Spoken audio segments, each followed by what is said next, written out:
Well, back guys to Fog Wrestling, and on today's video we have got a 2003 March retrospective, which of course will feature the entire month of WrestleMania 19 build-up and aftermath. We do have one show, and we begin with the March 3rd edition of Monday Night Raw. Just a small matter of Stone Cold Steve Austin and The Rock meeting face to face, with Crack Addict blasting. What a time it was to be alive. In my opinion, I actually kind of prefer the Crack Addict promo to My Way, but here, both are fantastic. Sit back and relax.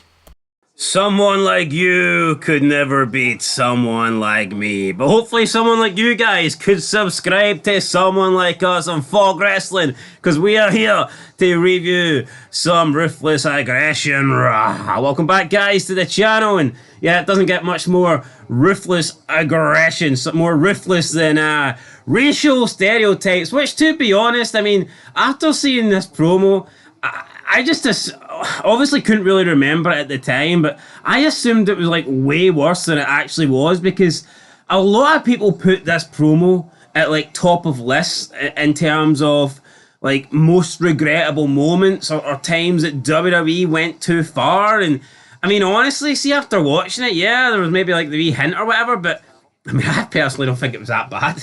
You don't think it was that bad? You know what? I think it was bad, but not in terms of racism. I just thought Triple H burying him made no fucking sense. Yeah, I didn't think it was a great promo, like, but I don't think it was like too far. I wasn't offended. Yeah, like when Triple H says people Triple like H has done worse. Triple H has done way worse. Look at Just current Mark Henry needs to come down to the ring, and aye, Triple H will have a wee field day. that's all you need to know. Racist bastard. But as for this promo, I mean, it's just weird, right? Because Triple H is just... Go listen to it for yourself, because Triple H just fucking buries him for 50. You're an entertainer.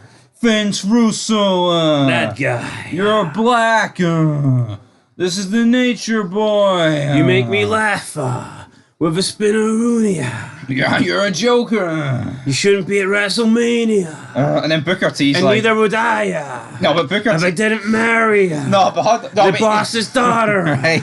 No, but Triple H is like, oh, nickel and dime shy. Booker T gets 10 seconds. He's like, but I'm going to WrestleMania. That's it. And that's it. Like, that's the comeback. You're like, what the fuck? That's plenty. I mean, I thought it was fucking garbage, actually. Gotta book the black man stronger than this. Booker T's taking on Scott Steiner. How can your name be the Booker Man, yet you get booked so weak? Yeah, I thought this was really if bad. Booker T was really the Booker Man, he should have booked himself strong. Thankfully, these two, we can say goodbye to them. Well, apart from Booker T, who's got a match, but this was awful, man. I'm not. This was bad. But even the promo before wasn't great. Before Triple H came out. Oh yeah. I thought Booker T was coming out for his match.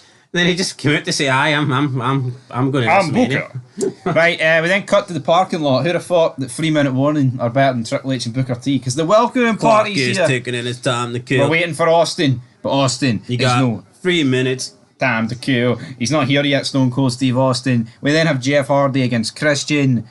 Christian wins. We're just counting down the days till Jeff Hardy leaves. Tonight, you're on your own. Yeah, I don't know. Really don't know what's happened to Jeff Hardy here. I mean, honestly, man, I thought under that Undertaker match we were going to see a Jeff Hardy push. Same, but He pushed out the fucking company at this point. Don't they drugs, kids? But fine match. Backstage, Eric Bischoff tells Storm that he and Chief Marley will be the second line of defense against Stone Cold. Storm then says if Austin makes it this far, he'll have a warm welcome. Aye, really, Lance Storm, who the fuck do you think you are, son, huh? You absolute jobber! I don't like him. He's an American, eh? He's an American. Morley then tells Spike, if you beat me tonight, then the Dudley Boys will be reinstated, but if they interfere, then they'll be suspended indefinitely. Morley ends up beating Spike, and then the Dudleys are suspended, so brilliant. Just bury Spike. Well, here, Spike had a fair chance here, apart from the fact he's like outweighed by about 500 pounds. That is a problem. Christian then brags about, yeah, I beat Jeff Hardy, even though everyone beats Jeff Hardy. Jericho's like, you know what, I have a surprise for Test tonight. Then Bischoff's like, you know what, used to are the third line of defense against Austin. It's like, how many fucking defenses do you want here? How many line of defenses do we need, brother? How many line defenses do you want?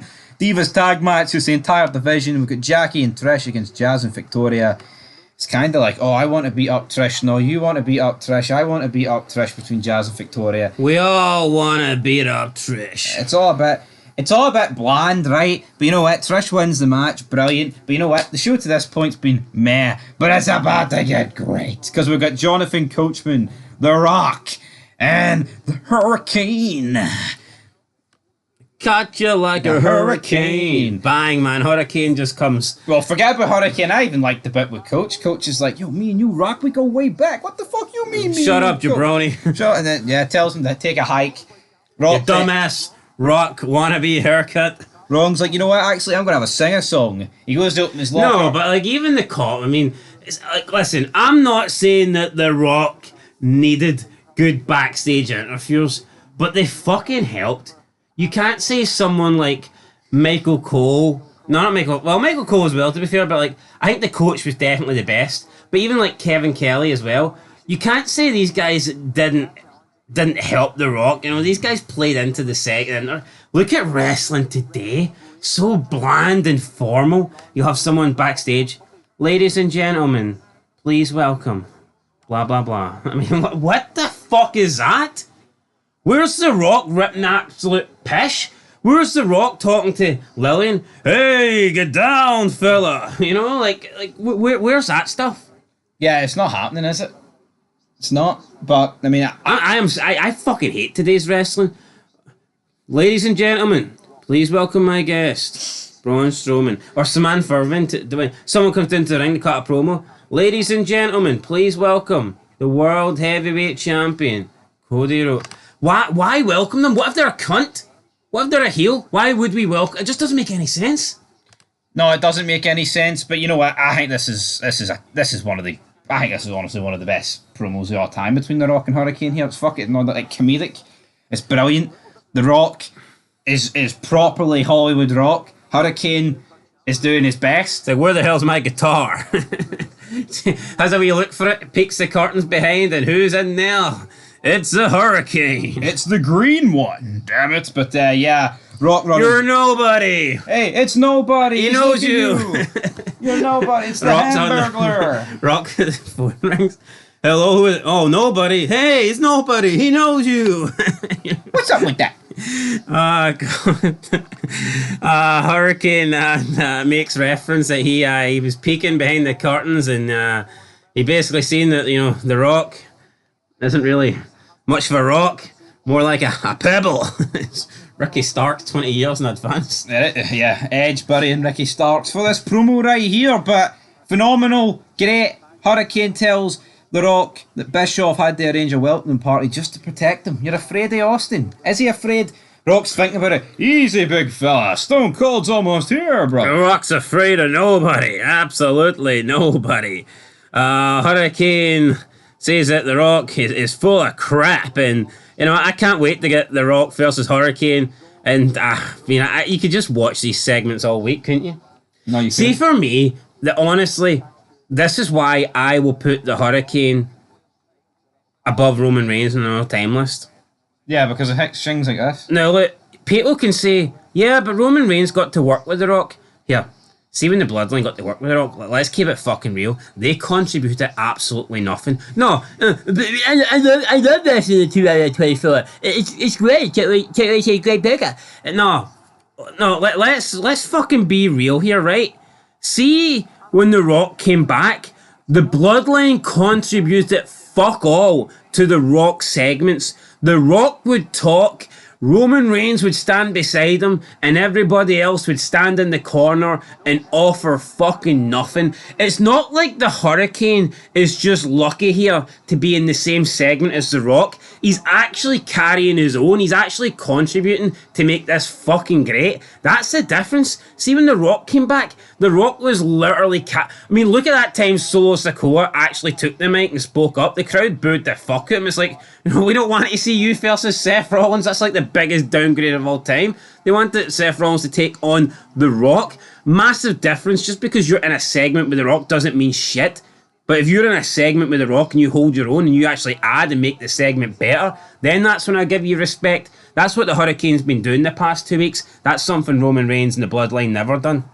No, absolutely, and you know what? You're right. Hurricane's holding his own, and I think that you've got to say that. See, when The Rock interacted with people in the Attitude Era, I think most part they did hold their own.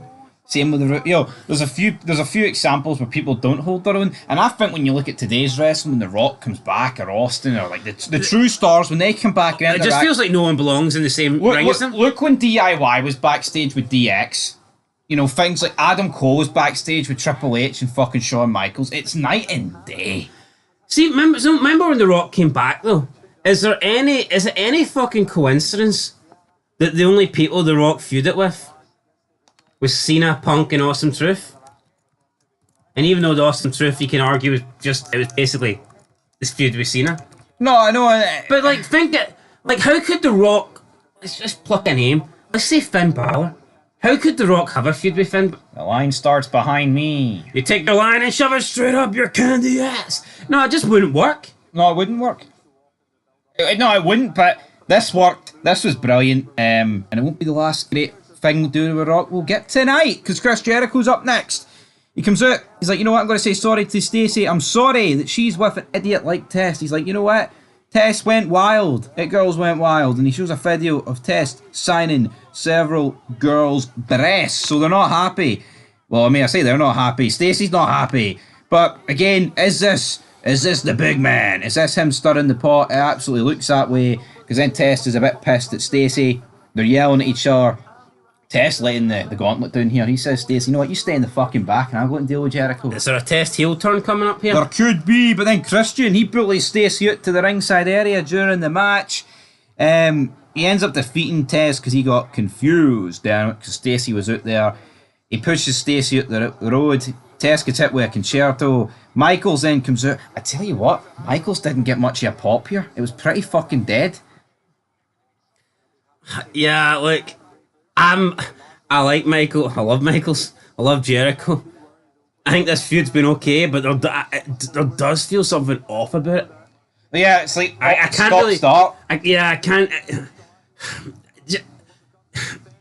See, at this point in wrestling, we're just not used to someone not being there every week.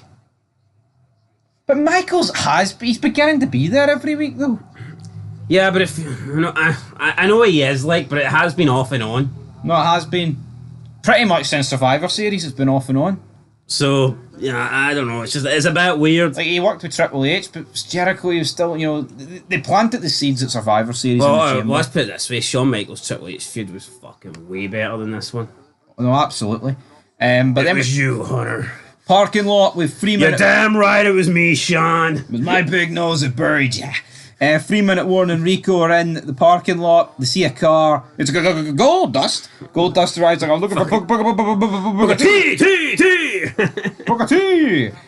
How great. No, but because he's stuttering and like slurring, he was driving the car like a fucking madman. I thought it was Austin. How quickly came in. I know. He must have had a stutter and put the foot down. But yeah, this is brilliant. This is for Diddy, man. Was not a fucking limo you're riding? No, it was like a sedan. Oh, okay. Must have been a fucking big long one. It was a decent sized sedan. But see the speed of it, I just thought it was. You know the way Austin would come in like driving 100 miles an hour? I just kind of assumed it was, but then it turns out it's just fucking retarded Goldust. Up next, this was weird. Goldust is great. Yeah, Goldust, I mean, you say what you want about him in 2024, like, and his questionable life choices and whatnot, like, but I'll put Goldust above Roman Reigns on the all-time list. No, people think I'm taking the piss. I 100% believe that Dustin Rhodes is better than Roman Reigns. I don't even think it's up for debate. Yeah, people thinking Cody Rhodes is better than Dustin Rhodes. No, the big man Goldust is the man. See this segment alone, it's better than Cody Rhodes' entire fucking career. Any Goldust run, apart from maybe the ones he's had in the past 15 years, anyone's previous to that, Goldust was insanely overseen, like 96, 97. No, he was. That match with Piper, I don't think fucking people realise. Right. Up next, Lewinsky comes out, he says, I can't wait for Austin. And then the Dudleys come out, batter him, and then just run off. What the fuck was this? This didn't make any sense. Like, Morley wasn't out there. I don't know. Lewinsky on his own thought he was going to stop Austin. I thought this was weird. Jericho and Christian like, brilliant, we beat up Michaels, now we're going to beat up Austin. Then we had Booker T against Scott Steiner. And then what happened in this match? I'll tell you what happened in this match. It was weird because Triple H and Ric Flair come out. They start slowly making their way down, and there was no interaction. Booker T just wins. Well, I mean, I guess they kind of distracted Scott Steiner. That was the story they were going for. What the fuck are we doing? And then Scott Steiner just ran to the back. So again, it felt more like the feud with Steiner and Triple H was continuing. Yeah, what? Rather than... No, they should have did. I just would have had Evolution come in. I think they should have did Flair against Steiner at Mania. I know the match would have been awful, folks, but you know what? It gets Steiner on the card and it continues the feud. No? Steiner and Booker T's corner. I'm not going to say I'm going to disagree with anyone who doesn't want that match. What about Steiner on commentary? No, very true. The Rock then tells a crew member to get Bischoff to come in and see him. The Rock picks up the guitar. He starts burying the locals. Bischoff then enters the room. The Rock tells him not to make me look bad or I'll walk my ass on back to SmackDown. Bischoff says, I'll straighten this out. Don't worry about it because we don't want Austin getting battered. Alright? Because Rock wants them all for himself. We then get a hardcore tag match. Kane and RVD against Dreamer and Al Snow. I mean, it was fine. It wasn't the most hardcore match I've ever seen. It peaked at the entrance. Yeah, in the shopping cart, and then Al Snow kind of got stuck. It was funny, damn it. I mean, Tommy Dreamer brings out a shitload of weapons, and he just leaves them on top of the ramp. You know, like, what the fucking point of that? Oh, man. But yeah, no, I'm not going to complain. Tag team match. I like all four guys in the match. So. Yeah, it was the last match of the night. Then we had the welcoming committee with Bischoff, Jamal, Rosie, Rico, Jericho, Christian, Storm, and Morley. They spot Austin coming down the ramp to the arena. They've all got golf clubs, all these weapons. Sorry, Austin's got a crowbar. Austin's got a crowbar. No, he speeds in him. This is what you want in your wrestling, Speeds in at like 60 mile an hour. This is what you want. Lucky there's no cops nearby. Imagine actually watching wrestling and be like, oh, remember that last night Austin came in with a fucking tire iron wanting the bar guys? See now, man, you're actually fucking taking liquids to forget what you seen last night. I know, absolutely, but Austin jumps out. Bischoff's holding everyone back. Don't know how he's holding back about 8 people, but he manages to do it. Then the Austin hits. He's got both knee braces on. Then the Austin hits?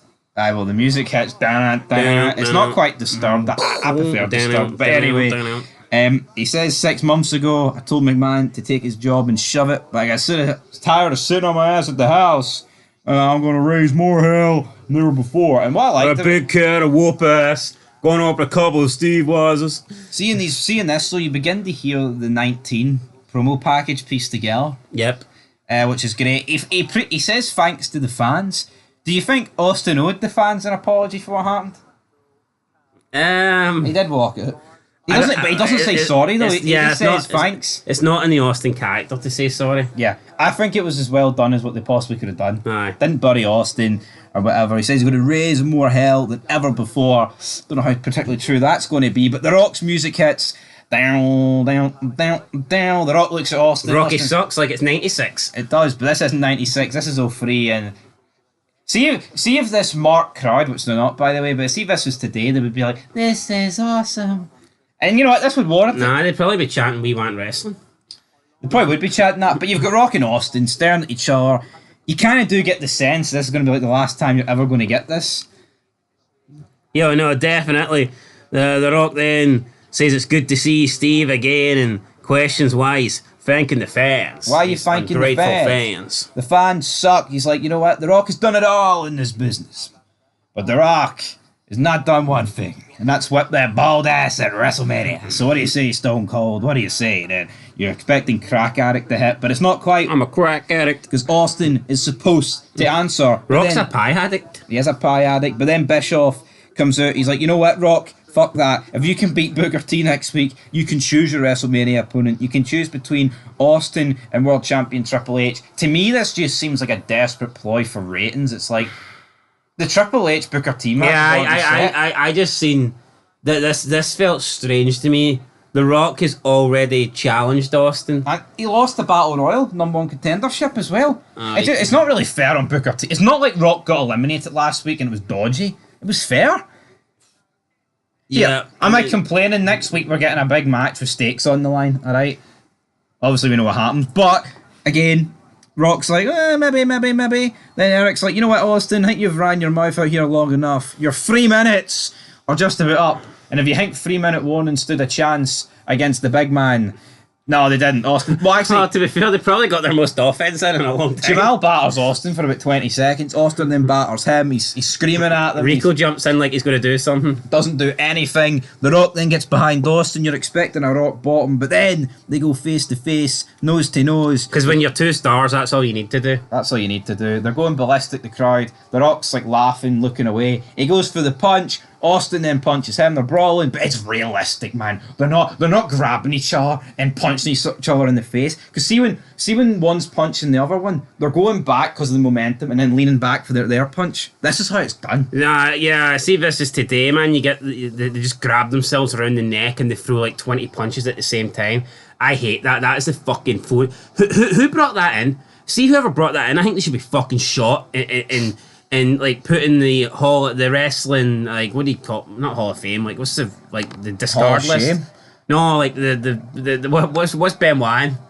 The Hell? blacklist or list or whatever. Oh, you know, the blacklist or whatever. Aye. Nah, every time I see and no, who do you think of the most when you think of that the whole grab? Kevin Owens, Sami Zayn. That's me, that's same.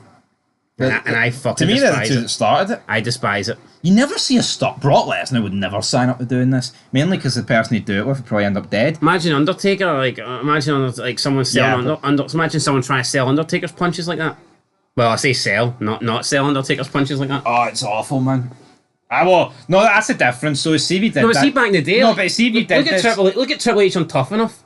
No, but see if you did this to someone. Do you remember Triple H and the guys like if he sold like that in the ring, I'd deck you for real. No, that's what I'm saying. No, see people in the past eras, they wouldn't settle for this. See, after a couple of seconds, they'd start actually punching them for real. But that's my. Why does Triple H accept this when he didn't back in the day? He fucking knows this isn't. See what you see today. He knows that ain't good. He knows that's not how wrestling is.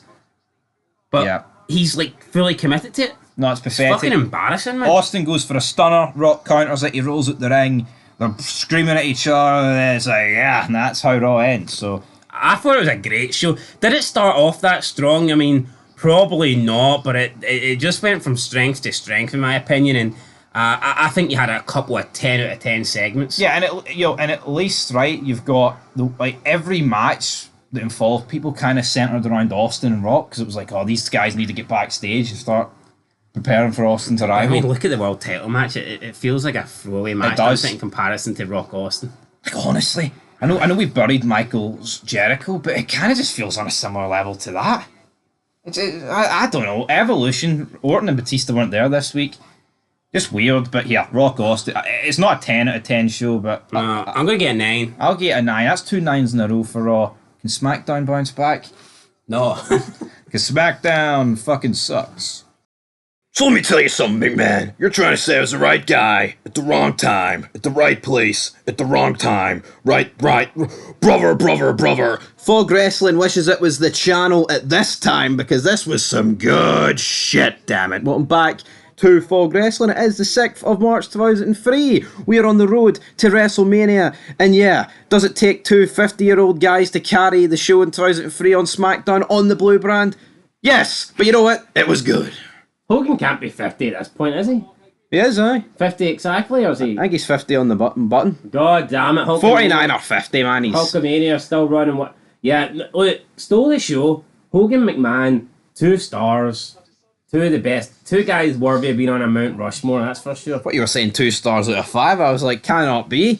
This was great, man. This is just 2 guys. You know what? This is the perfect blend of shooting and working. Aye, not this crap that we get today. And the passion that both guys had in this promo felt real. Yeah, no, it was great. Honestly, 10 out of 10 segment. I can't give it enough. I get it right. It was heavily edited because Hogan botched. But here, I tell you what, botch or no botch, it was great. I mean, at least if someone's great and they botch, you can edit it to make it good. If someone's shit and they don't say anything good, then you can't edit that to be good. And that is, that's the dilemma here. But honestly, McMahon and Hogan, we'll get to it, but it was fucking epic, man. I loved it. People talk about the bloodline and cinema and all that. See this one little promo between McMahon, better than the entire 4 years. See the of bloodline, man. Someone will speak, then there'll be like 40 seconds of just looking at each other and Roman Reigns adjusts cinema. He dislocates his jaw, man, thinking he's bloody brilliant. It's pathetic. you couldn't get a chance to breathe. See, as soon as McMahon stopped, Hogan was right in. And see, when Hogan stopped, McMahon was right in. Let me tell you something, brother. Yeah, it was like, I picked you up, Hogan. You were just a nobody. Me and my daddy, we put you on the map. Great shit. Anyway, talking to three Diddy men. Booyaka, booyaka. Rey Mysterio versus Jamie Noble versus Tajiri. Winner 1, 2, 3. takes on Matt Hardy at Mania. Yeah, Ray wins. Roll up on Tajiri. Quick-paced match to start the show. It was just kind of there in my eyes. It wasn't great. It wasn't bad. It was just there. It's fine. See, today, this would have been about 25 minutes, which would have been about 21 minutes longer than I'm comfortable with. This is all these guys need. They don't need half an hour. Not surprised Ray won. No, Ray. Really. I mean, Ray probably should win. I mean, he's the rightful winner. Anyway, Rey Mysterio's heading to WrestleMania. Up next, we got the Los Guerreros versus the full-blooded Italians, Stamboli and Palumbo, with Nunzio. Los Guerreros get the victory, despite interference from Nunzio. Palumbo then whacks Eddie afterwards, and the trio gang up on Chavito Heat. So Chavo getting battled. Everywhere he goes. Full-blooded Italians. Full-blooded Italians, absolutely. Call the FBI! Down. I tell you what, Palumbo's on the roids. Looking very jacked, looking very big. Backstage segment, Heyman, Angle, Big Show, A-Train, Team Angle. Heyman's got all his men around him tonight, but will they be around him when he enters that steel cage with Brock Lesnar? Big Show assures Heyman that they'll have his back tonight. Kurt says that being the WWE champion has some stroke, and he'll go and speak to Stephanie McMahon. And he goes to do that. Heyman requests that Stephanie add a stipulation to the steel cage match. Heyman drops to his knees. He's begging to be taken out of the match, but Angle tells Heyman, look, let a real man handle this. So Heyman leaves. Angle starts to get romantically involved with Stephanie, but she says this is time for business. She's angry that Angle is trying to, sweet talk her, says that once upon a time maybe they had something, but they don't have it right here. And she says that if Brock defeats Heyman this week, he'll get his title shot next week. And I just don't get it. This is the main event at WrestleMania, and they're wanting to give it away. I think the fact, right, that they're even contemplating giving you this match on SmackDown just makes it feel not WrestleMania worthy. Yeah, and not just WrestleMania worthy. Main event. It's the main event of WrestleMania. Honestly, man, I wouldn't have had this as a main event. Cause I think it's been flat. I think at this point they don't have any idea what the main event's going to be. That tells me at this point they honestly might do Rock Triple H. Because obviously that's what they've announced for next week. Booker T against The Rock. You cannot be serious where you're going to book the Mania main event on a throwaway SmackDown. If this is already booked in. Maybe they want to put Rock Austin in the main event, but they're not quite sure what to do. To me, it doesn't sit right. I mean, this was a period in wrestling where they just didn't do stuff like this. Can McMahon Hogan not main event? Considering Hogan's career's on the line, could that not? I guess that. Oh, fuck, I mean, Michael's career was on the line against Take on that main event. I guess you were guaranteed a classic, though. I mean, Hogan McMahon. Honest, I don't know what you could do. Nah, see, for me, it should have either been Hogan McMahon or Austin Rock the main event. Yeah, but I think a McMahon Hogan main event, it's almost like McMahon has to win. How? Then if Hogan's gone. I don't know. To me, this just didn't feel like the main event of WrestleMania.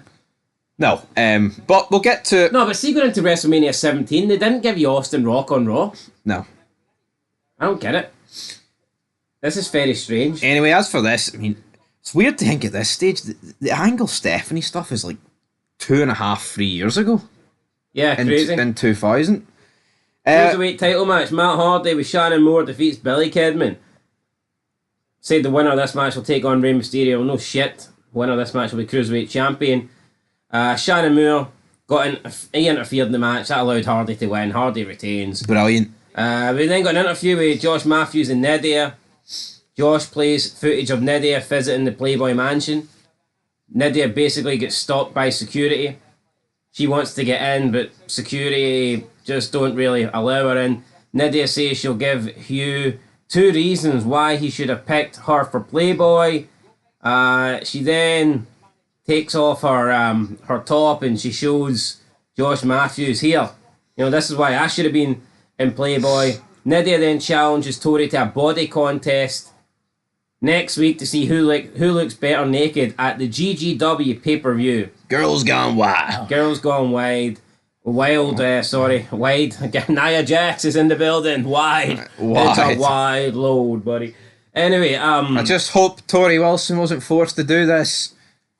You know what, man? It's actually, I think it's very lame for Tori coming out and claiming, like, see back, she was all for this, man. The hype that she was getting, the publicity that she was getting, the money that she was getting to do Playboy. I think it's very cheap when they come out later and go, oh, you know, I didn't really want to. Just say no. See at this stage, no, you're right, but see at this stage of the game, right? You can clearly see that the women, it's beginning to transition more into wrestling, even at this stage. If you could clearly, I don't want to be about that Playboy stuff.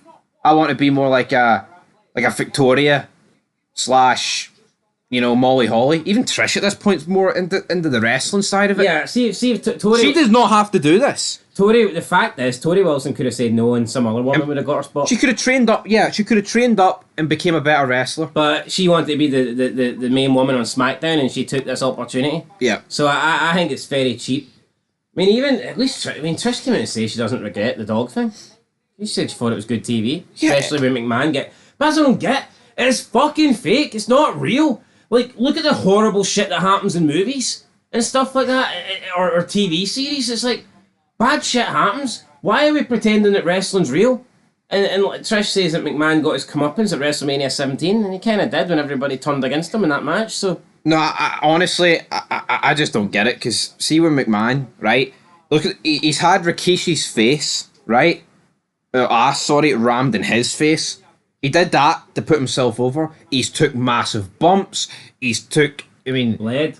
He's even killed himself on screen in order to, like, produce a storyline, which, affected the stocks at the time. And obviously, the whole Benoit thing happened, but it's like, I don't get this. See people, like even that Quentin Tarantino guy, he's a fucking weirdo. He writes himself into sex scenes and everything. Well, you don't hear anything get made out about him. Look at all these women though that have come out and the Divas era, and look how many of them have OnlyFans. No, Vega, Maria Canales, the Scarlett Bordeaux. I mean, the list goes at Paige, Saraya. I mean, the list goes on. No, but see these women, right, that have come out and said they're uncomfortable, like Tori Wilson and especially the new Molly era, Holly, and in the new era, right? Maybe they felt uncomfortable at the time. We don't personally know, right?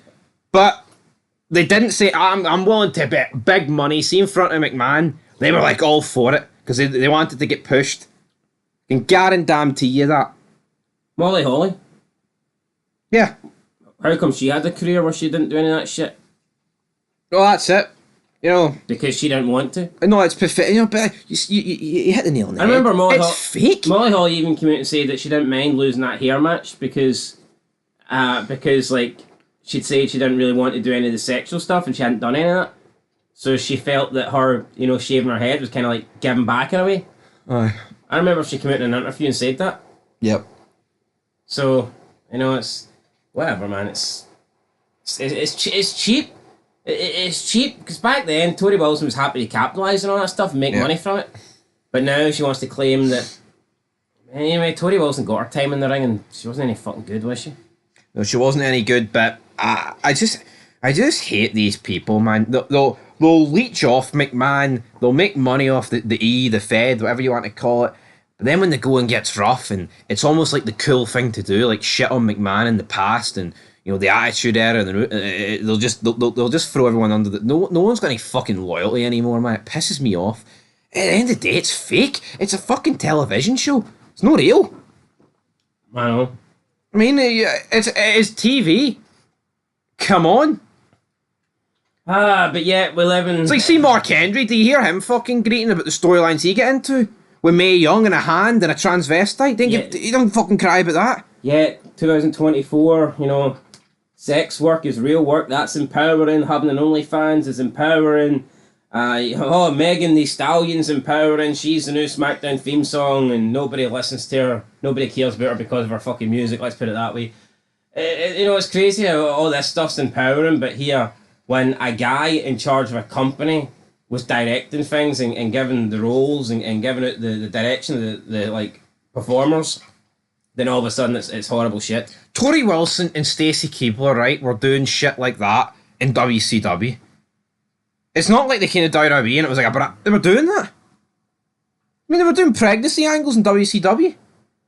Oh, anyway, let's talk about McMahon, because it's him and Hogan up next. And to me, this was brilliant. Hogan comes out, he's like, I'm not going anywhere, brother. Me and Vince goes back 20 years, and we're going to settle this like men. McMahon comes out, he's like, right, Hogan, let's settle this. But one thing first, you're not a man, Hogan. You're pathetic. And then, got a back and forth. You know, Hogan's like, brother, testify. Vince is like, you know what? Anyone could have played the part of Hulk Hogan. You're a nobody. And I think this just sent Hogan off on one. You're a delusional bastard, brother. You really think anybody could have played Hulk Hogan? I think anybody could have took the ball and run with me, brother. Not gonna happen, brother. Then Vince gets into it a wee bit more. He's like, I don't hate Hulkamania or the fans, but I hate you, Hogan. You and Ted Turner and WCW tried to put me out of business. You testified against me in the steroid trial in front of a federal court. Fuck you, Hogan. This is great, man. They're really going at it. No, they are going at it. Hogan's like, you know what, my testimony actually kept you out of jail, Vince McMahon.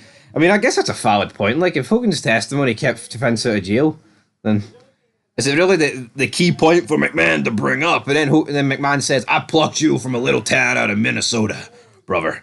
I made Hulk Hogan a piece of the fabric of Americana, and he fucking did. He did. Then he speaks about fighting Hogan at WrestleMania. He says, another one of my creations, WrestleMania. And at WrestleMania, I'm going to kill what I created. Hulkamania.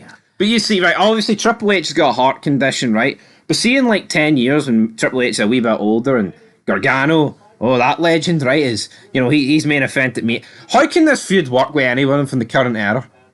Like, oh, I made you a fabric of Americana. They cunt knows who Johnny Gargano is. Listen, Johnny. I made you, Johnny. Johnny Gargano. You didn't make me, Triple H. My tag team partner, Tommaso Ciampa, made me. I'll fight you. You'll see. Fucking shite, man. Anyway, this was great. Yeah, this was great. Basically, Hogan's career's on the line, and they're going to fight at WrestleMania. I'm going to kill it. Eat your vitamins, train, and say your prayers, brother. Incredible. Unfortunately, what we got up next wasn't great. A tape segment with Undertaker and Nathan Jones. Nathan Jones beating up people while training. Just not... shite, let's be honest, absolute shite. It's just the breaking the kayfabe. Yeah, this is hot. And Undertaker, out of all the people to be doing this, it just doesn't suit Undertaker. I mean, get Al Snow, should be doing this or something. But see, we're fair, right? Not everything they did in these times and McMahon did was good. This is awful. Yeah, no, this Taker, since his return, has been... I mean, alright, I thought him coming at the Rumble was good, no issues, but everything since then has been pish. Yeah, it's not good. Undertaker then takes on A-Train. The match gets thrown out after both men interfere. Kind of results in a brawl. Stephanie's backstage with Big Show and A-Train. She throws them out the arena for, I guess, safety reasons. Another thing that I'm not a massive fan of, but I guess they did it to try and, you know, get rid of them for the main event, so it made sense that they weren't there. John Cena did a little rap on Brock Lesnar. John Cena's going to be back soon, hopefully. Then went backstage. Paul Heyman, Kurt Angle, Team Angle. Heyman says he simply cannot win. Angle snaps, gives Heyman a pep talk saying that Heyman will win tonight. Team Angle enter the room bickering about each other with their loss. Well, they got beat, by the way. They got beat, by the way, by Benoit and Rhino just early. I mean, it was a throwaway match. It was just... I didn't even fucking mind it. Yeah, I glossed over it, but... Sorry, guys. I mean, Rhino's back a week, and I just don't feel like... It. As you said, though, Rhino against Taker. I would have done that. Benoit against Taker. Well, no, what's the... Why didn't Benoit get a match at Mania? I don't know, but Team Angle try and blame Kurt here for their loss. And Kurt quickly sets them right. You're two fucking jobbers. Right, then we get the steel cage match. Heyman gets accompanied with Team Angle. Team Angle jump in the ring. They get a bit of offense on Brock. Brock then batters them. Throws them back out. Brock then goes to the outside to attack Heyman before the match really begins. Angle then starts beating up Brock. Yeah, Brock then beats up Angle. Every time Angle's in control, Heyman's trying to climb over. But then when Brock would get back in control, he would pull Heyman back into the ring. And it was kind of like a 2-on-1 match. Angle and Heyman versus Brock. And then when Brock wins, he hits Heyman up. He gets Heyman up, hits the F5. Then Heyman turns around, looks at Kurt Angle, who's bleeding. And then Angle looks at Brock. And the show just ends with these two staring at each other in the ring. Nothing preventing them from getting physical, even though they've just been physical like moments ago. I guess the only thing preventing that is Kurt Angle and the realization that he is now having to face Brock. I'm convinced. I thought Paul Heyman was going to win this match. I don't think the match next week's going to happen. I'm going to assume something's going to happen. There's no way they're going to have a match. Yeah, I'm not convinced, but anyway, I mean... I thought SmackDown was really poor. I thought the Cena rap was good.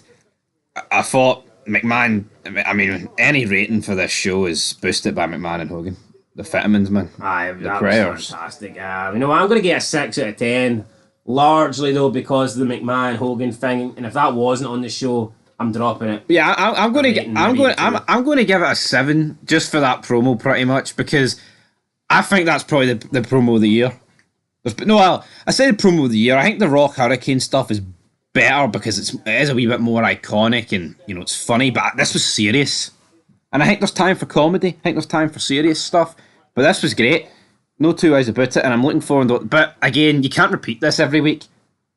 I mean, they can't just come out and be like, oh, well, brother, 20 years ago, and then next year it's going to be, what they're going to talk about next year, who knows. But anyway, guys, leave your thoughts down below, 6.5 out of 10, and peace.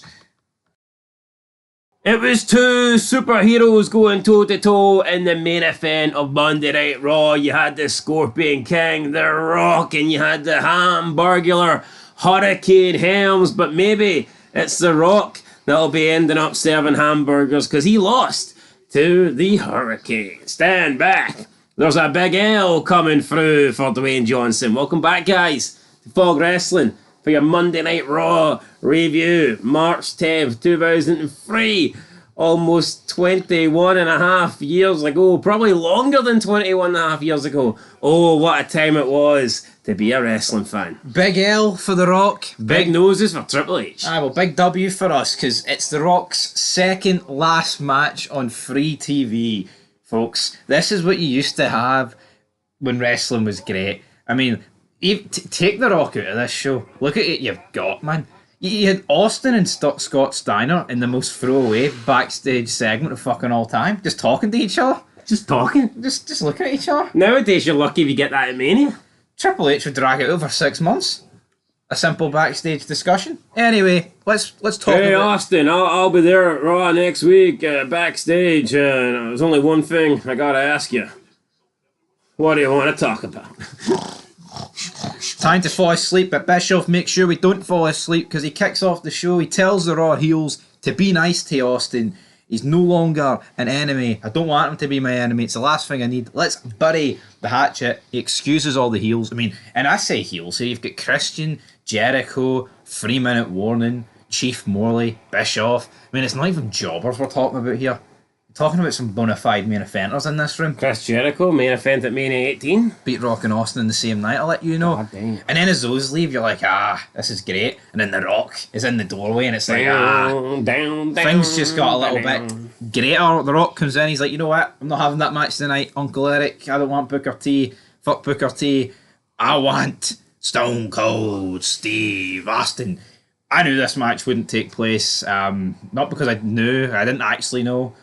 But I don't understand why Bischoff was so keen to screw Booker T. It's almost like the past couple of weeks they've just went, you know what? Yeah, Booker T's going to challenge Triple H, but let's be overly racist towards the guy. Yeah. It actually made no sense. But I know The Rock's half black. Can't let the black guy win. Don't understand this. Rock says he'll wrestle tonight, but not Booker T. And then you get the intro to Raw, which is fantastic. And then speaking of fantastic, yeah, the match itself might not be fantastic, but look at this for a match to kick off Raw. Rob Van Dam and Kane against Chris Jericho and Christian. I mean, what more could you ask for? 4 bona fide Hall of Famers, and 4 guys that, dare I say, would probably vote Donald Trump. I know a few of them vote Donald Trump. Ain't Christian and Rob Van Dam? I know Kane and Jericho definitely do. Aye. I think Christian would. But he's Canadian. I know he would obviously can still vote like, but Rob Van Canada, eh? I think Rob Van Dam's the sort of guy who'd be like, pick a hand. I mean, I think if Trump's not letting him smoke, then RVD's not having it. Aye. But I'm having this match. This match was good. I mean, Jericho rolls up RVD, pins him. But see, how shite is that? I mean, RVD would literally vote for anybody. I mean, he'd vote for Hitler if he'd let you roll a joint. Yeah, but I respect that over lies. Yeah. If you're voting for someone off the sole reason why what you want in the world, does that make you bad? No, but I mean, for me, Makes you complicit, maybe. I know, but I think if you're willing to basically vote just on who's maybe to be more lenient with marijuana laws, then I think you need to get your priorities in life straight. Only wrestlers. Have you subscribed to it, Rob Van Anyway, Dam? here, fucking marijuana could be banned in every single country in the world. RVD's still going to do it. Of course he is. He'll just get locked up and then do it for prison. So it's alright. Nobody's higher than Rob Van Dam. Jericho celebrates his victory with the roll up on Van Dam. Rolled him up like a rollie, and then Shawn Michaels smokes Jericho in the ramp. Sweet chin music. So I mean, look at the start to the show. You've had come on. You've had Bischoff. You've had Jericho, Christian, bunch of heels, Sean Morley. You've had Jericho and Christian versus RVD and Kane. Then you have Shawn Michaels appearing to hit some sweet chin music. I mean, you've literally got everything.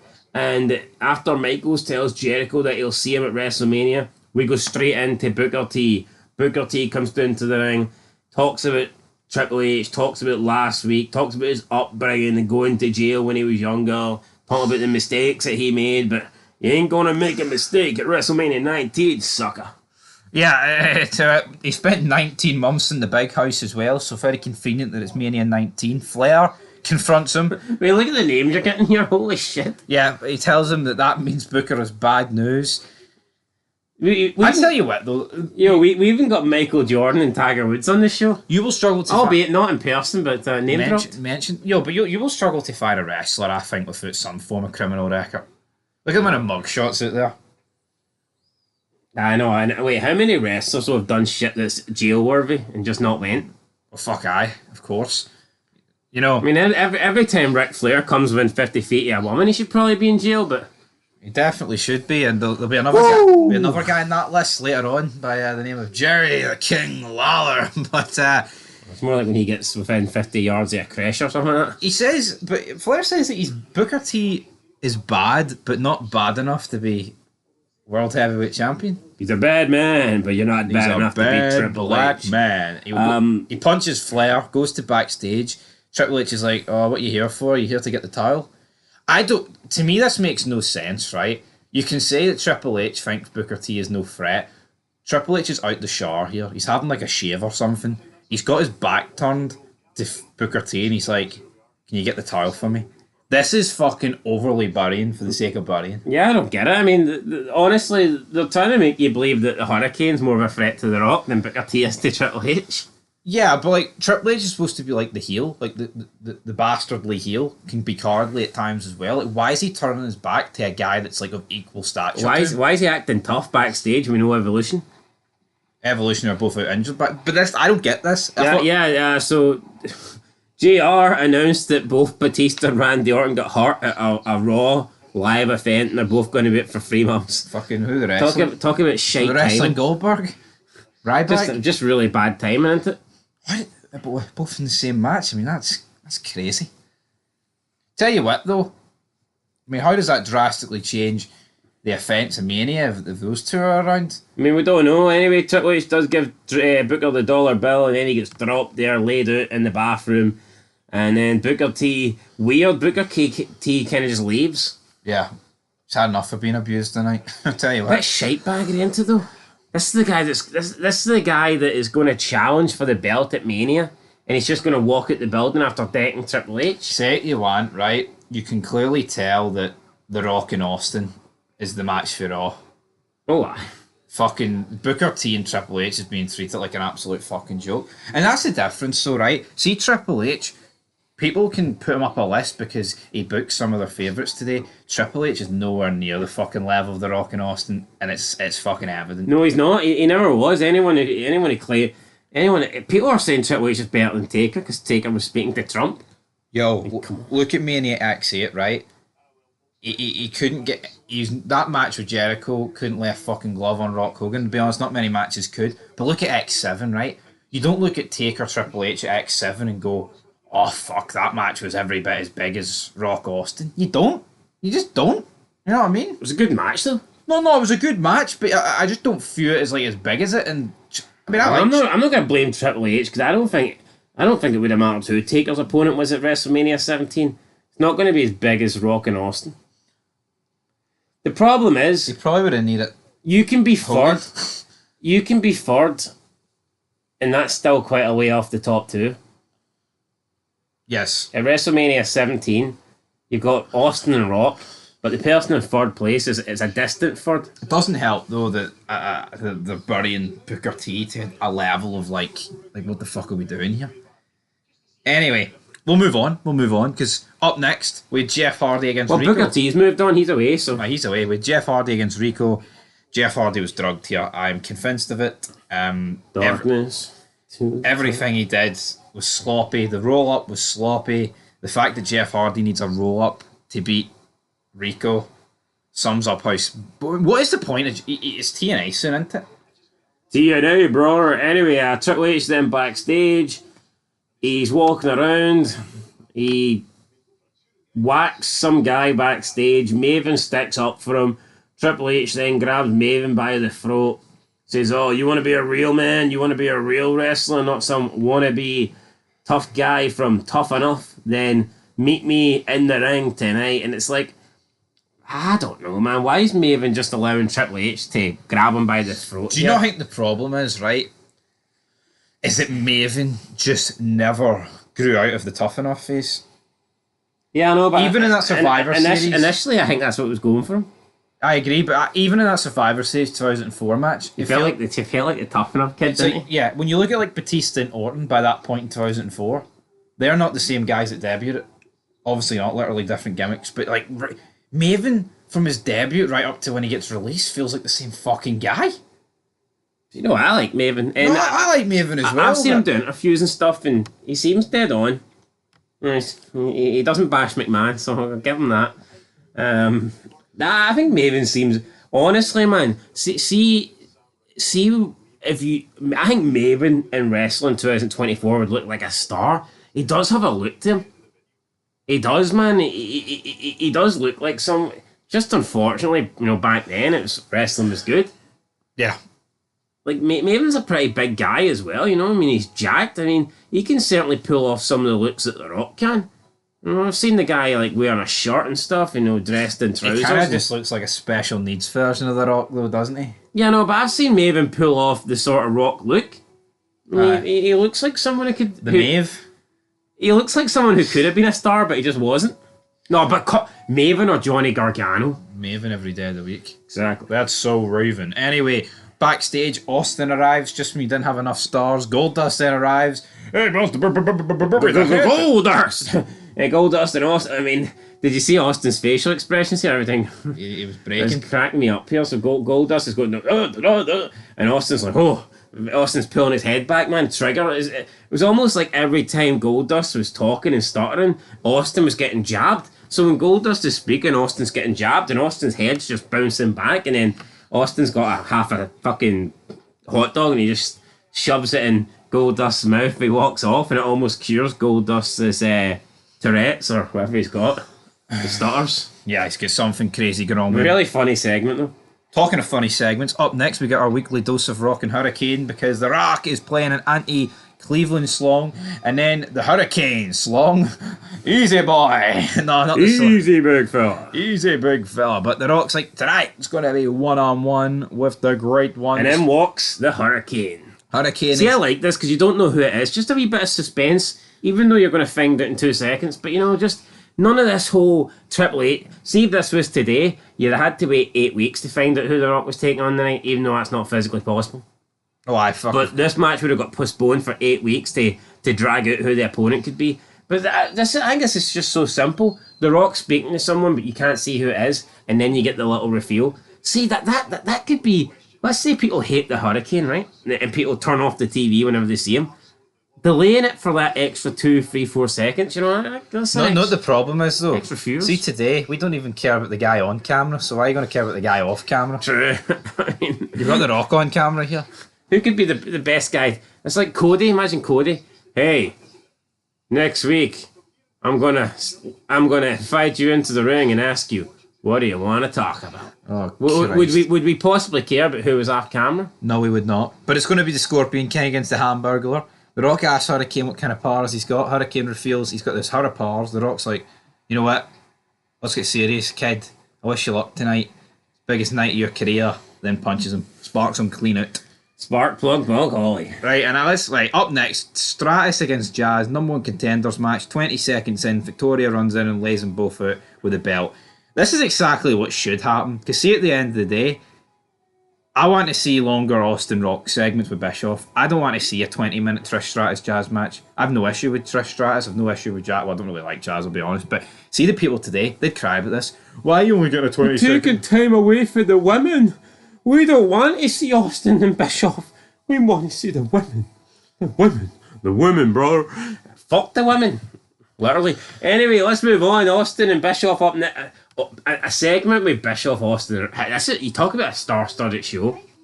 Yeah, brilliant. Yo, this show's been more star-studded than the last 5 Manias combined. Work out, wasn't it? Down. It's legit legend after legend after legend.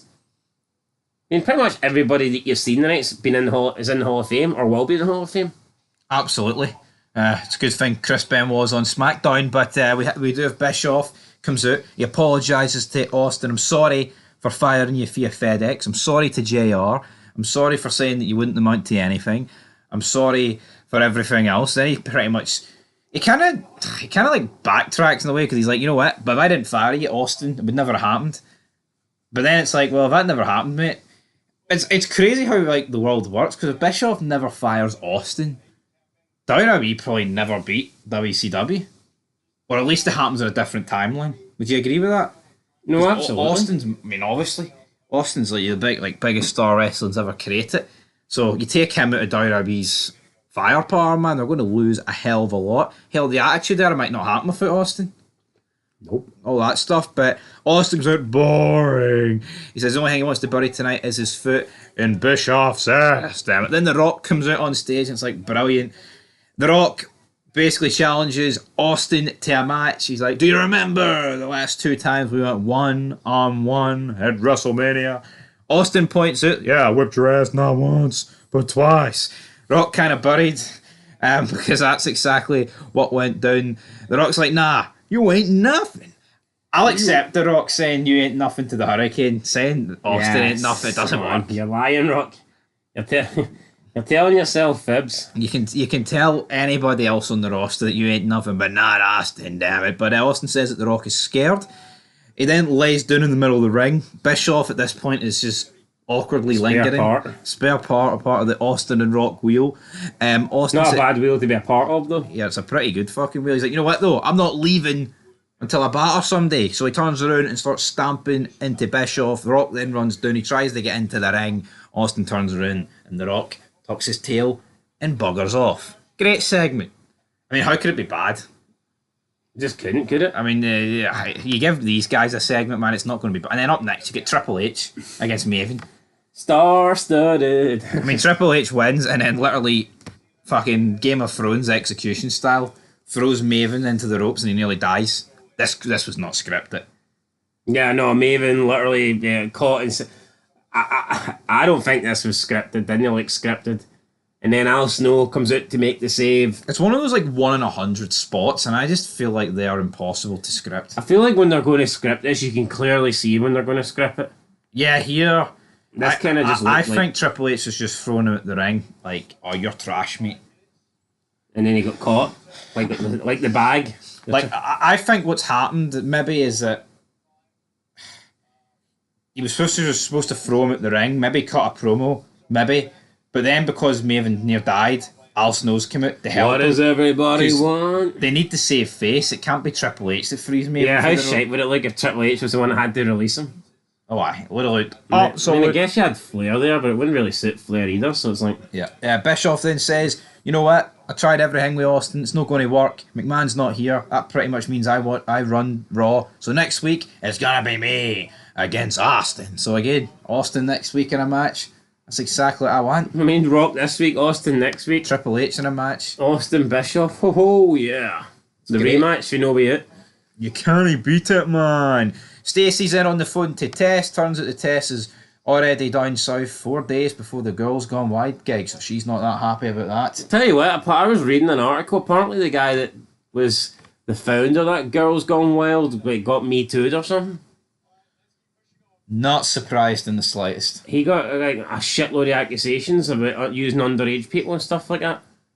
So, How long ago? I think it was like 2014 or something.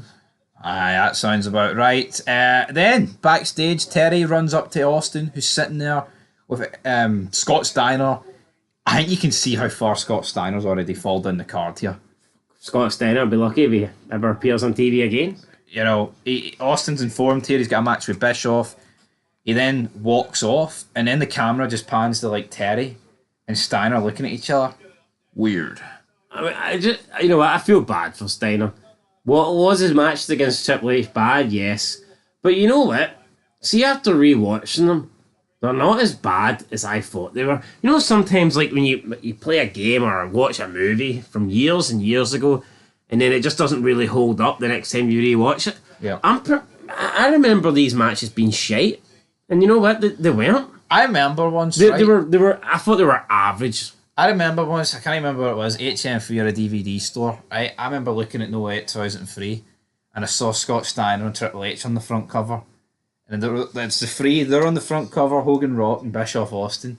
And I purposely didn't buy the DVD and opted for Survivor Series 2003 instead because of Scott You Steiner made a and good Triple choice, H. like, to be fair. Yeah, no, Survivor Series 2003 I think is the better pay-per-view, but... It is? What do you mean you think? Well, no, it is, but well, that's great. It's fantastic, but you get my point. It's like I didn't know at the time which pay-per-view was better, but I knew the match was awful. But I don't think it was awful. Yeah, but obviously I made the right choice. No, but you go on, you don't go online, man, and people make it as this is the worst match they've ever seen. Give me Stein over Triple H over fucking any of the 7 games between Andrade and Carmelo Hayes. Absolutely, but Steiner looks like a the wrestler. Dudleys are reinstated. Then Morley says you're not reinstated, but if you beat us in this handicap match, then you can be reinstated. But then Morley and Lance Storm just batter Devon 1, 2, 3. Fair enough. Just like that, Devon Dudley gets beat. No Devon- tables tonight. Devon- Table for one. Devon Dudley gets beat. Right, up next, the girl Trying got... to keep another black man down. Where was Teddy Long tonight, by the way? I don't know. Teddy Long needs to help a player out. He needs to help Booker T out. Well, he does, doesn't he? He needs to help Booker T. Anyway, we Rodney get Mack. Rodney Mack, actually, he was backstage earlier, was he not? I think he was. Girls Gone Wild wet t-shirt contest up next, and of course Jerry Lawler is hosting this. So now, Online World of Wrestling has described this segment as Jerry Lawler plus 4 sluts versus Stacy Keibler. You know, it's a bit of a derogatory way of describing 4 women this guy doesn't know. It is, isn't it? What happened there? What about empowerment? Yeah, what about that? What about it? Yeah, I mean, what? But see, is this the greatest segment of all time? No. It does exactly what it's supposed to be in the tin. Who the fuck would rather watch a 20-minute match, women's match, than this? Well, I mean, I don't know, but I mean, a lot of people love Jordan Grace from TNA. And I mean, not only does she look like a man, but she's got an OnlyFans. So I mean, if you want to be throwing around names, then why don't you throw some names her direction? She's a fat, fucking muscly freak show bastard. Notice the way all these wrestling fans are into the ones that look like men. There's no escaping it. The Rhea Ripley's. The Raquel Rodriguez's. The Shayna Baszler's, which doesn't even look like a man. Also the one they really like from AEW. Chris Statlander. Aye. Seem to really like the butch, masculine, our chromosomes are questionable. Yeah, but you know, it's just I don't get it. Online World of Wrestling, whoever writes up this old shit, he just seems to be a guy that fucking is weird. He seems to be someone who hated wrestling in the past, and we're people who we hate wrestling. Like he said earlier on the Rock Austin Bischoff thing, The Rock continues his boring promo, blah blah blah. Oh, aye. No, but there is people that genuinely hate it wrestling. There's people that think the Ruthless Aggression era outside of like SmackDown for a period was fucking awful. And I can't. No, I don't get though, right? I don't get that. Obviously, I think 2003 is worse than like peak Attitude Era. It just is, right? But I think if you don't like this Raw and like previous Raws, I don't see how you'd have liked the Attitude Era. It's similar. Yeah, no, it's not like the SmackDown 6 is something you'd have seen in the Attitude Era. It's not. It's something completely different. The SmackDown we watched, the SmackDown 6 was overrated as hell. It's the same six faces facing each other, and no real characters, just like wrestlers. Probably the worst part, probably the worst Kurt Angle's been in a long time, to be honest. As part of the SmackDown 6, him and Benoit arguing over a stupid trophy. You got Los Guerreros, who's just Eddie +1. And then it's like Rey Mysterio comes in, and they team him with Edge, and it also ruined Edge's momentum as well. I don't think the SmackDown 6 helped anybody. Probably apart from Chavo. And we've discussed it in great detail, don't you? I mean, it dragged down Angle. I don't think it did anything for Benoit. I think it halted Rey Mysterio's momentum as a singles guy, because he just literally came in, and Edge literally was on the verge of becoming the main eventer. And it just butchered him. And it just put him into a tag team division, so... Anyway, back to the four sluts and Stacey Keebler. I mean, if you're going to call these women four sluts, is Stacey Keebler not one? I guess so, but then again, I mean, we don't know where these women are from. I was defending them. I don't know where Stacey Keebler's from. No. That is true there. King gets the Super Soaker. You've got King, he's loading up the Super Soaker. This just had to be a Jerry the King Lawler segment. No one else but him was going to host this. Is it creepy for Lawler? Yes. I don't think anyone's going to fucking deny that. But is it funny? Yeah. It's supposed to be some lightheartedness. If you're taking this serious and crying about women being exploited, fuck up. That's what I'll say. Funny segment. That's what it is. Yeah, so I mean, let's actually go through the editor's notes here for this entire segment. So Girls Gone Wild wet t-shirt contest, Jerry Lawler plus four sluts versus Stacey Keebler. This was a pathetic plug for Thursday's Girls Gone Wild pay-per-view. The GGW pay-per-view will supposedly feature Stacey Keebler, Tori Wilson, Nydia and Test. King introduces four of Cleveland's finest. Editor's note, dirtiest. King gets ready to use the Super Soaker on four girls. Suddenly, Stacey Keebler's music hits and out comes the skinny bimbo. Stacey says she was upset with Test earlier, but then she realised she's just as wild as anybody. Stacey tells King to step aside because she's going to get these girls all wet. King insists on introducing the girls first, as if it makes a difference. Stacey sprays each of the girls who don't appear to have a complete brain between them. Stacey says that she will be at GGW to show everybody just how wild a diva can get. Stacey tells King to spray her next. King has an orgasm in the middle of the ring and does what he's told. Alright, I mean... What a segment. Listen, yeah, the King orgasm shite, no problem with that. But this guy is saying that these women don't have a brain between the four of them. How could you possibly tell that? I don't think you could, based on what I seen, that I couldn't tell. I mean, you want to argue that they're sluts or whatnot, that's one. How could you tell they didn't have a brain? Yeah, it's not like it was four Rybacks, you can just tell. They didn't come across as, unintelligent. And for him to call Stacey a bimbo... They just came across as four people doing a job. It's a TV show, for fuck's sake. And why is Stacey a bimbo? I mean, you look at Stacey in Married Life. Why? Just because she acted a certain way on a television show? But no, but do you know what? This is a television show. This is no different from some married woman who's got a family and has, not acted like a bimbo ever, playing a part on a TV show. Yeah, no, I guess that's all it is. That's all that this is. People look into this way too much, man, and they believe that the women of the ruthless aggression era were all like. A lot of the women today, I'd say, are way sluttier than the women of the past. Look at Paige. Never really did anything on camera, like in terms of what she did, but No, not in terms no, of the but actual. this guy. No, this guy would argue Stacey Keebler was a bigger bimbo than Paige. Yeah, Not possible. Can't be possible. yeah, but because it's not happened, because Paige just wrestled and didn't really do anything on the WWE camera. I think it's real. It's Stacey fucking- Stacey Keebler, I guarantee you, if she was in this era, she wouldn't have an OnlyFans. No. And how many of these wrestlers would if they weren't in WWE? Oh. Pretty much as soon as they get released, that's the first thing to do. It's pathetic. Just hooting them. No, but see if you actually look at females in wrestling, see the amount of them that have OnlyFans, it's actually insane. No. Yeah, we always get told that no man, it was the diva era where they were all like they weren't classy and they were this and they were that. Fucking bullshit. That's what I'm calling bullshit. Bullshit.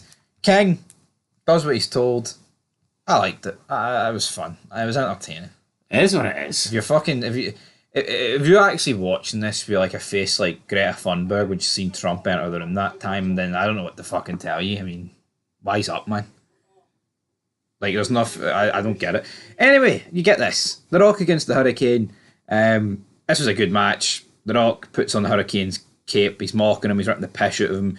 Rock's about to beat the Hurricane, but then Austin's music hits. He goes down to distract him, and the Hurricane hits the roll up. 1, 2, 3. Tell you what, it was a quick free count. It was Maybe too quick. protecting the Rock. A lot of roll ups tonight, but I tell you what, it's just Rock kicked out of the horror choke slam as well, so he did. I mean, I think maybe Hurricane got a bit too much offense there in this match, if I'm being perfectly honest. But again, it's a shame though, because see with Hurricane's gimmick, it just can't go anywhere. You can have this comedy feud with the Rock, but at best you're a comedy man. nothing wrong with that. No, there's nothing wrong with that. He knows his part and he knows his place, but at the end of the day, the Hurricane... Give me the Hurricane over anybody today. Oh, you can't mean that. That shows how biased here.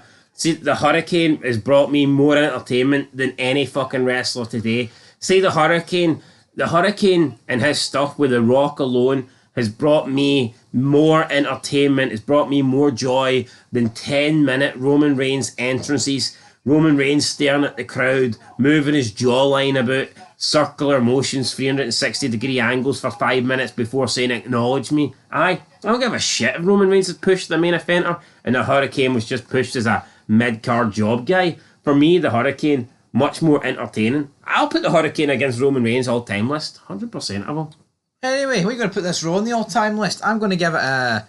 I'm giving it an 8. Really good. I liked it. Yeah, I'm going to get an 8. I was torn between an 8 and a 7, but you know what? An 8. Nah, man, there was too much fucking star power. This couldn't get a 7. I know, I was thinking of it, man. Alright, I was thinking. possible. I decided with an 8. Tell you what, Raw is just smoking SmackDown in every capacity these days. SmackDown, you will see that review on Thursday, but I'll make a prediction that SmackDown will be better. Not really. Not a chance. Till next time. Peace.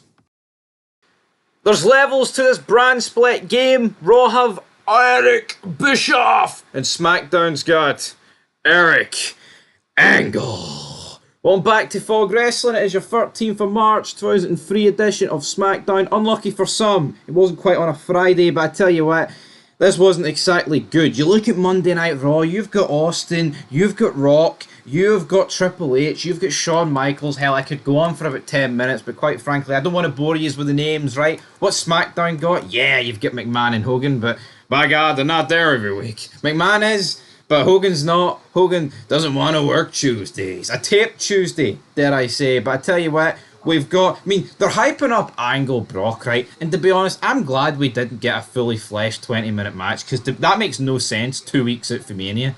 But Eric Angle, is that the best we've got?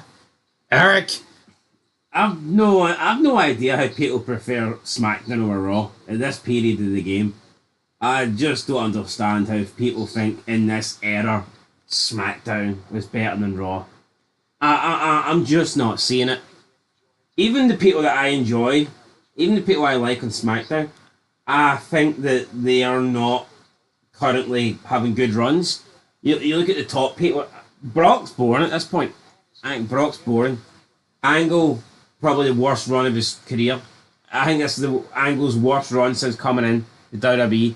This champion, not even just the championship reign, the whole build up to Big Show, it just felt very flat. Last 4 or 5 months at Angle, other than the match against Benoit, it's been lackluster.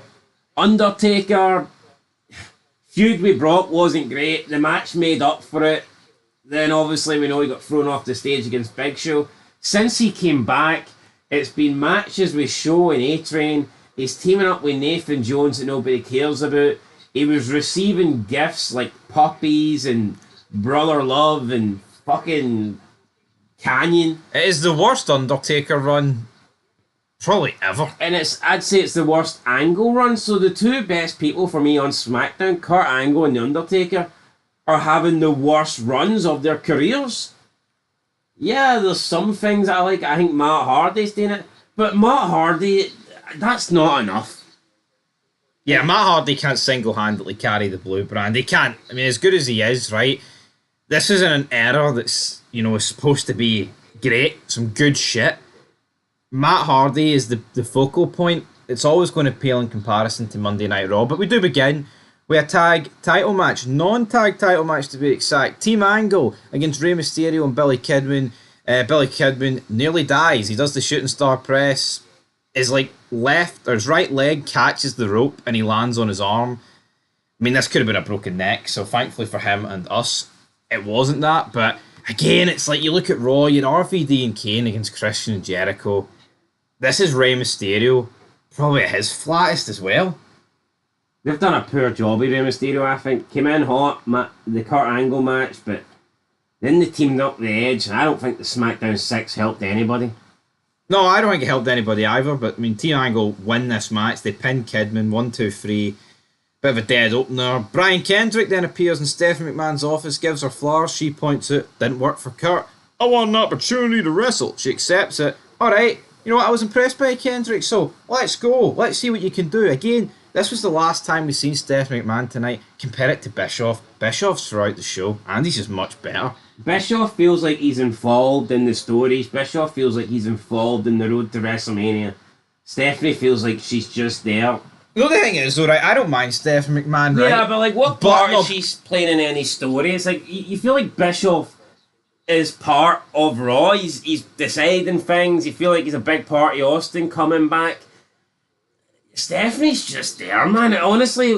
No, she sucks. You know what? No, this is the truth, right? See, people can agree, McMahon, he sexually exploited his daughter. See, if McMahon didn't have, Jericho, Rock, make fun of Stephanie, Triple H make the Grand Canyon joke and things like that, she'd be fucking bland and boring.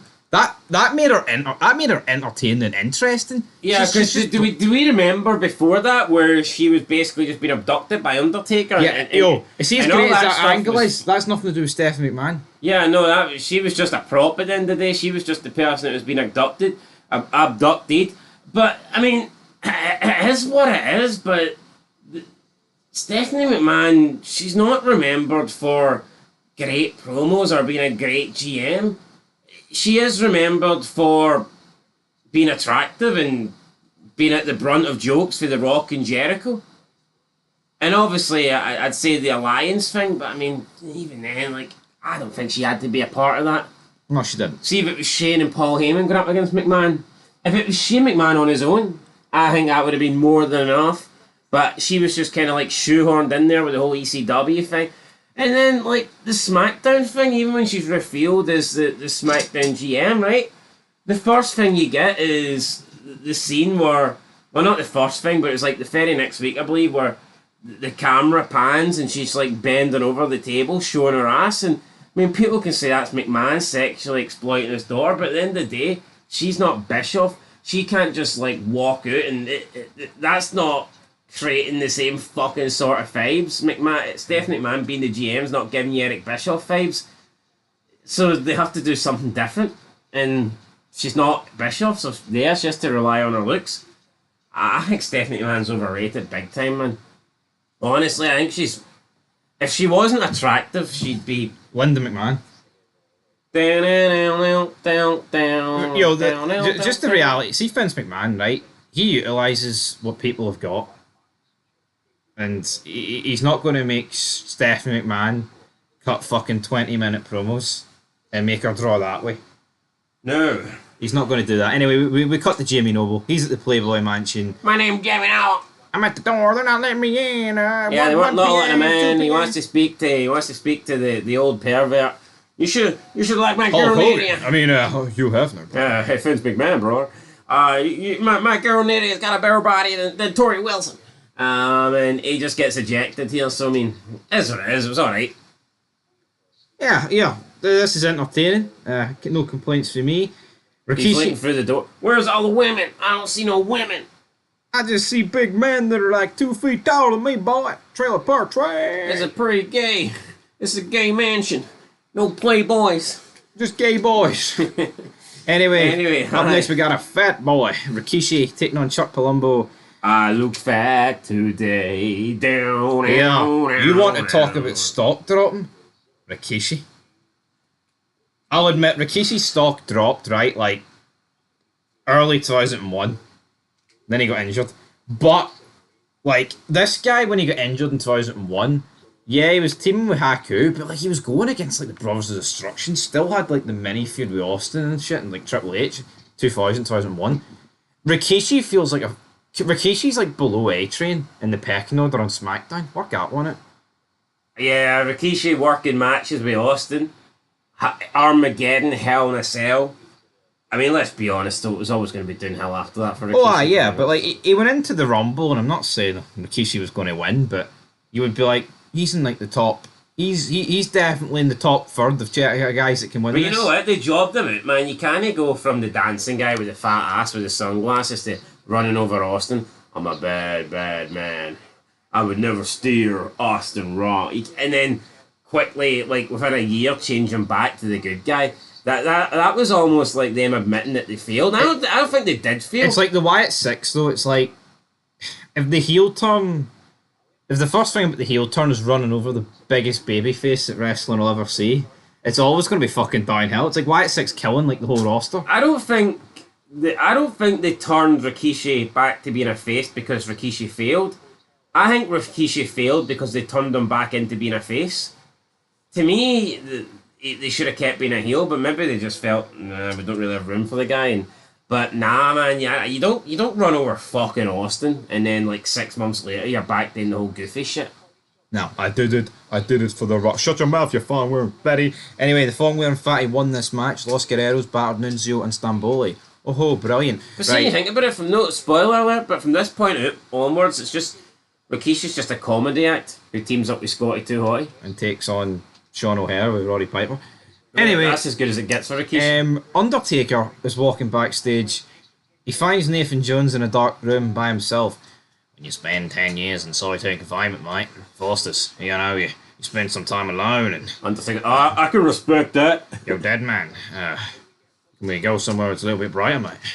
Yeah, Taker wants to watch A-Train and Big Show, and Nathan Jones like, why would we do that? Hello, room. No, seriously, yeah, why would we do that? This is fucking awful. You know what? I get what Taker's saying is like, we need to scout our opponents, but I can also understand Nathan Jones's point. Why the fuck would we want to watch those two? Yep. I mean, up next... Like, just let Nathan Jones sit in this wee room by himself, because, I mean, I would rather be in solitary confinement than have to watch Big Show and A-Train You know wrestle. what? This match was fine. I actually thought this match was good. Aye, but it's because of Tajirian for that. You, number one buzzsaw. Me, number one in that We can saw. take them out. The kicks. Rikishi, then No. Tajiri. Timba. And that was a funny wee segment backstage. See if you want to watch... watch this match, right? And this is everything about why wrestling was better back in the day. This is a fucking throwaway tag match that is so shit on paper, but they make it fun and entertaining. See today, 20 minutes. Equal offense and Big Show wins. Yo, this match should fucking suck, but I actually thought it was fine. I've honestly, Big Show wins, choke slam, no complaints. Is Tajiri the greatest Japanese wrestler? I think so. In, Well, what about the Great Muta? Fuck the Great Muta. What about the Great Tajiri? No, but let's be honest. See the great... No, those guys didn't do fuck all. They just wrestled boring matches. I'm talking about being entertaining. I'm talking about being a superstar. I'm talking about being a character. Those guys in Japan didn't do nothing but wrestle. And that, to me, that's... I don't care if you wrestle in New Japan, All Japan, Ring of Honor. It doesn't really... At the end of the day, you're just a guy in a pair of tights pretending to fight. Yep. No, that is it. When it comes to the greatest professional wrestler, sports entertainer, call it what you want, Tajiri must be up there. Of course he is. Remember to this day. To this day. Anyway, Sean O'Hare tells Dawn Marie nothing she doesn't already know. He uses a big word. What was the word that Vince McMahon did? Voluptuous. Voluptuous. And if he didn't get it, Dawn Marie also used it. So here we're hearing the whole Janelle Grant text messages 20 years ago in advance. So McMahon must... So that proves that they are the McMahon text messages. Yeah, McMahon must love the word voluptuous, like... Voluptuous breasts, damn it. But McMahon's always had a weird way with words. Yeah, he is. Like, I mean, he's alienating a lot of the... I mean, a lot of people are going to... What's she talking about? I've got a voluptuous body. Why not just keep it simple? I've got a sexy body or a hot body. I've got a perfect body. Yeah, but McMahon had to take it to the next level. I've got this beautifully curved body. I mean, voluptuous. Voluptuous. Anyway, Dawn Marie comes out, pretty much looked naked, took her top off. Naked. Showed it to Taz, and look at Dawn. Yeah, well, there was no look at Al, it was just look at Dawn twice. Showed it to Taz and Michael Cole. Unfortunately, the viewers didn't get to see anything because the top rope was in the way. So, I mean, I guess the people on ringside got to see. And then she walked off, and that was it. Yeah, quick and painless. If you compare it to the one on Raw, which people were complaining it lasted too long, online World of Wrestling, they don't like it. They would rather... They'd rather fucking A-Train's big, oily, hairy... What did they say about this? They said about this, it was a strategically placed ring rope, no complaints. Probably because it's SmackDown. Yeah, we're online World of Wrestling. I mean, it all happens on SmackDown, but this happens on Raw, and he's calling Dawn Marie all the names under the sun. Absolutely. But I tell you what, Slanders. John Cena was calling Brock Lesnar. I can't believe he called Stacey Keibler a bimbo. I know, it was pretty extreme, wasn't it? But John Cena's calling Brock Lesnar every word under the sun. Gonna whack you more times than a masturbation tournament. Big Brock, you're the crock. Yeah. What else did he say? Certainly didn't say that. He didn't say that. Big Brock. I don't know what he said. It was fine though. I enjoyed it. Big John. Aye, good. You can tell John's going somewhere. Good rap for John Cena. And you can tell Benoit's going straight to hell. Because up next we've got the Guerreros against Benoit and Rhino. This match was fine, I guess. I think it was about 20 minutes too long. It was a good match, but you know what? I can't accept it because then it ends in a no DQ. If you're going to have a match this long, you may as well have a proper finish. I knew though why have a match this long and then not even have it end properly? I knew it was a 6-man tag at Mania, so I knew it was going to end this way. I know, but if they want, why not just throw this match out early? Why have a very good long match just to have a screwy finish? If they were going to do the screwy finish, it should have just lasted like 5 minutes. Absolutely. But you know what? I mean, it wasn't your typical match. It was weird. It was long. And, I mean, at one point I thought this went way too long, but then I think the longer it went, the better it got. Yeah, so no, it was a weird one. So it's like, normally I'm thinking, the longer it goes, the worse it's getting. And but this one got better the longer it went, but then they ruined it. And you know what? It was weird because they booked... I don't know if they meant this, man, but Eddie Guerrero looked like the bigger star. He looked like the main event guy out of the four here. I mean, there was times in the match where he was kind of battling Rhino and Benoit 2-on-1, and he was getting a lot more offense on against Benoit than you would expect the heel to get. And maybe they're just trying to make up for the fact that travel sucks, so they has to kind of do double loads or whatever. But I mean, probably. I thought it was strange. But anyway, there's Listen, right? ends with Team Angle coming out and ruining the whole thing. This is something strange. We get a Hulk Hogan package, right? And it's like a lot about the mid 80s, 87, slamming the giant, whatever, right? How fucking crazy is it that in 2003, 87 is 16 years prior to it, but now 2003 is 21 years ago? And it's like, That's mental, isn't it? you watch 2003 and like the 80s, I know technology came a long way, right, in those short years, but it's like, even the early 80s is closer to 2003. Like 82 is like than what we are to 2003. It's the same distance. It's fucking insane. It just shows you, like, see, wrestling hasn't been fucking good for a long time. No, it's fucking mental how much wrestling has changed from like the late 80s to the early 2000s. And how much was fit in. And if you look at all the different eras, you can. But then you maybe look at from like maybe like 2013, 14. Look at the last decade. Very little has changed. Same shit. You know, it is literally the same shit. Like, there's been no real stars created in the past decade. No, it simply is. It's simply like McIntyre and Cody will go to a different company than come back to the WWE. Like, yeah, obviously, like Roman Reigns, right? I mean, they fucking force him down your throat, but it's like you look at like the 80s and 90s and the 2000s. Look how many people like didn't even exist in the wrestling bubble, right?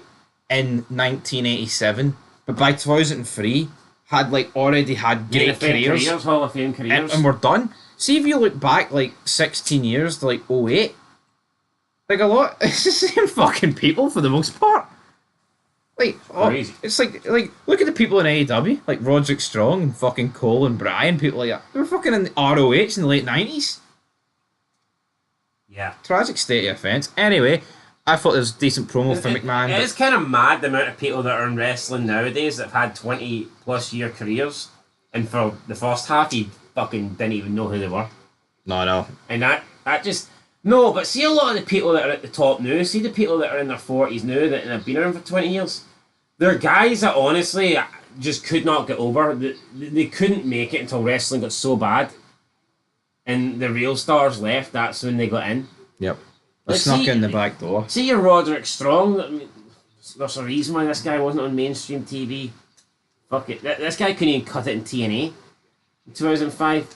Guy was literally a job guy. TNA. No, but there's a reason why these people.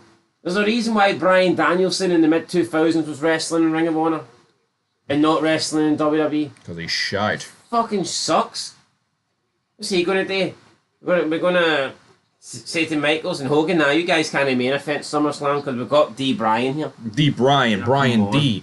Anyway, McMahon cuts a good promo. He's like, it's gonna hurt me when I kill Hulkamania. Woo! Up next, we've got Matt Hardy against the Pittsburgh Penguin. This did fuck all for me, I'll be honest. Yeah, the Penguin was over. Then they found out it was Brian Kendrick.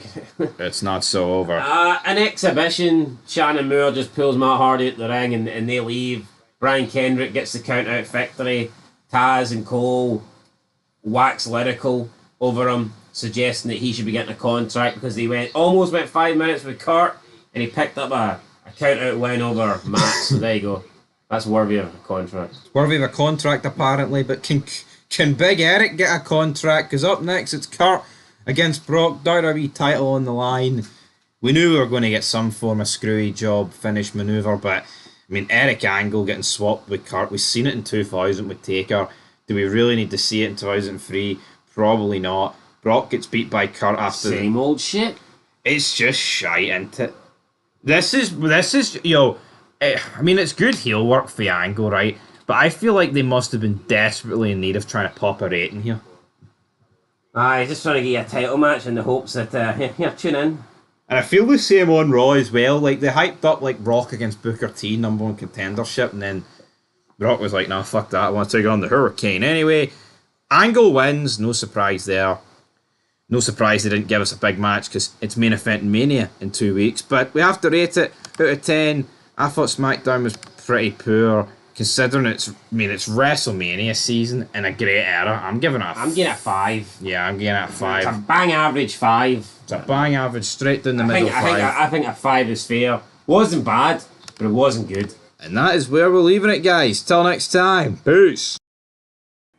I'm back, and I'm better than ever. Eric Bischoff is on Raw once again. He may have got an ass whooping from Stone Cold last week, but he's here this week, and he is challenging Austin to a lumberjack match. Welcome back, guys, to Fog Wrestling for your WWE Raw review from St. Louis, Missouri, March 17th. 2003. I've got a feeling you didn't like my pronunciation there. It's St. Louis, Missouri, but you know what? St. Louis, Missouri, goodbye down the Drury. It doesn't really matter. It's Randy Orton's hometown. Did we see Randy? Aye, we did. We did see Randy. Now, what I'll tell you, what we didn't see tonight, though, was what we got advertised at the beginning of the show. Bischoff says before Raw started that it would be him versus Austin in a lumberjack whip match, and everybody would be at ringside. All the Raw superstars would be at ringside as lumberjacks. And I mean, this kind of opened up possibilities of what you could get. And in the end, we didn't get it. And it just felt weird. It felt out of place, because we even had a segment later on where Shawn Michaels confronted Austin, and they were both a little bit hostile with each other. For some reason, for whatever reason, I don't know why. Then Austin mentioned here, what if Jericho's at ringside? And Michael's like, I'll deal with him. But then it doesn't even happen. I'm not quite sure if what that was a plan or whether things got changed at the last minute. But something probably got changed at the last minute, but I still think what happened at the end of the show could have happened with lumberjacks. I just think with lumberjacks, it could have been epic. I just think it would have been good to have Jericho and Michaels out there, Triple H and Booker T out there. For me, there was a lot of possibilities, and they kind of just in the end decided not to give us it. Bit strange. It's like, why the Shawn Michaels and Austin thing just seems so out of place now that the lumberjack match didn't happen. Out of pocket. Now I get it. At the time that promo took place, that backstage segment, the lumberjack match was going ahead, so I get it. But it just feels a little bit weird that it actually never went ahead. Maybe they realised here it's not a good look if The Rock and Triple H and all these guys are lumberjacks. Alright, but do you not think they could have did something better with Shawn Michaels in on this show? Oh, absolutely. If he was not going to be a lumberjack? No, absolutely. I don't know what they were thinking, really, but I mean, in terms of our first match, we move on for Bischoff's promo. Rob Van Dam and Kane, who are kicking off the show every week now. It's like FTR and Collision, but a much better version. I take that back. I shouldn't even mention them in the same light as those jobs. Here, I enjoy talking about this. Let's not talk about AEW. Yeah. It doesn't exist in this time frame. Lance Storm and Chief Morley against them. He says if the Dudleys interfere, they'll be suspended without pay. I thought they were already on that. But anyway, I mean, Kane and RVD No, win. they're suspended, I believe, with pay. Oh, they'll stay suspended. They're suspended without pay, but if they get involved, they're going to stay How suspended. good suspended with pay, though? You're getting paid to be suspended. Guess in WWE, though, you want to win titles. It's not a 9 to 5. Not Devon and Bubba Ray aren't begging to flip the burgers here. Anyway, no, they're not begging to flip the burgers, but they're going to flip the tables. Kane and RVD get the win. RVD tries to frog splash Morley after the match, but Morley rolls out the way. The Dudleys will run down. They throw Morley back in the ring. They get a table set up. It's looking like we're going to have 4 men put Morley through a table, but then the Dudleys flip the tables, pun intended, and they turn on Kane and RVD. Bubba throws RVD to the outside. RVD sold it like a motherfucker. It was a very strange flat. It was fantastic, man. I mean, RVD literally looked like he got launched by like the world's strongest man or something. This is an RVD sell. This, not many people he's done this a few times, especially like with ladders and chairs. But to take like a flat back bump to the outside like this. And it's like the amount he cleared the ropes by, it was like, you need to have agility to do this. But look at the spots here. You get this and then you get a 3D through the table to a big guy like Kane. Yeah, so Dudley's are Been a now, while since we've seen a 3D through a table. It is, but Kane's on the receiving end and RVD is probably laying out in the middle of the fucking, I don't know, ringside area by a broken tailbone. We go backstage. Devon reveals that Chief Morley called the Dudleys on the weekend and told them to make a choice, and the Dudleys have made that choice. Chief Morley says the Dudleys made the right choice, and they are now unsuspended, and they're getting their payback. But from now on, they report to Chief Morley as part of the Eric Bischoff administration. I like the way they've done this because the Dudleys aren't heels. They're simply baby faces forced to work for heels. A bit like Shawn Michaels when he needed the money from JBL. Which is here, another good wee storyline going on. But I'll tell you something else that was good. Triple H and Ric Flair. I mean, Triple H's part wasn't so good. He's a common street thug. But it came Goldust. Yeah, right down there in the WrestleMania. Goldust. Cops! I mean, Goldust, I'm really enjoying this whole can't talk, stuttering, I got electrocuted, and now every time I speak it sounds like I'm trying to say cock. So, I wonder how much of Triple H and Ric Flair was legit laughing, or did it seem overacting, or did it seem on the money, or... I thought it seemed a little overacting, but you don't know. I mean, it could have been legit. It could have been. I mean, I've seen Triple H's acting in Chaperone, so, I mean... yeah, it didn't seem that bad. No. Nothing's that bad. This could have been a genuine... this could have been... Here, could be a good video idea for us. Ranking every wrestler that's been in a movie. That's too many, though. Alright, ranking the wrestlers that matter. Ranking every WWE champion that's been in a movie. Aye. So, I can't think of any. No recent guys like... Hold on, if you're not a champion, you don't deserve to be in a movie. Scott Hall. Down out. Anyway, I mean, this was great. WrestleMania, I mean, it's a pretty iconic comedy promo, this. Booker T comes down, though. Well, first of all, Goldust slaps the shit out of Triple H. Well, he does, but I was just want to address Booker T took his clothes out of Gustavo Fring's closet. Yeah, no, Booker T... Hopefully it was the only thing he took out the closet. Well, yeah, Booker T looked good tonight, though. I mean, Booker T looks like a star. You can say he looks like a streak thug. He comes out, man, he's dressed the part. Aye. He looks like $1 million. Yeah. Looks like he could be an Evolution. Aye, he Apart does. from the fact they're 4 white guys and he's not. That doesn't work. Triple H just never liked black guys, apparently. Batista, I mean, he could claim to be He's half white, half something else, I guess. What is Batista's half what? Filipino or something. Asian. Filipino. I walk alone. Down. Anyway, both the Orton and Batista aren't there. Booker T runs down to make the save. Flair gets back body dropped. Booker T goes for the bookend. Then he goes for the scissors kick. Triple H pulls Flair out the ring, saves Flair. And it gets announced next week that we're getting Goldust and Booker T versus Flair and Triple H just before WrestleMania, because when wrestling was good, we used to get big tag team matches like that before the pay-per-views, whether it be Mania, Rumble, even the random pay-per-views. You would just get big matches, and it was good. Well, it was good. And this is what it should be. This is the formula. You know, you should get some form of like tag team match or multi-man match before a pay-per-view, which, you know, has a lot of the guys in it. Yo, I don't want to say... Was it not before... Is it Fully Loaded? Kane beat Austin for the belt? Or am I making... It was not fully... It wasn't fully loaded. No. What was the pay-per-view called? First Blood match? Aye. Over the Edge? No, not Over the Edge. Hell, King of the Ring. Was it King of the Ring? No, it was King of the Ring. Actually, King of the Ring 98. Oh, so is I Man King tight. Anyway, did they not have a tag team match on Raw? Aye, still Hell in a Cell. Aye. Aye. And it was Kane and... Mankind against Taker and Austin. Aye. Yeah. Is that no mental? Aye, what do you get now? Hee-haw. He wrapped in haw. But I tell you what you get now. Maven against Rico. This match was fine. Raven wins. We move on. Maven wins, not Raven, mate. Oh, aye, Raven's gone. I'm just combining Maven and Rico. But I tell you what, Terry's outside Stone Cold Steve Austin. Online World of Wrestling called this an upset victory. I'm not sure Maven... They also called it a time filler match. I'm not sure Maven beating Rico. No, it's mad, right? People will call this a time filler match, but they'll call Andrade versus Camilo Hayes a classic. I know. I know I'd rather fucking watch. I know I'd rather watch. But anyway, it's time for the Michaels. one that doesn't take up much time. Shawn Michaels. He storms into Austin's dressing room. Going to be a lumberjack tonight, Steve. You're going to carry a chainsaw? What? I mean, I thought it was alright. I mean, look, it's Austin and Michaels. It's not going to be bad. But something felt a little bit off about it. It was like, here, we're not really half. It's like we missed something.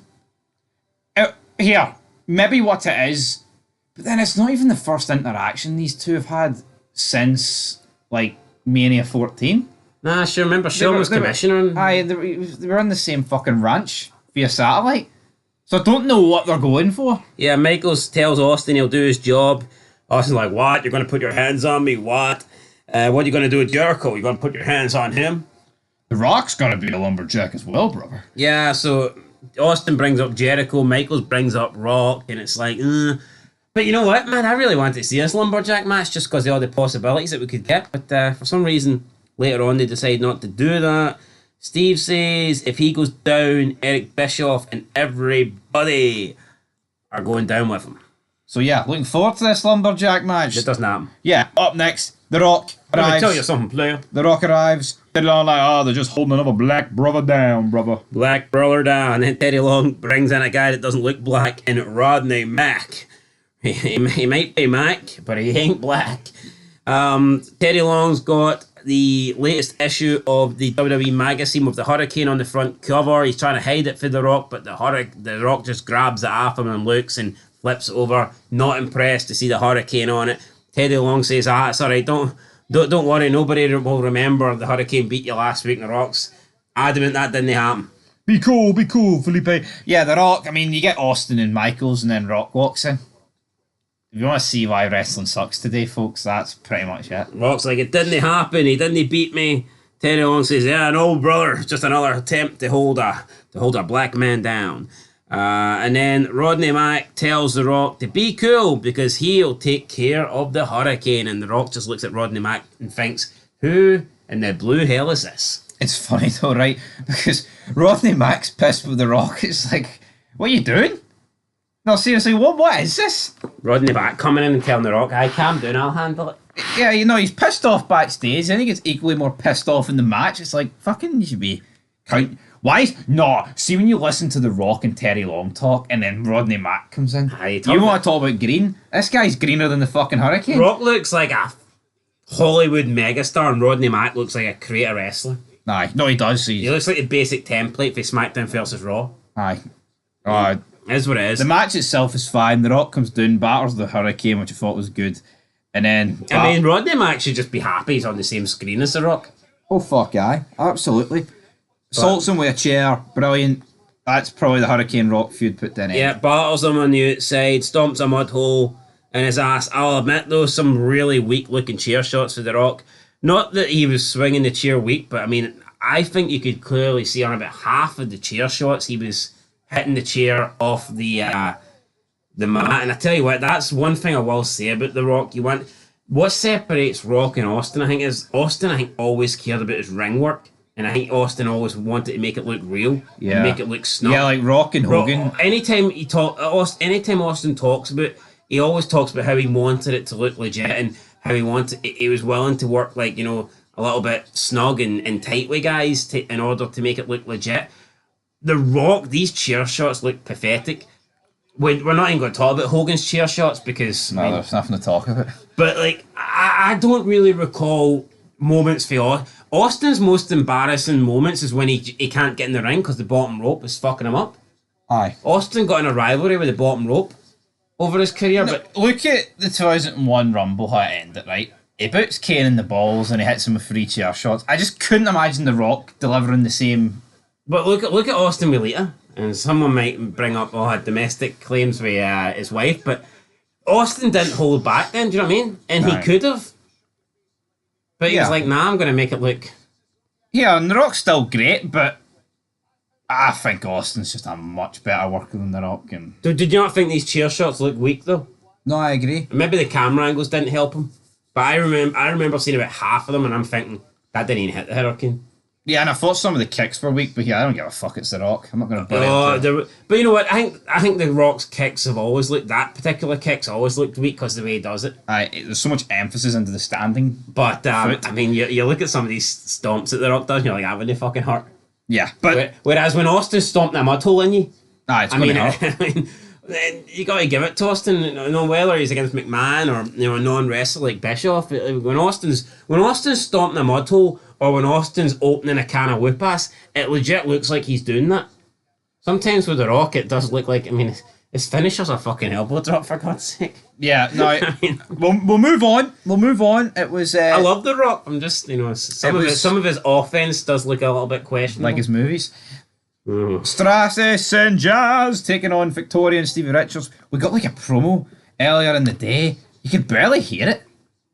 Victoria was in mouse mode and Stevie Richards just nodding away. I mean, as for the match, right? You know what? I like these matches because they actually incorporate like realistic violence. Aye, definitely. Stevie Richards. They know what they're doing. And you've got Jeff Hardy like making the save at the end after Victoria and Stevie Richards correctly win, by the way. Yeah, Jazz walks out on Trish Stratus. Eventually, Stephen Richards has had enough. He just comes over, hits Trish with the DDT. Victoria then gets the Widow's Peak, gets the win.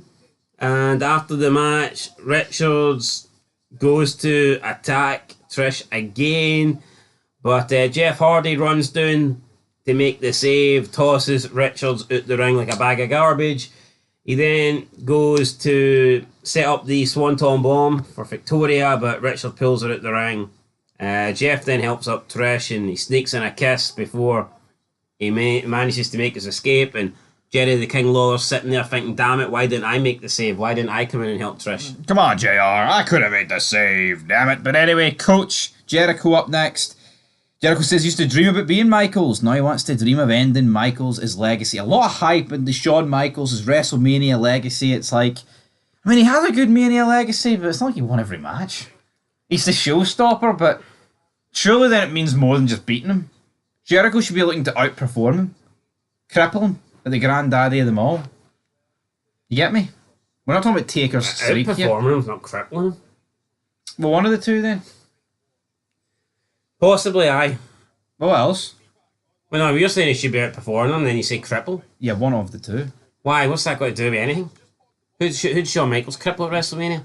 Because If if, he's trying Shawn Michaels' WrestleMania run is being highlighted by his performances, then a way of putting that to an end, because there's no undefeated streak, is by crippling him. So he Or can no longer... outperforming him? Jericho can only dream about performing Shawn Michaels. As good as Jericho is, he's not going to do it. Nobody outperforms Shawn Michaels in a big match situation, says JR. And I'm not going to disagree with him. Then we get Stacey and Test backstage. She says that she has seen the perfect tag team partner for Test, and she's got him lined up. Stacey then leaves. Test says he needs a few more minutes, and then he looks at Tori Wilson's issue of Playboy, and of course Jerry King, the Lawler, is upset that Test has got an early copy here. Of course he is. I mean, I'm sure King will get one of these copies. I mean, King was probably there during the shoot. Who are we trying to kid, folks? Come on. I think King was on camera. He was the one taking the pictures. He was recording it.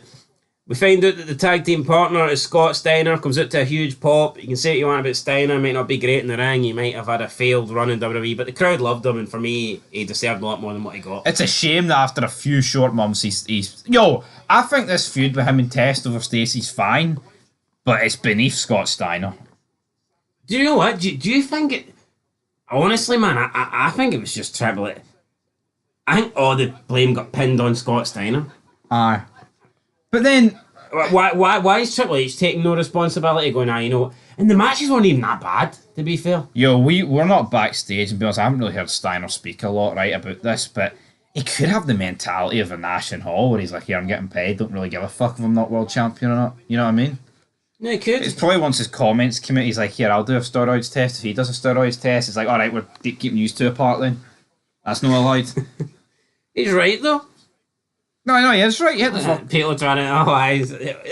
why try and throw... Remember Triple H did that like a dick? He did it to Masters on live TV. But see people, No, right? but here's the deal. Like, Triple H can say that to Masters, and it's, DX, that's banter, that's, breaking kayfabe there. That's Triple H with his wise man. See if Chris Masters throws that out on Triple H and light, fucking fired. But do you not think, right? Yes or no? No, I agree. I totally agree. See if Masters threw Triple H under the bus on live TV.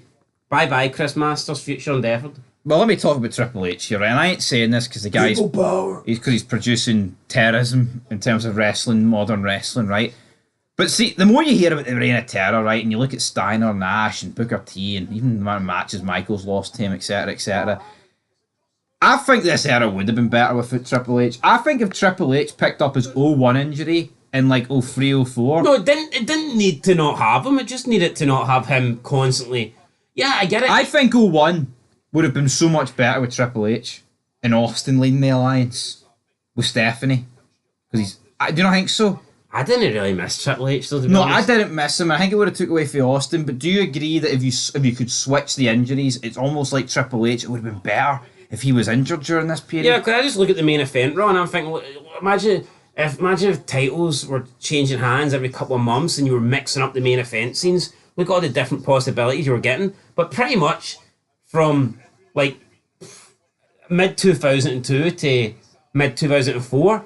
The main event scene consisted of Triple H versus somebody else. Yeah. Now it changed. It was Triple H Michaels, Triple H Goldberg, Triple H Steiner, Triple H Booker, Triple H Kane. But it was always Triple H or Triple H versus. It was never, even when Michaels won the belt, straight in the, RVD got a 7-minute match on Raw. And I think, having Goldberg against Michaels for the title's a great match. I mean, Michaels-Nash could be a great match. I mean, we've already seen it at this point. I mean, Michaels-Steiner, there's one guy to get a good match out of Steiner, man. It's going to be Shawn Michaels. Yeah, 100%. I think we could have got so many good world title matches. And I'm not saying Triple H didn't have good world title matches, because he did. But just look at the main event scene that Raw had. And there were so many different possibilities, so many different potential matchups that we probably ended up getting them. We probably got Michaels versus Steiner, I would imagine. But it was probably a throwaway match on Raw. Yeah, I know we got Michaels Goldberg as well. Yeah, like Goldberg Steiner, you might get that. Yeah. No, I think we do get that. Or is it Goldberg test and stuff?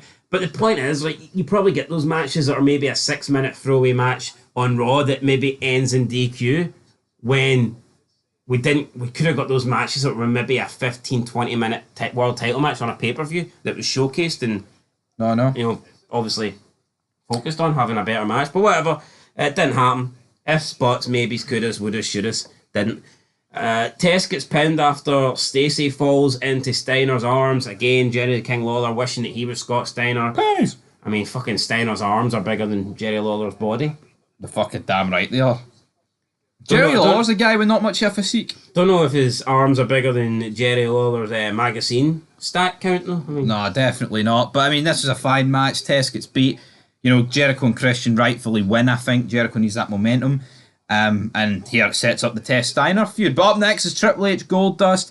Goldust got a lot of offense in, and it was a dodgy finish via Randy Orton with a crutch over the back of Goldust's dome. Yeah, now, Online World of Wrestling criticising this, saying that Triple H pedigrees Goldust for the victory to everyone's sarcastic surprise.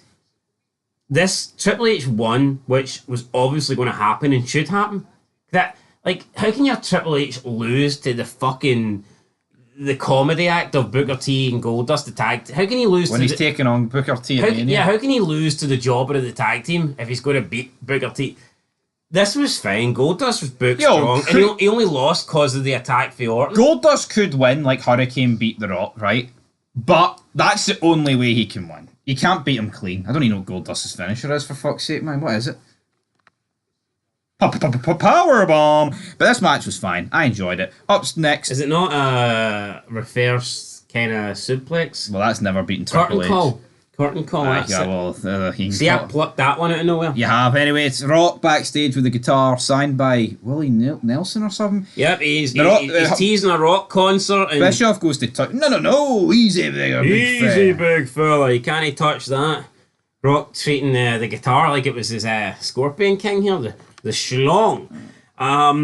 Rock says he's going to do a Rock concert, and Bischoff is excited. He's like, right here tonight? He's like, no, not in this shithole. Next week in Sacramento. So yeah, Sacramento seems to be... But he tells him here, forget about the Lumberjacks, make it a no DQ match. I'll come down a few minutes in. Morley will have your back till then, then I'll batter Austin. Yeah, Rock saying, look, you can't have all these people at ringside. It'll make you look a bit weak. You don't want to be looking weak. But I mean, technically a lumberjack match, it's 50-50. They're going to give Austin and Austin and Bischoff the same treatment. I think they were just looking for any excuse not to give this the green light. This match. And not have all these people at ringside. Yep. Anyway, Rock does come out during the match. Austin beats down Bischoff, beats down Morley. I actually thought Austin was beat. The Rock hits a stunner. Bischoff gets the 1-2.5, and then Austin just goes, well, fuck this. Hits the Rock with a stunner, hits Morley with a stunner, hits Bischoff with a stunner. 1, 2, 3. Austin's just not going to lose to these guys. I mean, that's the one These guys, it's the Rock. Yeah, well, I know, but I mean, that's the one thing I will give Rock credit for. He was willing to, maybe for a guy of his caliber, maybe he lost too much. I think he probably did. But you look at when Austin's had these mini little feuds. Remember he fought Spike Dudley? Who was the other guy he fought? Was it Tajiri? Yeah. Was it Tajiri? Yeah, it was just loads of people in the invasion, but I mean, he fucking buried them. Yeah, you knew they were never going to fucking win. But with Rock, I feel like Hurricane did beat him.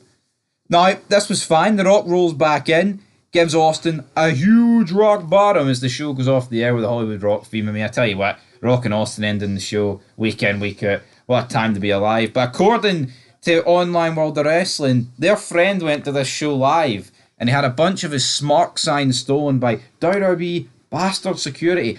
See if you're going to a Raw event in 2003 and you're being blessed with this roster and this event, why the fuck are you taking smart signs? Yeah, what are people say? Oh, we want 60-minute matches with the American Dragon, Bryan Danielson. Fuck that. You're getting The Rock and Austin and you guys probably want Ring of Honor pish. Their signs shouldn't only be getting stolen. They should be getting shot outside the arena because having an opinion like that, man's brain dead. Now, Online World of Wrestling also claims there was a scuffle between Bischoff and Ric Flair during the day before Raw went on the air. Interesting. I'd fancy Bischoff to kick Flair's ass. Well, Bischoff does have a background in martial art. I think Flair's the biggest fake tough guy you'll ever see. Yeah, no, I agree. I wonder what the scuffle was about though. Like, I think X-Pac tells the truth. He doesn't strike me as a guy that would lie. See when he says that when Ric Flair takes shots, he chucks him over the shoulder? Yeah, I could believe that. He's a guy that says he was there and is probably never there. Mentally or physically. No, but he's been in a lot of places. He has been. But anyway, we have to rate this episode of Raw out of 10. It was a weird one. I don't think it was as good as I'll give it a 7. Aye, a 7's fair. I was a bit disappointed we didn't get the lumberjack match, and there was a few things in the middle of the show that I thought weren't necessarily great, but very good. Next week, Rock concert. You've got the big Evolution against Booker T and Goldust. I'm sure there'll be other great stuff as well. Looking forward to it. I can't wait, guys, but now we move on to SmackDown, and we'll see what Taker, Nathan Jones, A-Train, Big Show, all those guys. What those guys can cook up, brother. Big Eric Angle. Big Eric. That's plenty. Let me tell you something, brother. What even is McManamania, brother? Well, forget about McManamania. It's Fogmania, and we are back with another wrestling review. A SmackDown review, to be exact. March 20th, 2003, the penultimate SmackDown before we get to WrestleMania 19, and Hulk Hogan gives us a little blood, a little bit of colour, adds a bit of colour to our life. Absolutely, he does. We kick off with America. Let's go in and get the weapons of mass destruction, brother. The rest of the words. America, oil money. Dun, dun, dun. Anyway, Donald Trump is your 47th president in the world. That's the only song. That's the only lyrics I know. Let's just move on. Let's just move on. There was velocity matches, by the way. Let's go through them. Nick Dinsmore and Rob Conway beat Rene Dupree and Lance Cade. Now, people always complain. They always say, "Oh, Nick Dinsmore was a great worker. He could have been so much more if he didn't get the Eugene character." Okay. Well, you know what? Do you know anything about wrestling, by the way, before I continue my point here? I know the stuff that matters. Right, he knows the stuff that matters. I guarantee you, right, if Nick Dinsmore got brought up to the main roster as Nick Dinsmore, he would not have had a more memorable career than Eugene. See, Eugene was a great character that had legs, right? And I guarantee you right now The only reason we don't see Nick Dinsmore back in WWE is not because it failed, it's because of the woke world that we live in now, and the Eugene character just wouldn't be acceptable. If the world hadn't gone to shit and we could still have a character like Eugene and make fun of somebody like Eugene, this guy would be getting brought back from time to time. Yes or no? Oh, I totally agree. It's just unfortunate that he had a character that just wouldn't be approved of nowadays. Can you imagine if this Eugene character was brought back for special appearances or like Raw anniversaries? Oh, it'd be great, it'd be brilliant. Yeah, but can you imagine the heat that they would get? No, I know. So... people saying, "Oh man, they ruined him." No, but Eugene was more over than Nick Dinsmore could have been with anything else. Eugene's better than R-Truth. People won't realise this, but Eugene played a Mongoloid better than R-Truth plays whatever he is. I know, but R-Truth doesn't really play a dumb person, doesn't he? Not just play someone behind the a wee bit dumb, like a wee bit dumb, baby. But Eugene was mentally fucking, disabled. Mentally disabled, right? The writers must think we're mentally disabled. Sean O'Hare beat Canyon with Jackie Gaida. Now, recently Mark Henry put Sean O'Hare in his top 4 guys that would help him get to a bar brawl. Not going to disagree, Sean O'Hare's a jack guy, looks the part. I mean, for all we know, he could be a legit tough dude. Never really seen him fight though, so can't say too much. Nunzio with the FBI defeated Tajiri, and A-Train with Big Show squash Funaki. So... big WrestleMania match coming up. You're getting to share the ring with Undertaker, and A-Train and Big Show's only appearance this week is being relegated to Velocity to take on one half of the tag team that they beat last week. SmackDown's #1 announcer. I mean, tell me what's happening. I don't know what's happening. SmackDown is dying compared to Raw. SmackDown is pish. Even the main event thing, which we'll get to later, just sucks. But anyway, Charlie Haas against Rhino. My thoughts on this match was a wee bit dead.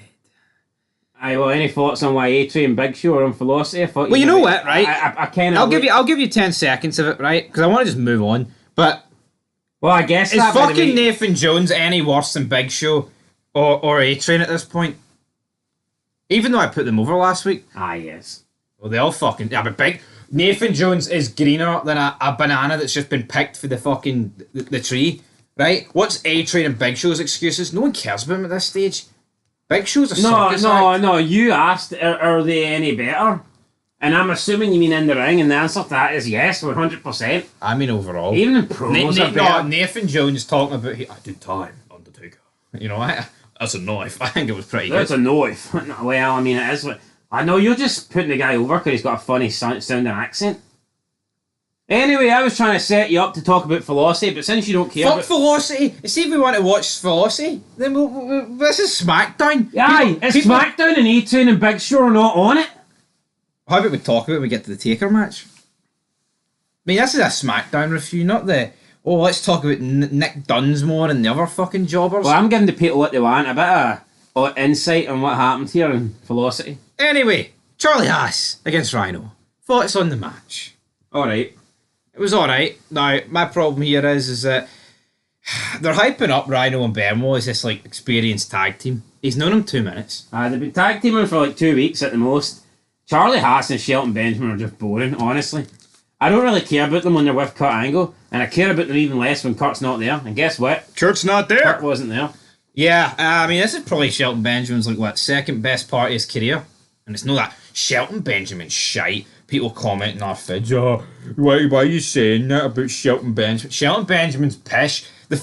I'll tell you how you know wrestling's dead. See when Shelton Benjamin's in AEW and he feels like one of the biggest deals in it? That's when you know it's fucked. Shelton, at what, 49? Ain't no stopping me. Yo, I don't mind Shelton Benjamin, but come on. The guy's boring. His best gimmick was the Big Mama gimmick.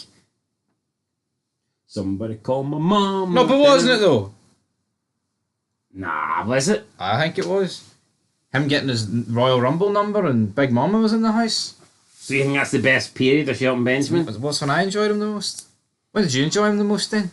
Big man. Don't know. Probably. No, see, you can't name one. Probably when he was on Raw for a bit. I don't know. He was like boring the tits office. Who? Fucking Shelton Benjamin's shite. Anyway, I mean, he's better than Charlie Haas. I'll give him that. Like, but DQ, Benoit runs in, saves Rhino for a double team. We got Bob Costa putting over Hulk and Vince McMahon. Do you know who this guy is? Heard him? I'm not too sure what he does. I have no idea the guy is, to be honest. But he put it over. I definitely know. Showed in public. I mean, I definitely know the name, and I mean, I'm sure he's big time. Like, I just couldn't really tell you what he's done. Stephanie McMahon is backstage with Brian Kendrick. She says that she's angry that Brian was revealed as the Pittsburgh Penguin last week. Says that Brian is a liability because he is not part of the SmackDown roster. Brian apologised, saying that he just wanted to impress her. Steph says that Brian can beat Shannon Moore tonight. He will get a spot on the roster. So, Steph is disappointed, but is willing to give Brian a chance to be a part of the roster. So Brian Kendrick is better than Charlie Haas and Shelton Benjamin when it comes to actually being able to cut a promo. But who's denied that? I mean, who's came out and... No, but I'm not saying... I think people... No, but you're saying that as if... I mean, like, I mean... No honestly, Brian Kendrick's done more for me in his wrestling career than Shelton Benjamin. Oh, a T-bone suplex off the ladder. Fucking... I'm sick of this pretending that Shelton Benjamin's great when he's really not. I think Shelton Benjamin's good for creating moments because he's agile. Yeah. And I think in terms of spots... ladder spots, top rope spots. Like, see that kick that Shawn Michaels hit something? That's great. I mean, that is great. But the thing is, see if that isn't Shawn Michaels hitting him with a super kick, nobody really cares. Yeah, if that's Jeremy Buck, if that's nobody Jeremy gives two fucks. That's not on the Raw highlight fucking package for 20 years, you know what I mean? So, you're only as good as who you work with, and that's kind of Shelton Benjamin's... Oh, he got a pinfall victory over Trick. What did it lead to? Eugene got a pinfall victory over Triple H. Does it mean he's not retarded? Come on, people. We got a John Cena rap, and I'm liking these John Cena raps, and Brock Lesnar next week is, I think, going to get the Dr. Fuckonomics. He's going to get his ass whooped. He is here. See, he's going to open challenge at Mania 19. Looking forward to it. Yeah, he's going to call out some wannabe rappers, but next week he's going to take care of Brock. So we got a lie, cheat, steal. Los Guerreros have a skit on the golf course. I thought it was pretty funny. Holmes, we don't do foursomes, man. Yeah, that was definitely the best part of it. Best part of the show for me. Online World of Wrestling described it as another hilarious skit. I've enjoyed both of these skits. You had this one, and obviously a few weeks ago you had the one with the mum and the baby. I'm not sure I'd say they're hilarious though. No. I think they're funny, but to me this one was the better one. To me, hilarious is Rocky Hurricane. Aye. But here, Online World of Wrestling said... But they're definitely SmackDown. They're SmackDown guys. He's a SmackDown guy for sure. He represents the blue brand, but we represent the red brand over here. Absolutely. But here, I'm not taking anything away from Los Guerreros. I prefer these skits over their matches. Oh, absolutely. So I would prefer to get these skits every single week. Well, put it this way, Guerrero needed this. He needed to reinvent it. Yeah. Speaking of other matches, we get one of the matches up next. 6-man tag. Rikishi and Los Guerreros taking on the Full-Blooded Italians. Do you like the Full-Blooded Italians theme song? That's alright. It was good seeing the football Nunzio back in ECW or NXT. Sorry, I like Nunzio. Push him. Rikishi hits Palumbo with the Sevak kick. No idea what that is. Then Eddie hits the frog splash for the win. I think the Sevak kick's just a super kick, but a guy with a fat ass doing it. We get an interview with Bobby the Brain Heenan. He says he's not sure Vince would be Vince without Hulk, and he's not sure Hulk would be Hulk without Vince. I think that's fair. Yes. I actually think that's a genuine fair comment. Because for me, Hulkamania doesn't go over without Vince McMahon. I agree. The Vince McMahon helps get Hulkamania over, and without Hulkamania, WWE is nowhere near as big as it was, because that was the driving force behind it. Well, let me tell you something, brother. Hulkamania was bigger than wrestling. It was. Yeah. See in the 80s, no one talked. You spoke about Hulk Hogan before you spoke about wrestling. Yeah. He was in Rocky. All that Thunder Lips. Hulk Hogan was essentially the brand. Hulk Hogan was WWE before WWF was WWF. He was the brand. Wrestling was just like the wee sub brand or whatever. You know, Hulk Hogan was the man. But again, Hulk Hogan wouldn't have been the man without McMahon. So it's like, yeah, you need McMahon. You don't have the man without McMahon. You can't spell the man without McMahon. You cannot. And Hulk Hogan was the man. It's a shame though, because I think you can tell at this point that Heenan's health is deteriorating. He's not the guy he was on Nitro. Yeah, is it not by 2006? He's pretty much done. Aye. Did we not see it? Is he not have an appearance by 2006 and he's kind of just gone? I think he does. He's at Mania 20. I'm pretty sure. But I don't know what happened to him. Who was that guy that stood up before the Survivor Series match? Freddie Blassie. He He died in 2003. At least they got to see the right Stand team. up. At least they got to see the right team win. Why were they putting over Freddie Blassie? Who is he? Who is he? Former wrestling guy, isn't he? A Manager? former wrestling guy, but why is he rallying the troops at Survivor Series 01? Well, who do you want to rally the troops? Fucking somebody better than him. Freddie Blassie. Who? Name somebody. You having a giraffe? Name somebody. Fucking McMahon would have done. That's a fair point, actually. Fuck's McMahon getting Freddie. Yo, Bruno Sammartino is on a different I don't even like Bruno Sammartino, but he's on a different playing field than fucking Diddy Man Blassie. Right, okay. What, did I go too much in there on Freddie Blassie? No, you didn't go too much in. That's alright then. Up next, got Jamie Noble against Booyaka. Rey Mysterio wearing the Shawn Michaels Survivor Series 2002 tanned, shitey creek brown attire. It doesn't suit Rey. He suits bright colours, reds, blues, greens. Not a shitey brown colour, man. Well, nobody really suits shitey brown, though, to be fair to them. Who's actually wore brown in wrestling and pulled it off? Viscera? But he wore purple. Yeah. Mankind? Yeah, but it kind of did look shite on him, didn't it? Although maybe Mankind was supposed to have a shitey attire, you know? Maybe McMahon would suit brown on him. Maybe, I don't know. Anyway, Big bit of shite. brown's not a good look. It's not. I'll tell you what's not a good look though after the victory. Ray wins, West Coast Pop, brilliant. Kurt and Eric Angle, right? Eric sucks. This fucking program sucks. Brock and Kurt deserve better, even though they're both in it and could automatically. I mean, they could elevate it themselves, but Stephanie's not that good. Eric Angle has never did an acting lesson as Puff, and I feel like at this stage, I feel like the best of Kurt Angle's behind him. Like in terms of like, do you not think so? I miss the Kurt Angle of like 01 and 02. Yeah, and 2000. That's actually my favourite Angle. A lot of people talk about Perk Angle, like, but for me, No, I like Perk Angle too, but I think Kurt Angle in the last couple of years, he's a bit bland. Isn't he? He's a bit... the wrestling machine. It's like, well, what else? Don't get me wrong, when he enters the chamber and he's hitting Germans, it's great. You know, his match against Taker's great, but, you know, I'm not a very big fan of the black people. I mean, that's a pretty funny thing. It's to be the bestiality thing, Booker T and Charmaine. I mean, that's funny, but... Charmel. Alright, anyway. Why can't you... I forgot her name. Charmaine? Well, that's off of the Sopranos. No, but you just said somebody else there, like 5 minutes ago. You got them wrong. Who? Can't remember who, but... Jamie Noble. No. Somebody else. You totally butchered her name. Then you said you didn't know who Nick Dunsmore was. And there was another name. I actually thought it was going to be Nick Aldis. No. But then you were beginning to put him over, and I was like, can't be Nick Aldis. What's he ever done to get put What's over? he fucking done? What is it with the F-bombs, man? I'm on a count of about double digits here for you. Right, I'll reel them in. That's good to know. Well, I would actually like to get this monetised. So let's go. Continue. I mean, I just think this feud sucks, man. I've nothing really... I don't care about it. Eric Angle's in the ring for too long. Kurt's like, oh, you're going to be the next big loser. Yeah, what was your issue with Eric Angle? Like, you seem to hate on the guy. What's he done? I think he's... Alright, maybe I'm going in on him, but I just don't think Brock and Kurt are doing it for me. Yeah, but... They shouldn't be main event Mania. All Eric Angle's ever been in WWE for is to be a Kurt Angle lookalike and distract his opponent. Apparently he's a serious MFer and not a attitude faller, if you catch me. I wouldn't mess with Eric Angle apparently, but there you go. Stephanie McMahon's new music hits, what did you make of that?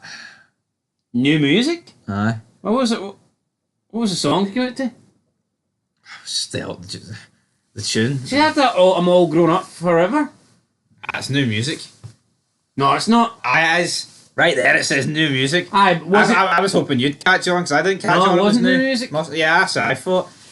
Unless they just dubbed in or I something. mean, unless they tried it for 1 week and they went, oh no, we don't like that. It was I'm all grown up and she's already used that. I'm all grown up now. Right. Brock Lesnar comes out, slides through the ring. Kurt then throws Eric in front of Brock. Kurt then smashes a crutch over Angle's head, hits him a big Angle slam on a chair. The chair then just flew out the ring. Here, what's your thoughts that Eric Angle would actually beat Brock in a legit fight? Okay, I'm not convinced. But then Kurt beat Brock in a legit fight, so... And apparently Eric would mess up Kurt. Well, Kurt's saying that. I think he's just putting his brother over. I think he's being I respectful. think there's a difference between... Yeah, but look at brothers. Look at the way... Like, I think Kurt's just putting his brother over. Same with the Klitschko's. Look at how Jake Paul and Logan go on. You think you're better? There's no way you're better than me. Even look at the Tates. Look at Andrew. And, I mean, they've got a lot of respect for each other. Yes, but I think there's a difference between what Kurt Angle wrestles like and actually battering someone. Like, the Tate brothers have both said that the other would beat the other. And the Klitschko brothers have both said, nah, my brother would beat me. Yeah, but that's just being modest. And I'm pretty sure Kurt's came out and said, nah, no, I wouldn't mess with Eric. Eric was the man. Well, what is Eric? Like, what actually is he? Just a guy. Well, then, that's the problem, though. Everyone else we're mentioning here are, like, over.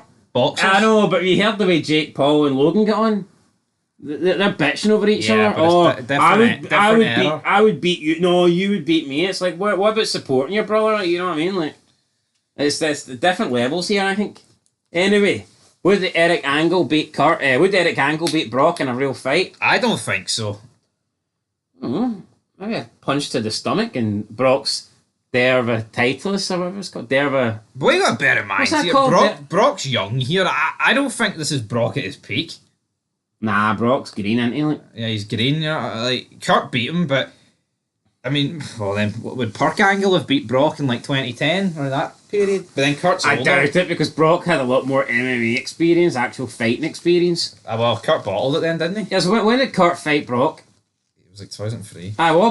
But listen, all they had both was wrestling experience back then. Yeah. And Kurt was an Olympic gold medalist. Now, I'm not saying Brock didn't win some good awards at amateur levels, but you'd like to think that winning a gold medal, trumps everything else. So I think it's very believable that Kurt would be better in a fight because pretty much not all they were known for was both being like legit wrestlers, and Kurt wrestled at a higher level. But if you're talking a fight in 2010, I mean, Brock's trained in MMA. Yeah. So I would have to imagine that by 2010, even if you took Kurt Angle at his best, even if you took peak Kurt Angle, whatever year that would be, you'd probably have to favour a 2010 Brock to beat him because of the new skills that he's added. Yeah. Although some people would say, judging on Brock's MMA career, he didn't really add anything new. It's been labelled as a fight. It sounds more like a wrestling match, like a wrestling on a mat. If it's an all-out fight, no rules, we're battering each other, I'm going Brock every day of the week. And then I'll double down on the Eric Angle as well. Anyway, Kurt runs off, the referees get chased away. Bring back the brawl for all. I'd bring it back. Brock Lesnar, though, was he injured? What's going on? We'll see later on when he gets a wee... The referee was touching Brock up, man. It was weird. Brock, you okay? Brock. Right, up next we've got Undertaker versus Bill DeMott.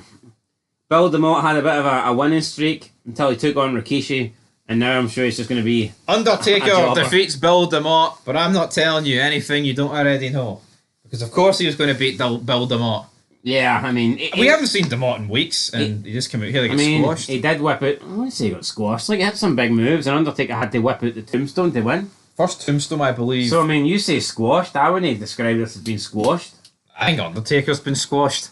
What's the actual need of this? Momentum's been squashed. We got Brock Lesnar backstage receiving medical attention. Apparently, we were going to get an update.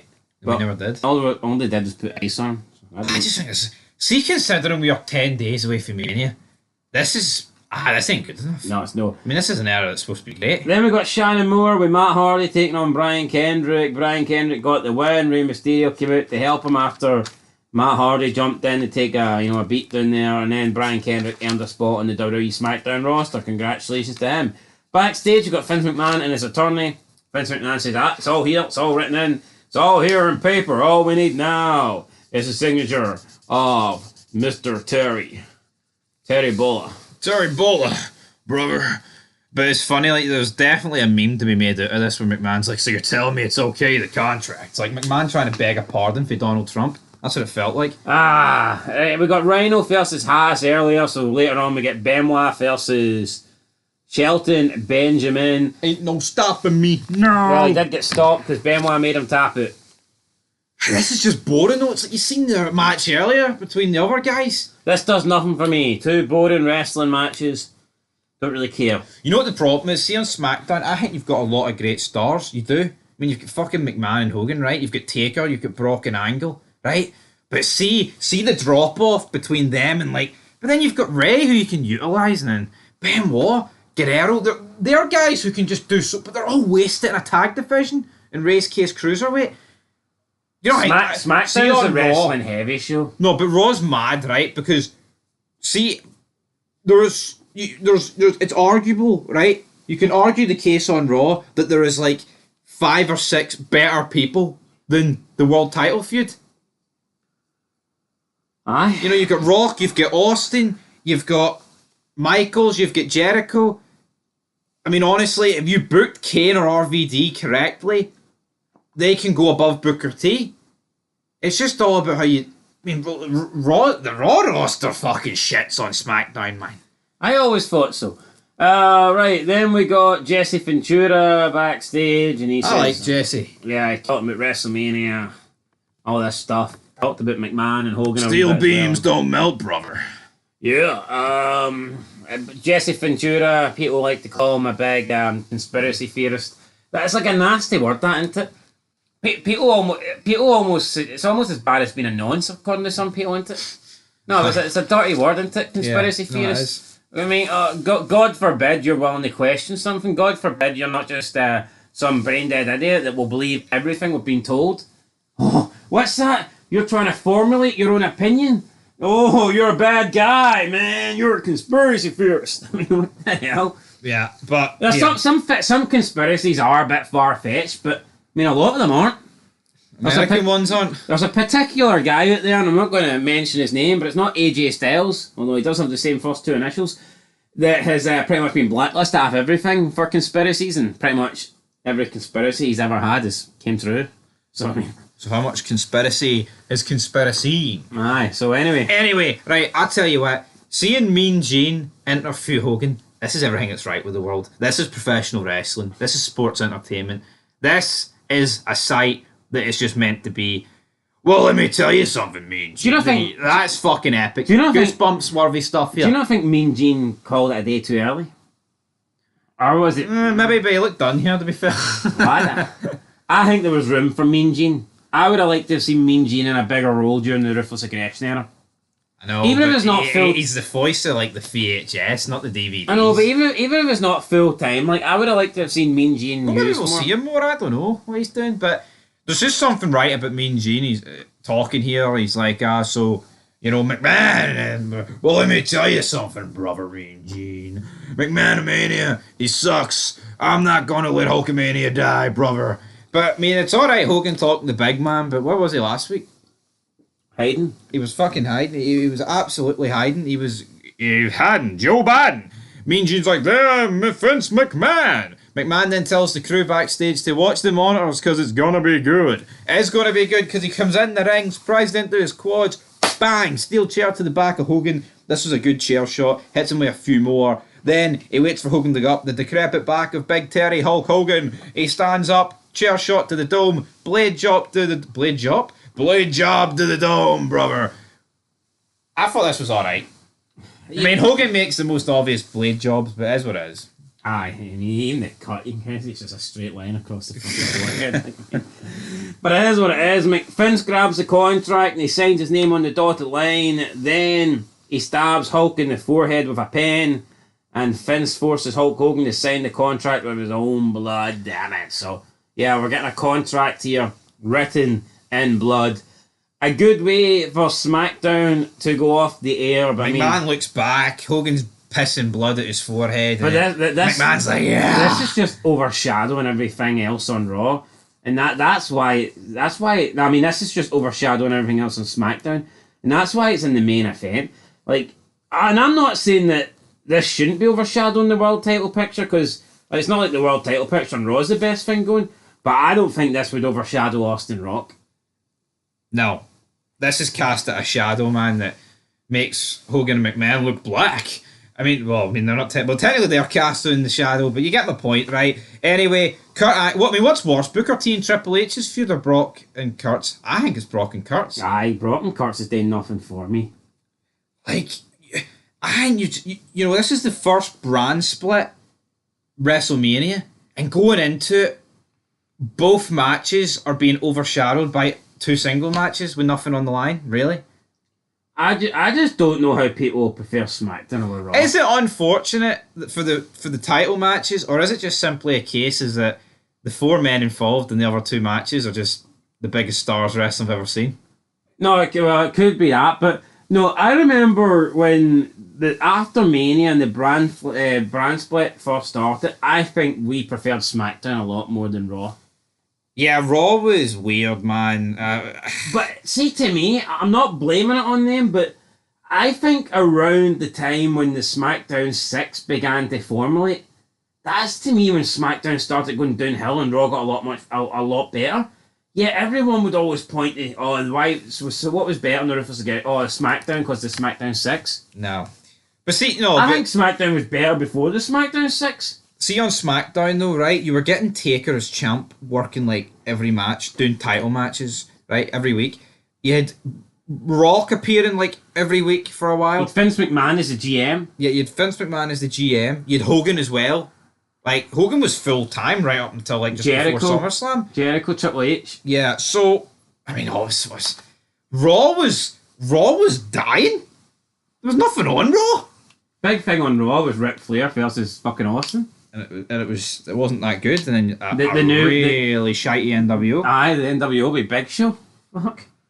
I mean, what the fuck? But anyway, that's the past. This is 2003. I am going to give this show a 5 out of 10.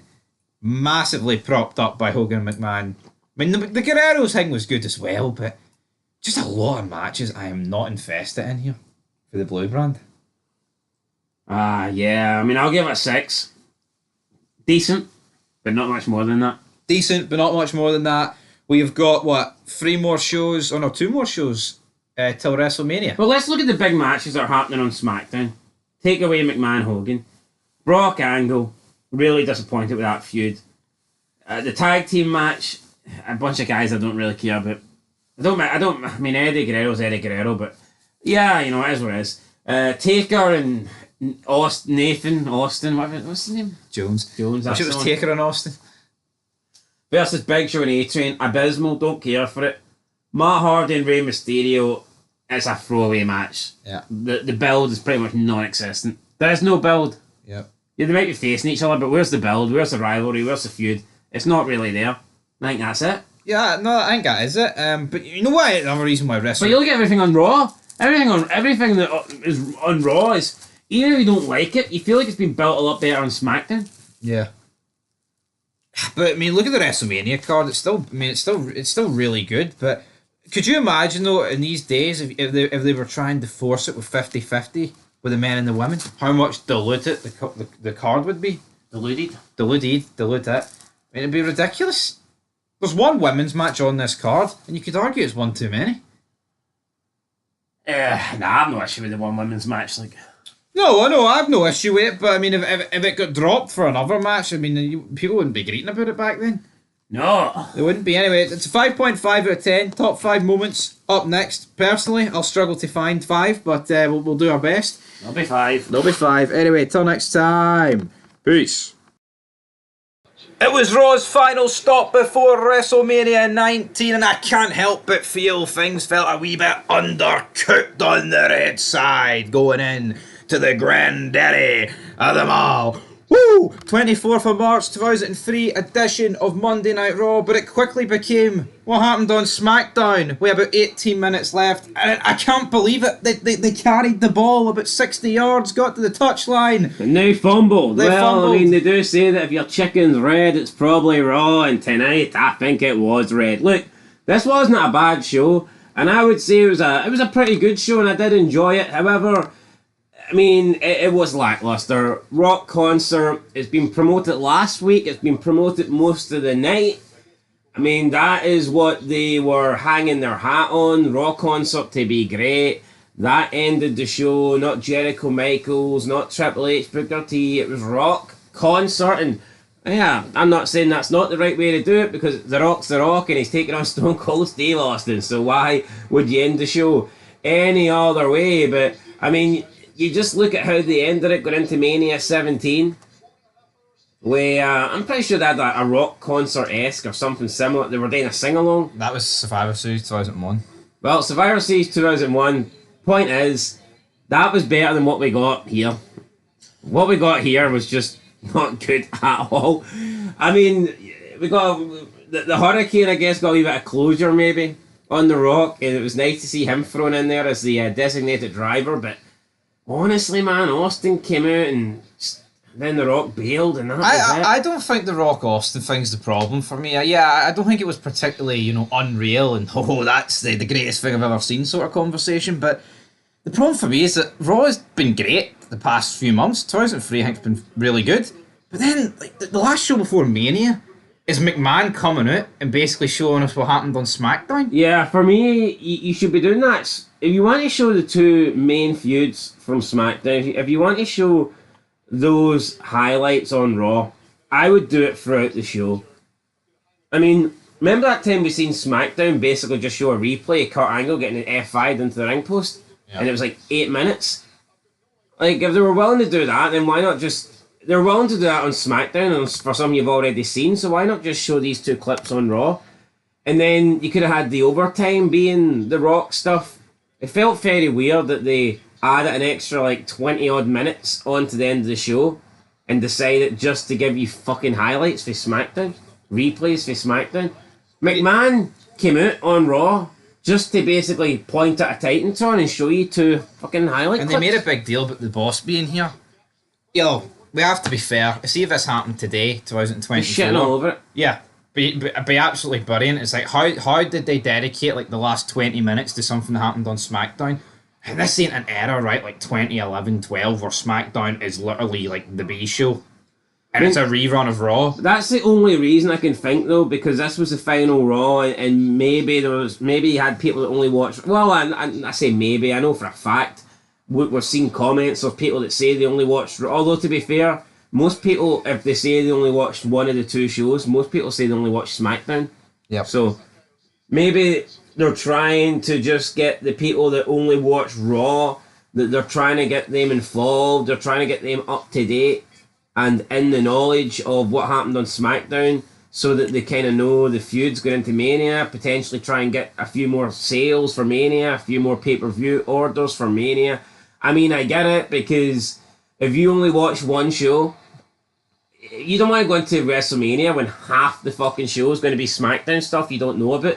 I mean, it does make sense to show the main stuff on SmackDown on Raw, but I don't know, I just think they could have done it better. Will they do something similar on SmackDown? Will they show the main stuff from Raw on SmackDown?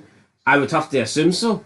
I think there's just better ways of incorporating. I think if you have McMahon throughout the night, backstage with Bischoff, watching it on the monitor, and then we see it, and then it cuts back and they're both watching it and they discuss it, incorporate it into the show. Don't have McMahon come out and be like, this is what happened on SmackDown. It came across as really cheap and it just leaves a bad taste in the mouth almost. I was expecting this Rock concert to be holy fuck, this Raw was a 9 or a 10 out of 10, man. The whole Rock and Austin blew the house down, but then McMahon came out and when he likes taking dumps, I feel like he just took a dump in the ring and he fucked off. Took a dump in the ring and he left it. Anyway, let's get to the start of the show. Lillian Garcia.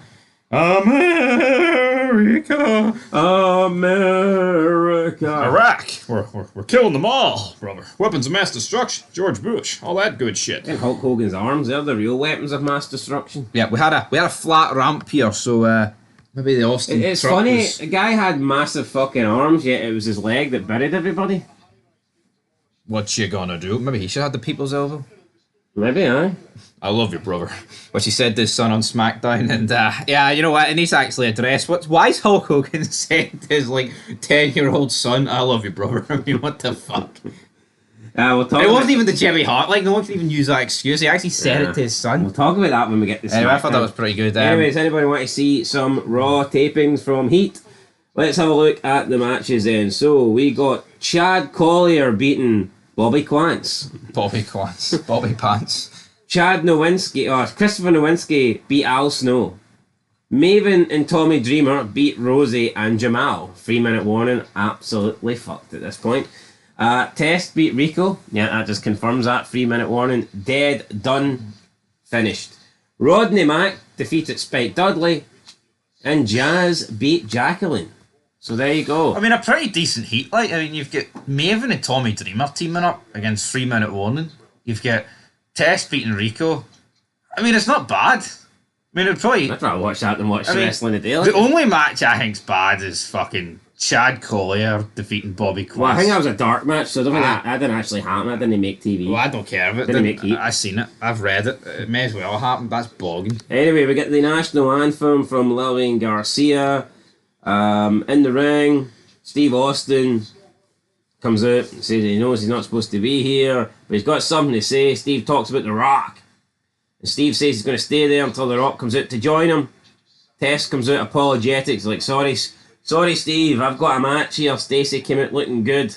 King won't let you forget that in case you didn't notice. King's like, look at those legs, JR. And JR's like, King, you're sad. I'm looking at Austin, damn it. You're a sad little man. Fucking look at Stacey Keebler looking me blame Jerry Lawler. Sometimes I think he goes over the top, like, but this is justified. This is a justified reaction.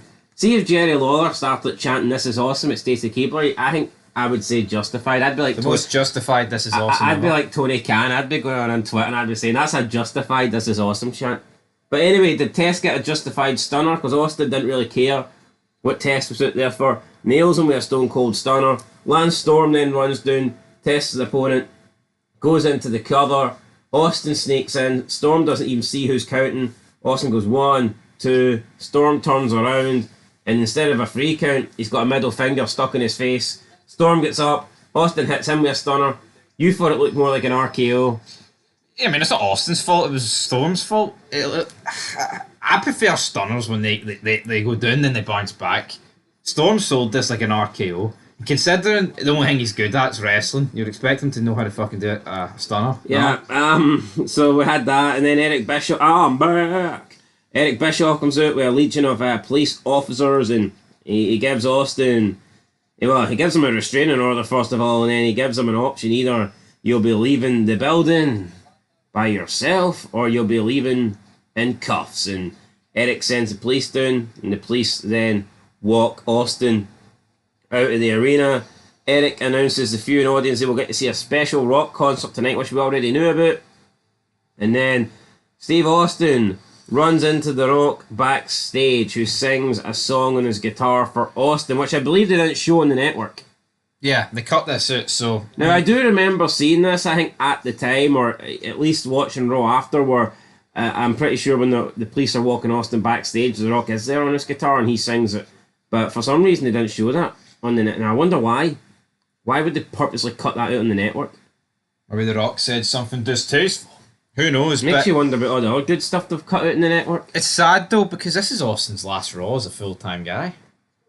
After this, it's just GM, really. Yeah. He spent all of it outside. Locked it like God damn it. Right, mixed tag match. Jeff Hardy, Trish Stratus taking on Stevie Richards, Victoria.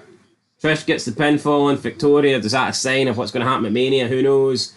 Trish then tries to kiss Jeff Hardy, but Jazz comes out, blindsides her, and then we get a beat down, then Jazz attacks Victoria. Triple threat, WrestleMania. Who's going to win? Who knows? Backstage, you get Coach and Bischoff. Coach tells Bischoff security has an emergency, takes him to the security office. You're like, what the hell's going on here? We see Austin outside in his truck, waiting.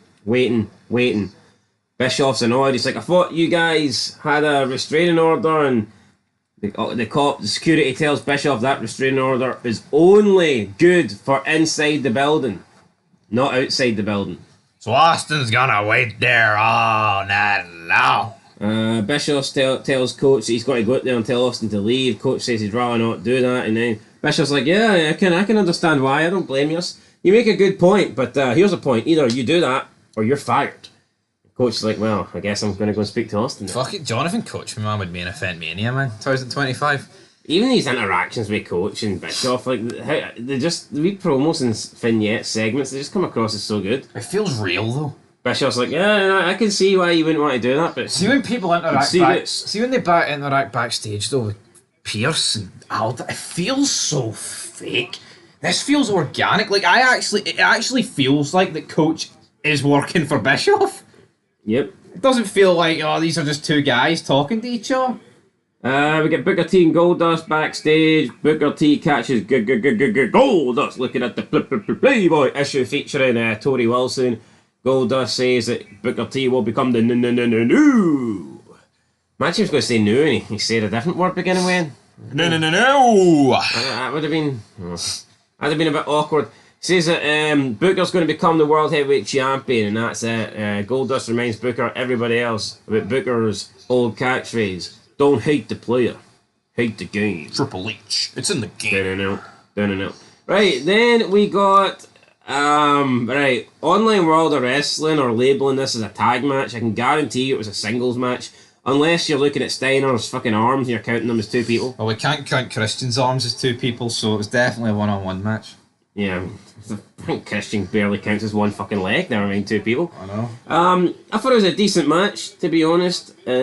Steiner gets the win with a fall-away slam off the second rope. Steiner gets the mic, and he gives his wee holla, "If you hear me." I think it's a shame that like Christian and Steiner aren't on the card. That is, I think it's a shame that Scott Steiner's just been watered down and limited, because we know what this guy can do. Like the Money in the Bank match came out in 05, right? But I think around 03 you could have a fucking fantastic Money in the Bank ladder match at Mania. No, definitely. I'm not saying Steiner could work a Money in the Bank match, but I feel like he could be one of 7 guys in it. I mean, I don't know. You just see what you were getting. Look at what you were getting with Steiner, though, in WCW's dying days. Look at some of the rants he would go off on the mic. Yes. And you get him in WWE, and it's just, holla if you hear me. It's almost like they've signed a contract. They're like, right here, if you say anything about my son-in-law, I will fucking sue you for every dollar that you've got. It's almost like that, isn't it? I know, but where's the roid rage? Where's Steiner going at? I want to see Steiner burying Ric Flair for 20 minutes. That flabby old bastard, you know, like, where's that stuff? Maybe he's off the roids. I don't know. He's definitely not off the roids. WWE is, you know, you can't get away with some stuff, can't you know? That was a wee joker in there. Oh, don't worry. I mean, I feel like WCW. he's still a fat bastard. He's coming at me like I'm some sort of Twinkie, like I'm a piece of bacon.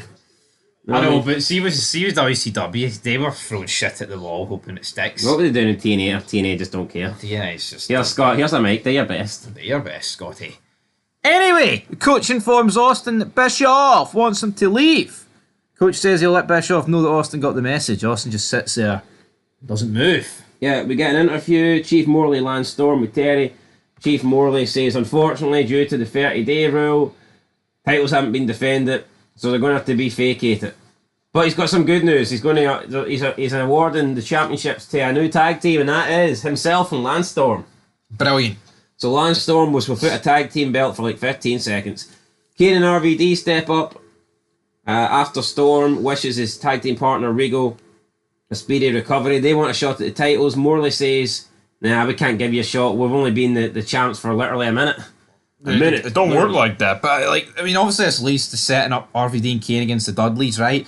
But it's like, go back to your Money in the Bank match. Even like from Raw, you could have had like Steiner against Christian, against RVD, against Kane, against like Bubba Ray. If you want to throw Devon in there, go ahead. It's like there's 6 guys. 6 guys that would do a fantastic Money in the Bank ladder match. And you're not even factoring who you could bring in for SmackDown. I mean, say what you want, right? Would you not rather Taker in a Money in the Bank ladder match, even though I don't think it suits him really? But it's like, compared to the tag match he's going to put on. Jeff Hardy and Taker was fine, wasn't it? Well, there you go, aye. Edge against Taker. And plus, I do think Money in the Bank kind of suits having at least one big guy in there. Yeah, absolutely. Well, Kane, Taker, Steiner. Right, lots of big guys. Lots of big guys. Anyway, this tag match is for later on. We need a bigger ladder. Anyway, RVD and Kane versus the Dudleys. Winner gets a shot at the tag team titles at WrestleMania. Then we got tag match, Triple H and Ric Flair versus Booker T and Goldust. Good match. I enjoyed it. Triple H lost though to Booker T. Booker T hits him with the scissors kick, and I mean that is it. Booker T beats Triple H. Triple H loses. Later on, we see Ric Flair trying to convince Triple H that he'll beat Booker T at WrestleMania. And Triple H doesn't look so sure. I think Triple H thinks that he's losing his grip on the World Heavyweight title. Well, I can guarantee you, Barber, you're not going to lose that title. You're gonna hit the pedigree, wait 23 seconds to pin him, and then pin him. That's what's going to happen. Really good match, though. I enjoyed it. Yeah, good match at the top of the hour. I mean, it just kind of highlights, though, where this feud is. It's like, it's just nowhere near Rock Austin. It's in the middle of the show. You know, this actually feels like a feud that would kind of make... This feels like a world title feud that would be a B-level pay-per-view. Yep. I am a little bit surprised that they're going with this into Mania. But here, maybe if it was like, if you compare 2002, like, yeah, Rock Hogan should have went on after Jericho Triple H, but Jericho Triple H is still a massive integral part of Raw. No, it was, but I wonder why. I mean, well, I suppose. Anyway, you know what though? I'm preferring Triple H versus Booker T over Angle Brock. No, I am too, but you can clearly see which one feels like the bigger deal, almost. Well, there's two feuds that feel way ahead of everything else. Aye, and it's between the four goats, brother. Anyway, I mean, that's a very good Mount Rushmore, I think. People It talk is. about Mount Rushmore. I think McMahon, Hogan, Austin, Rock. It's hard to really disagree with that. Up next with Jericho and Shawn Michaels. Jericho calls Michaels to the ring. He wants to clear things up. He says, I always wanted to be the next Shawn Michaels. But then I started focusing on being the first Chris Jericho, because I'm better than you. And he showed him all these things. Shawn Michaels doing moves. Chris Jericho would do the moves. Shawn Michaels would wear something. Just Chris Jericho would wear it. I mean, kind of. It's alright, but... I mean, I guess this is legit because, I mean, Chris Jericho has admitted, like, that when he got into wrestling, he just wanted to be Shawn Michaels.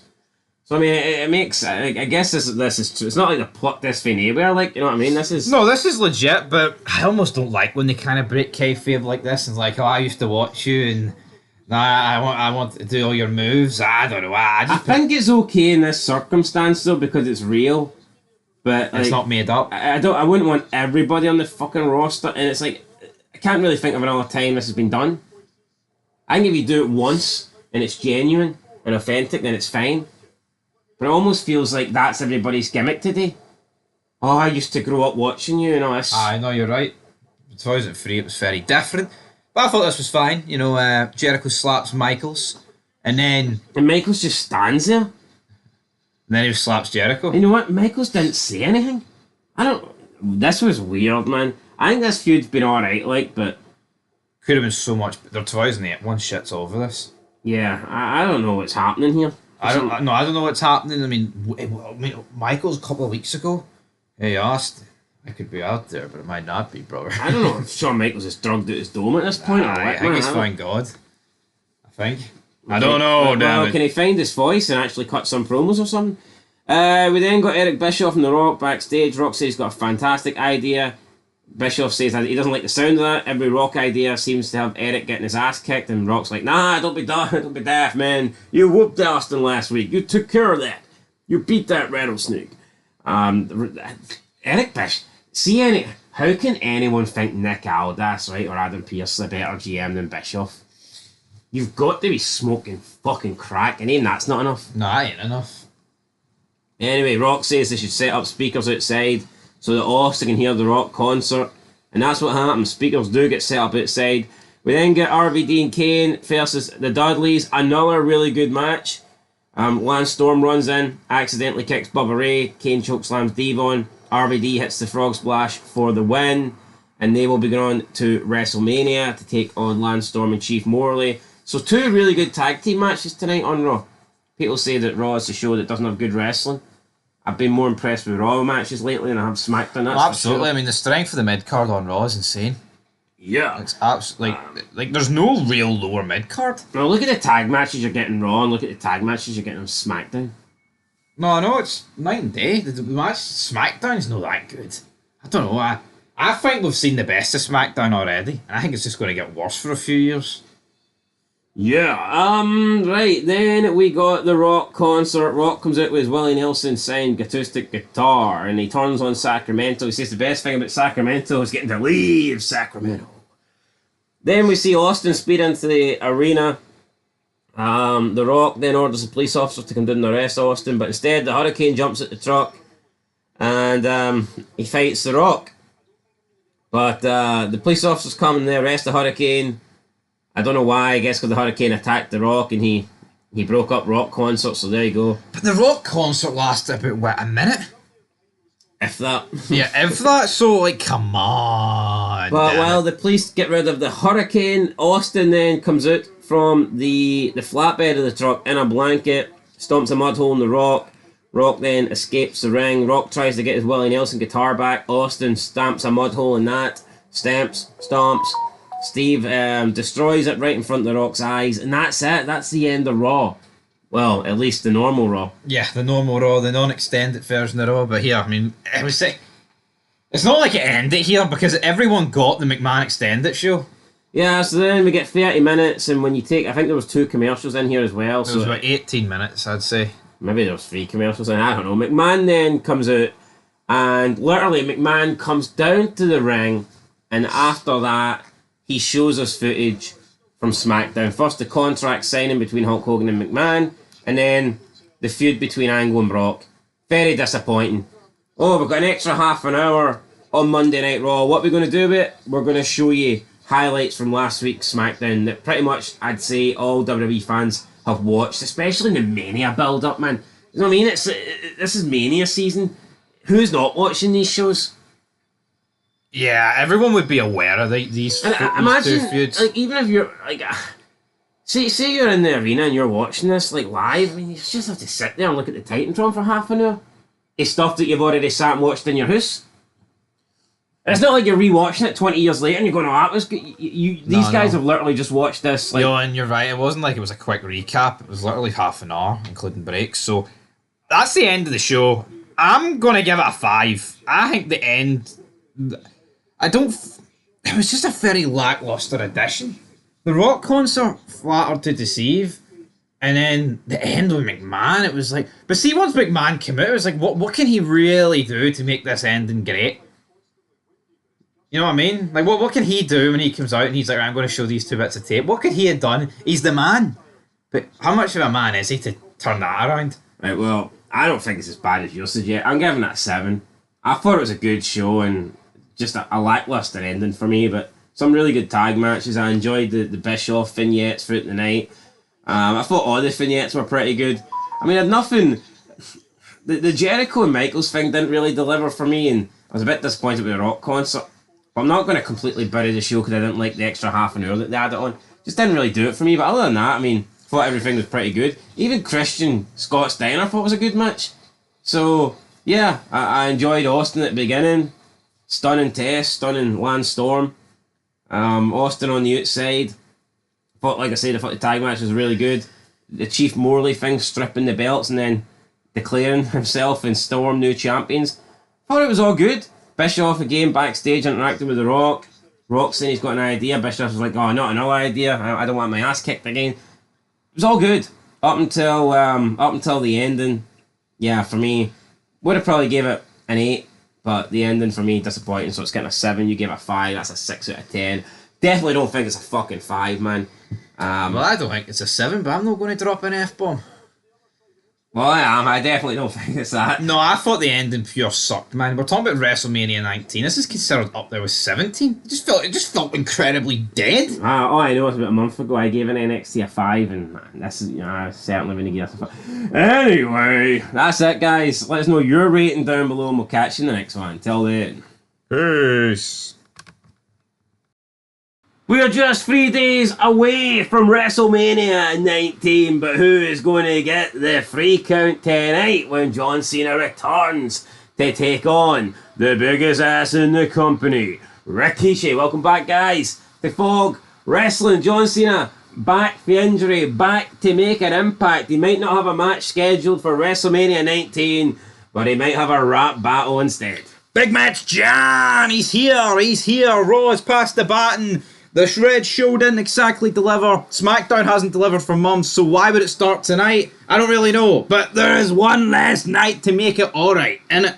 Yeah, one last chance to get you infested. One last chance to get you to buy WrestleMania 19. And I mean, back then, these shows were really important because people had to pay $50 or whatever to watch this, and it's not like now where you just pay a $9.99 subscription a month and you get everything for free. No, it's not like now. I mean, I'll be honest, I don't think there was anything on that show that would really make you want to buy Mania. I think if you were going to buy Mania, you'd already bought it. Yeah, I agree. Let's see if the Velocity tapings change your mind. Though. Yeah. We had Shu Funaki defeating Jamie Noble, Yes. Bill DeMott defeating Apollo Khan, and Johnny Stamboli defeating Tajiri. Jamie Noble just went downhill, hasn't he, since losing that Cruiserweight Championship? He really has. Then we've got the Muslim Apollo Creed.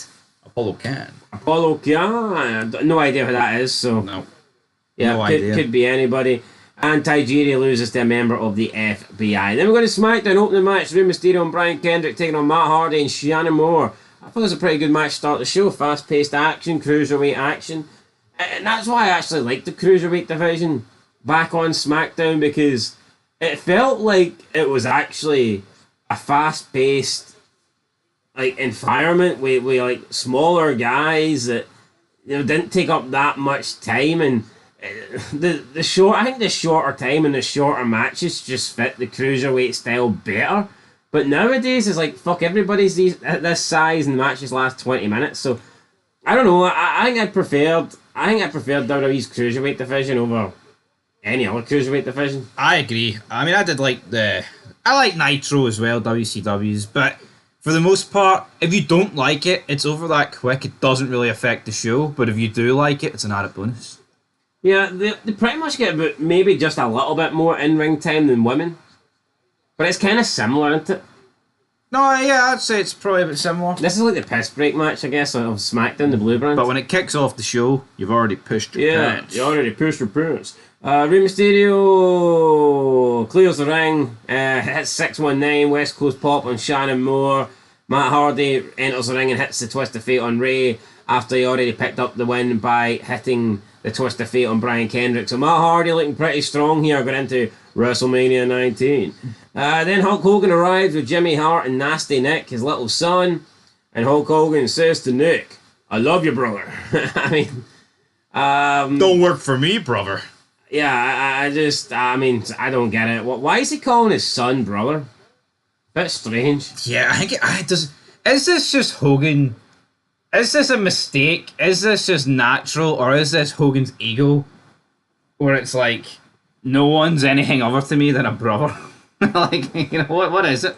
He doesn't put anyone over. Oh, brother, Like, do you think he maybe doesn't want to make himself look old? Even though he's already whipped his son out. Like, I don't know. I don't really know what the reason. But we've seen Jimmy Hart Jimmy Hart. for the first time in a bit. Mouth of the South. Then we get Roddy Piper backstage interview. Well, not really a backstage interview, just an interview on TV where he talks about the... it says either there will be a McMahon or a McNothing. Will Roddy Piper appear at WrestleMania? To be honest, I had no idea he did, but we'll get into it in 3 days from now. Alright, 3 days from now. Hulk Hogan then comes out to the ring. He says on and off for 20 years he and Vince have been the best of friends. He's seen Vince do a lot of bad stuff. A lot of illegal stuff. Hulk says if people think Vince is a genius, then they should know that he's an evil genius. Hulk talks about the screw job by Vince and The Rock at No Way Out. And Hulk says he never thought Vince would stoop to the level that he did last week. Hulk says he put Hulkamania on the line, but he's a man of his word, so he's not going to change that. He is going to be a man, and he's going to stick to that stipulation. If he does lose at WrestleMania, then he will be gone forever. WrestleMania will be his last match, but he says, if it's a fight you want, McMahon, then it's a fight you're going to get like you've never seen before, brother. Hulk then warns it will be Hulk Hogan that we've never seen before, and that when you want to fight, you've got to dig in the gutter and reach new lows. Hulk says he doesn't really know if Hulkamania will live forever, but Hulk says that when Hulkamania runs wild at WrestleMania, he'll leave Vince laying in his own blood, brother. That was a pretty good promo for Hogan, but it's weird to think that this is one of Hogan's last matches. He doesn't have a lot more, really. It's probably like his 5th last match, 6th last match. What, of his WWE run or his career? No, it's WWE run. You forgetting that wee gem in TNA? Are you forgetting about that run through he did with Ric Flair? And they were both in their 60s wrestling in their underpants. In Australia? Aye, the Hulk Hogan, Ric Flair tour. What a fucking shit. They were wrestling each other every night. Pretty sure that happened after they left TNA. It was in 2012. 13. I might need to watch this. Nah, they just did house shows. And they were wrestling each other every night. In their underpants? Pretty much. Sounds a little bit gay, brother. Sounds a little bit gay there. Then we got Charlie Haas with Shelton Benjamin taking on Eddie with Chavo. Eddie pins Haas to pick up the victory. So Eddie getting the win. Then we got Josh Matthews and John Cena. John Cena raps about his match with Brock Lesnar tonight. Which he's not even getting, so... Yeah, so bit strange, isn't it? Yeah, I think they realised here it's like, you know what, this match probably warrants a pay-per-view match. Backlash, brother. So Cena takes on Rikishi later on. They doubt they want Cena to lose straight away, and they can't really let Brock lose, can they? Going into Mania, so yeah. We then get a vignette with the full-blooded Italians. They beat some guy up in the street because he doesn't have their money. They take him down an alleyway and they do the business on him. I like this nice wee... Hopefully they didn't pump him. Nice wee fun vignette. This is what you need more of in wrestling, isn't it? Just to... But a lot of people look at this and go, oh, this is crap. This is what brings wrestling down. This is the kind of stuff that gets me interested in the FBI. Otherwise they're just three guys pretending to be Italian. Yeah, this makes them feel Italian. This makes them feel like they're in the mob. You're walking about New York, man, you know, with the leather jackets on. That's what you want. That's what you want. It's like, I like what they're doing with Tony D and NXT at the moment, but like, see if they weren't doing any of that and it was just a guy wrestling, it would be shit. It would be shit. So we need more of this stuff. Give us more. We want more. More. We then get an interview with Josh Matthews and Brock Lesnar. Brock says that the only thing on his mind is winning the WWE title at WrestleMania. We then get Nathan Jones and The Undertaker backstage. Taker asks Nathan if he's ready for his match. Nathan says he's already had it. He opens the door and we see Chuck Palumbo laid out on the floor. Taker laughs it off and he says he's going to tell him what's good and what's bad about what he just did. And I guess Nathan Jones is pretty bad because they don't even trust this guy to have a match on SmackDown. For all we know, maybe they did have the match and it was that bad that they thought, fuck it, let's just have the match behind a locker room door instead.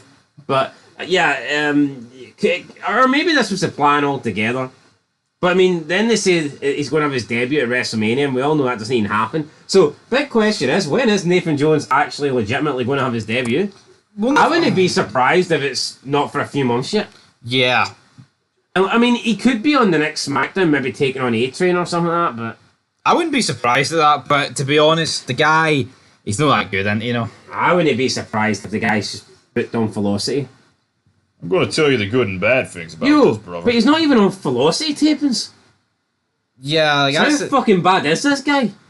I know, it doesn't make any sense, but you could argue most people that are on the Mania card aren't on Velocity tapings. Anyway, is there any way for us to access and acquire these Velocity tapings other than having to beg Dave Meltzer? Guys, let us know down below in the comments. Now, we know he's only got the Japanese edition of Velocity, Japanese Heat. But, hi, if you... Is Velocity and Heat on the network? I've never really... Heat is. I don't know if Velocity is. Fuck, Velocity in 2003 is better than today's WrestleMania, so I'd like to hope it is. Tell you what, like, I actually wouldn't mind reviewing them all. See if we quit current wrestling, which, by the way, could be in the pipeline. I'll fucking do it. Yeah. I'll give it a go, why not? We then... Video package offence, training, roid it up with Bob Holly and Shane McMahon. I think it was Bob Holly. It was. You sure? Aye. I'm 99% sure that was Sparkplug, but I mean, I'm not... It was definitely Shane McMahon. Could have been Plug Spark. What's Plug Spark doing in the Impact Zone? So yeah, McMahon looking jacked. Look, say what you want. You can love McMahon, hate McMahon, agree with his vision of wrestling, not agree.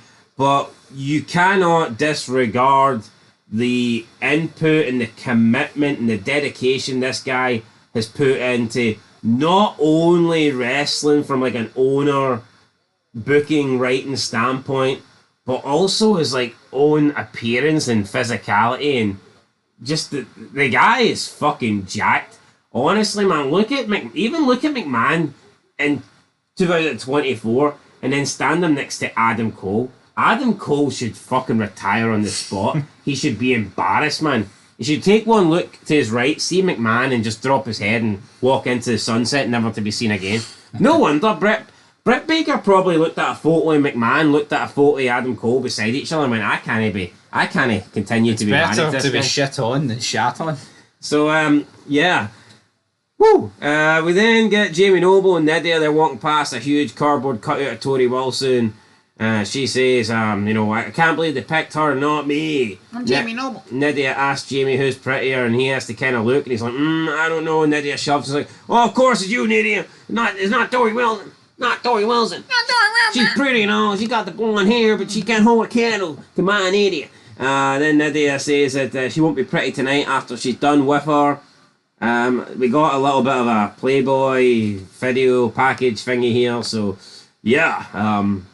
I mean, Tori Wilson looked happy to be doing this at the time. See if she regrets it 20 years later, then that's on her, but you know what? It's fucking lame. It's almost like because of how this current generation's changed and culture's changed, it's easy to come out and play the victim and blame it on the man, isn't The it? evil man. The big man. The big man. No, But it is, you're see, right. back then, man, that was an honour for Tori Wilson. She wanted to do it. Same for Sable, same for Maria. Guarantee. Yeah. And she can say that she had. See, if Tori Wilson didn't do it, there would have been plenty of other women on the roster wanting to do it. That's it. So, it is what it is. I don't understand why people See, do if it. you don't regret it at the time, and you regret it years later, then I don't think you truly regret it. Yeah, definitely. So, you know, yeah, maybe you can regret something 20 years later after you've spent all the money and your fame's died off, but at the time you didn't, so... Aye. Yeah. Anyway, up next we got Tori Wilson defeating Nydia, so there you go, we get that. Noble tries to jump in, but Tori Wilson escapes. God damn it, Dory. We then get Nathan Jones walking past the Big Show and A-Train. Nathan Jones controls his anger. took down under to be a different man. Yeah, Big Show and A-Train say that they'll sort their issues out with Nathan Jones at WrestleMania, and they basically say he's too much of a coward to do anything without The Undertaker holding his hand. We then get a Where vignette. is The Undertaker, by the way? Probably doesn't want to be associated with these three. Probably. We then get a vignette with Sean O'Haire. You know, I ain't telling you anything that you don't already know. I mean, I like these when we first seen them.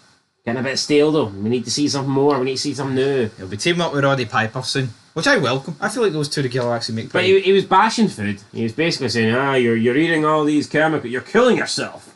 Is this Robert Kennedy Jr. here? It might be, but up next it's Big Show and A-Train against Benoit and Rhino. Late in the match though, Nathan Jones runs in, brother. DQ. This was awful, right? His arse fell, his arse collapsed, his legs went. So Nathan Jones takes like a clubbing blow to the back, and then he kind of just like, his legs just give way and he crumbles and folds in half. He folded like a fucking accordion. Like a deck chair, man. It just been snapped in two, boom. And then Taker had to run down and make the save. But see, when you see A-Train and Big Show like walking up the aisle and they're going, and then you see Jones and Taker in the ring, it's like Taker's just, you know, It's natural. yeah, he's relaxed. He's loosened up. He looks the part, and you got Nathan Jones, big stiff idiot, as if he's posing for some fucking sort of Mr. America shoot or something. Aye, The sharp. Arnold Classic or something. Yeah. I mean, what the hell's going on here? Nathan Jones, he looks like, every time you see him, it looks like he's posing for a bodybuilding contest or something. No, literally, like, I mean, that is pretty much what it is, but it was never going to work with this guy. I don't think he ever gets better because No. where's his career go? Where does it go? He's in The Condemned. Yeah, but in terms of wrestling, where's it go? That's what he's probably most known for. We got a big fucking problem. Anyway, Kurt Angle, the big Nick Specs. This was our last promo, really, face to face before the end of the show. But I actually thought this was pretty good between these two. Serious, Brock being serious, Kurt being serious, and when Kurt gets serious, it's time to prick your ears up and listen. But you know what, man? I don't think this, the bald headed Kurt, I don't think suits being a coward, because he's got like the whole intensity thing going, doesn't he? No, I agree, yeah. So like, it doesn't really make much sense for him to be like a cowardly heel, and then when he gets in the ring, he's Kurt fucking Angle and can go toe to toe with anybody. So he steps up onto the plate with Brock and says he's going to beat him this Sunday. He's going to give the best that he can give, and if he gets a chance to injure Brock, he's going to do it. Then he calls Brock a big kid, But Brock says come WrestleMania, this big 295-pound freaking coot is coming for the WWE title. So, I mean, decent wee segment there between Kurt and Brock. Well, I don't think it was fantastic or anything, but I mean, it's probably better than anything they've done. It's kind of sad. Yeah, no, that is kind of sad. But I tell you what, up next we've got Chavo. right. Shelton Benjamin against Chavo Guerrero. We've seen it earlier. Well, flipped with the managers. And Chavo wins again. So both members of Los Guerreros defeating both members of Team Angle in the Fed. Team Angle sucks. Way to make it obvious that Team Angle are winning at Mania, by the way. By pinning one of the Guerreros. We all know what Guerrero that's going to be. Right, main event time. Rikishi taking on John Cena. I thought this was a great match. Really good main event here. I enjoyed it. Rikishi. Shocked that Rikishi kicked out of the chain. The chain to the dome. But then we see John Cena delivering the first FU, but at this time we didn't know what it was called. They're calling it a Death Valley Driver. I think it's the first time we've seen John Cena really show true strength like this, lifting a big guy like Rikishi. Yeah. No, it was very good. Because we've not really seen John Cena use strength like this up to this point. He grabbed the mic, he's like, Brock, F you, and you're gonna get some. He charges backstage, which is interrupted by Arnold Schwarzenegger of all people. I'll be back. I'll go get McMahon. You idiots. Yeah, Schwarzenegger. There's weapons at WrestleMania. Talks about the predictions. He thinks Hulk Hogan will win. We then see John and Brock in the back. Brock attacks John Cena, rams him into the barricade. Then Kurt Angle breaks a 2x4 over Brock's ribs from behind. Kurt Angle says he'll see you at WrestleMania, brother. And that's it. SmackDown goes off the air with John Cena down, Brock Lesnar down, the 2x4's down, but Kurt Angle is standing tall. Will he stand tall on Sunday night though? We'll have to wait and see. But that was the end of SmackDown. That was it. Already, John Cena, like that. John Cena automatically just feels like he's been pushed into the main event scene now. And this is all it takes. You have a guy just feud with somebody in the main event and take him as a serious threat, and already he just feels like he's a top guy. Just having John Cena rap on Brock over the past few weeks, then get a convincing win over Rikishi, and then actually step up to the plate and call Brock out and challenge Brock, and already, like, John Cena now doesn't feel out of place. No, you're right. See if John Cena gets the shot against Brock at Backlash, it doesn't feel like, what's that, mid-card or Dane? It feels like Big John. It feels like he's literally shot himself. Not quite Big Match John, but Big John. It feels like he's literally shot himself into the main event scene, and it wasn't that long ago where John Cena literally was in the mid card. Yep. You know what? John Cena getting injured by Brock might have been the best thing that happened to him. It probably was, because it was able for him to build up his promo work. Yeah, just like Hardcore Holly getting injured was the best thing. I know it didn't really work out long term, but I mean that's the only way Hardcore Holly was getting a title shot, isn't it? No, absolutely. But for this, it was just a weird ending. I think WrestleMania, like go home shows, they tend to end in the ring, don't they? I don't think breaking a 2x4 over somebody's back warrants fading to black on the last show before WrestleMania. Even though I thought it was a pretty good brawl between them all backstage, it just felt like you wanted more. And not in a sense of that was great, I want more. It was like, right, there's something else happening here, and it just faded. I think a better ending would have been the contract signing for last week. I agree. But I also don't think... But then if you take out last week's would have been shite. But I also don't think you can beat a good old just face-to-face. Yeah. Sometimes a face-to-face is good to end it. Maybe what could have been better is like Kurt Angle does his move to Cena, and then Brock does his move, then they stare face-to-face. You could argue that buries John, but puts John over at the same time. Like they're both showing their finishers off to Big John. I'm sure John already knows what they are. I'm sure he does anyway. Anyway, time to rate SmackDown. I'm going to give a 6 out of 10. I'm going to give a 6 out of 10 as well. I don't think it might not necessarily been it might not have necessarily peaked as much as Raw, but I don't think it was as much of a disappointment as Raw. No, it was a good. It was decent. It was decent. So it gets the same rating as Raw when you base our average it, but in terms of me, it's 1 point higher. Aye, in terms of you. Anyway, that's it, guys. 6 out of 10. We'll catch you in the next one. Top 5 moments coming up soon, followed by WrestleMania. Till then, though, peace. And now, Raw and SmackDown present WrestleMania.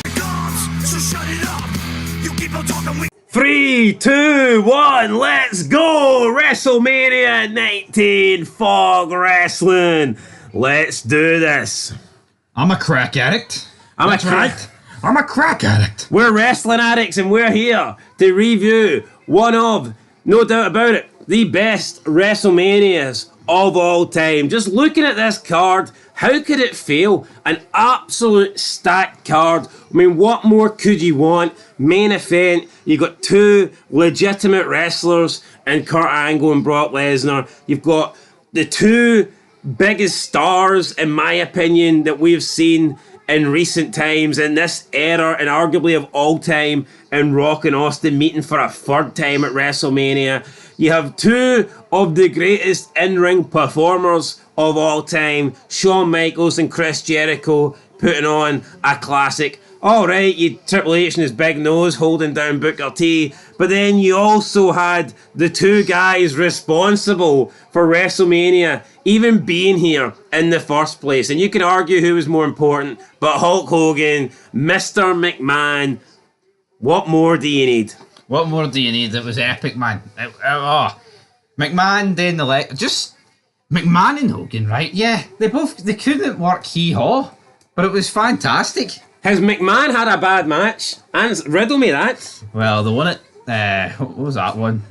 What was the one he did with? Right, his first few weren't great.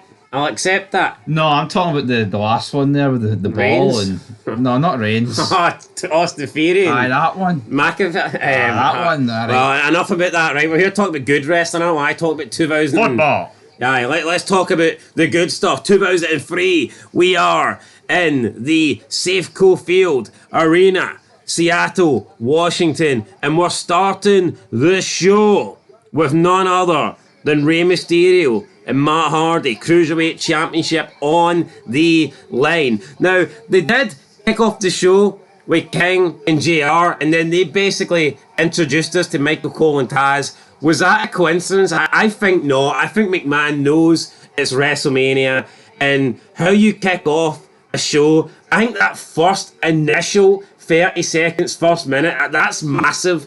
And for me, McMahon knew that the right team to introduce the beginning of the show was the Raw team and not the SmackDown team. Absolutely, I think the Raw team should have ended the show, but then you've got to look at the matches and how do you place it. I also think JR should call Hogan and McMahon. Yeah, I mean, it's massive, but then again, it's a slap in the face to Taz and Michael Cole if you don't. But it's JR, isn't it? No, I get what you're saying, but I mean, one of the many things that Mania X7 might have over this. I like the brand split, okay, so therefore I'm not going to advocate JR just to magically appear in a SmackDown match, so I like the brand split. Anyway, Rey Mysterio, Matt Hardy, really enjoyed this match. Good opener. Matt Hardy, in the end, manages to kick out of the West Coast pop. We had Rey Mysterio kicking out of a side effect. Rey Mysterio managed to get his foot on the ropes after a twist of fate. It looked like Hardy was going to lose, but in the end, Hardy manages to counter another attempt at the West Coast Pop 619. The victory roll gets stopped, and Hardy grabs the ropes and uses the leverage to get the free count. Really good opener, fun match, and literally lasted about 6 minutes, and that's all it needed. That's all it needed. Matt Fat of the Day, I'll tell you here right now. Fourth WrestleMania, and he wondered how it went on before him. I love these wee Matt Hardy Mattitude facts. Brilliant.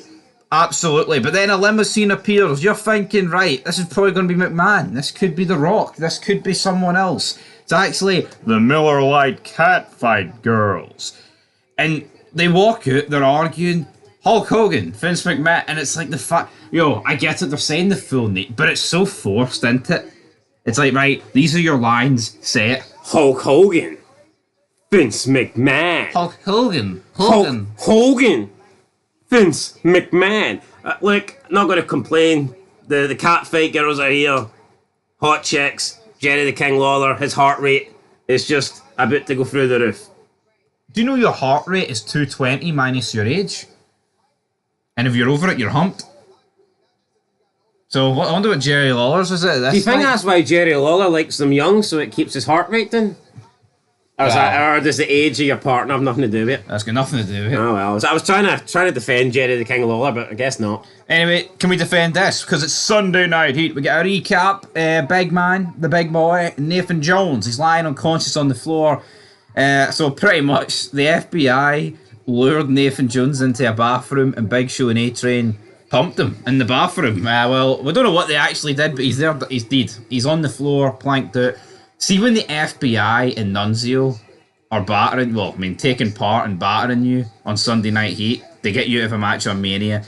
The faith in the company must have in you is not very high. Yeah, like what has happened to Nathan Jones on SmackDown? He had his debut match in a locker room behind closed doors because he sucks that much, and then he gets attacked on Heat off camera because they just, I guess, they don't want him to share the ring with Undertaker. And can I blame them? No, but it's like, why even go this direction? Why give Undertaker this? I feel bad for Taker, man. You know what? He's probably thinking, I've enjoyed this run since staying on. I've had a good... I was the Undisputed Champion, but Jesus Christ, maybe I should have retired at Mania 17 because this Mania run wasn't it. It wasn't it, but he got Limp Bizkit. Keep on rolling. Taker's highlight of the night because it certainly wasn't grappling with the Big Show and the A-Train. No, absolutely wasn't. But yeah, this was great. Taker comes down with the American flag, gets in the ring, he screams, "Come on, you motherfuckers." And then, you know what? I actually don't think this match is that bad.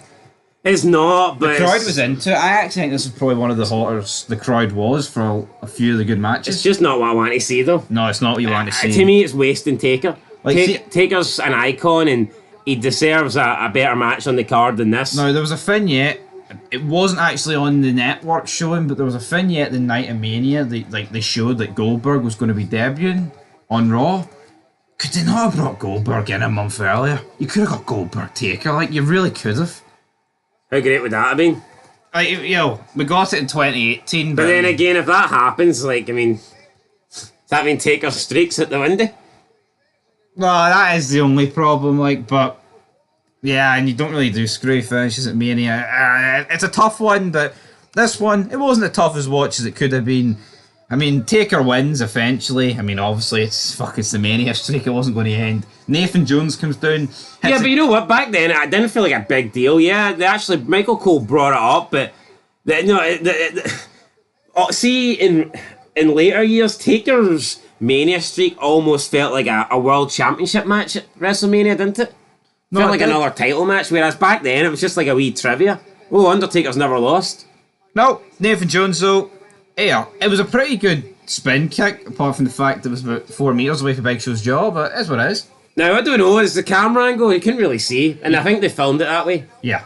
They filmed it from behind, and not in the ring. Undertaker, though, is 11-0 at WrestleMania. He grabs the American flag, and the commentators actually pointed out during commentary that his nephew was fighting in Iraq. Also, JR at the start of the show was screaming at the top of his lungs, "Get these bastards and get back to Take them out quick! Don't go in not an Iron Man match. You get the job done quick and come back and watch WrestleMania." Fantastic. No, I mean, come on. Like, I mean, how great is that? Absolutely fantastic. Gotta love it. JR, the patriotism flowing through JR's veins. Top-notch stuff. Absolutely, but then the Miller Lite catfight girls, they bump into Tori Wilson and Stacy Keibler. These two then get into a bit of a beef here because they're like, McMahon, Hogan. It's like, alright, what we doing here? Like, come on.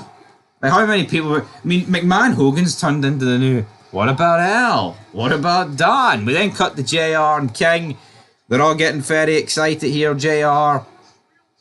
Kick some ass and come home early. Repeats his earlier message. We then get the Women's Championship match. Trish Stratus, Jazz, Victoria. A good match. One of the best women's matches I think we've seen up to this point. Great triple threat. No complaints. Went longer than the opening match. Didn't go longer than the Taker match. But I mean, really good. Close, near falls. I mean, it felt like either woman could win. All 3 women came close. You had big moves as well. I think this is probably the best women's match we've had up to this point. What, in the history of WWE? I'd say so, aye. Name me a better one. Probably hard to think of one, to be honest. Well, off the top of my head, I can't really think of it, but I mean, you get Richards involved. I mean, yeah, I think Victoria and Trish have had some good singles matches, but for me, I think this tops. I think Molly Holly and Trish had a decent match, but for me, I think this is the best women's match we've seen. The chick kick wasn't that good, though. No, it wasn't, but it was like a alternative one, wasn't it, really, where she caught her kind of coming off the ropes. I mean, I think the only downside was that JR didn't call the finisher. So therefore, it just seemed a bit underwhelming that Trish won with a kick. It's just a diff. It is what it is. See if Shawn Michaels hits you with a kick and the commentator calls it super kick and not Sweet Chin Music. It's going to have an effect. It's going to be not as good. No, it's going to have an effect. But then we have The Rock backstage after this match, and that's an immediate plus point. Dwayne is in the house. Jonathan Coachman's there. And The Rock, he kind of drops the, he has a bit of silliness at the beginning. He's like, here, oh, you're calling me a seller. I want to make millions. I want to make movies instead of sitting here in front of you jabronis. How great, though, for Dwayne. He says, though, tonight is the night. I'm going to fulfill my destiny. I've done it all. I'm going to beat Austin 1, 2, 3. This is the Holy Grail. It consumes him. It eats me alive. Every good movie series has Act 1, Act 2. This is Act 3. Everybody remembers the third act. He got very serious, so he's like, this is the grand finale, the climax. This is the last chapter of the greatest rivalry in this industry has ever seen. Stone Cold Steve Austin goes on with the jabroni beating pie, not afraid to sweat, not afraid to bleed, yada yada yada, with a rock. Takes off his glasses. Finally. The Rock absolutely sells this match. He gets you to believe, if you didn't already, that this is the greatest rivalry in wrestling history. Don't worry, we were already believing, but just in case you weren't, The Rock's going to convince you. He is going to convince us, but I think The Rock had to win this match, but we'll get into that later on. It was tag team titles time, and this match... Honestly, I would say my least favourite match of the night. Possibly, maybe, yes. It's up there, yes. I'm going to go with it. We had Rhino in the end, hitting Gores. Team Angle steal a win. Basically steal a win. It was alright. It wasn't bad. I didn't really have much interest coming into it. We've seen so many of these guys interact. It's I think the best about this match, what it could have been, was probably Guerrero and Benoit, but I've seen that a million times. Do you not think this is just a watered down crapper version of the SmackDown 6? Well, of course it is, because you've got no Edge, you've got no Reign, you've got no Kurt. So, and dare I say, you would argue they are the three best members of the SmackDown 6. And they've been replaced with Charlie Haas, Benjamin and Rhino. I like Rhino. Rhino actually had something different, so I'll give him praise. Yeah, it is what it is. For me, we've seen... Well, it wasn't as good as the Survivor Series match. Absolutely not. So, no. But, I'll tell you what was as good as any match... Chris Jericho against Shawn Michaels. When you're called the showstopper, right, you kind of have to deliver. You kind of have to stop shows and earn your name. And that's what Michaels does. To me, this is a fantastic match. I know Jericho doesn't like the term botch, right? But I don't think there was one fuck up. I think everything was seamless in this match. I'm trying to debate whether this is the best match so far of 2003. Or does that belong to Kurt Angle and Benoit at the Rumble? But I think it's definitely between one of these two. Benoit, Guerrero, more of a technical wrestling style. I think Jericho, Michaels, just more of a flashier kind of entertaining story-esque match. But both matches fantastic. And you look at, and it wasn't... what I loved about this... This is when you had great wrestling matches that didn't need to spam finishers. Michaels hit Sweet Chin Music once.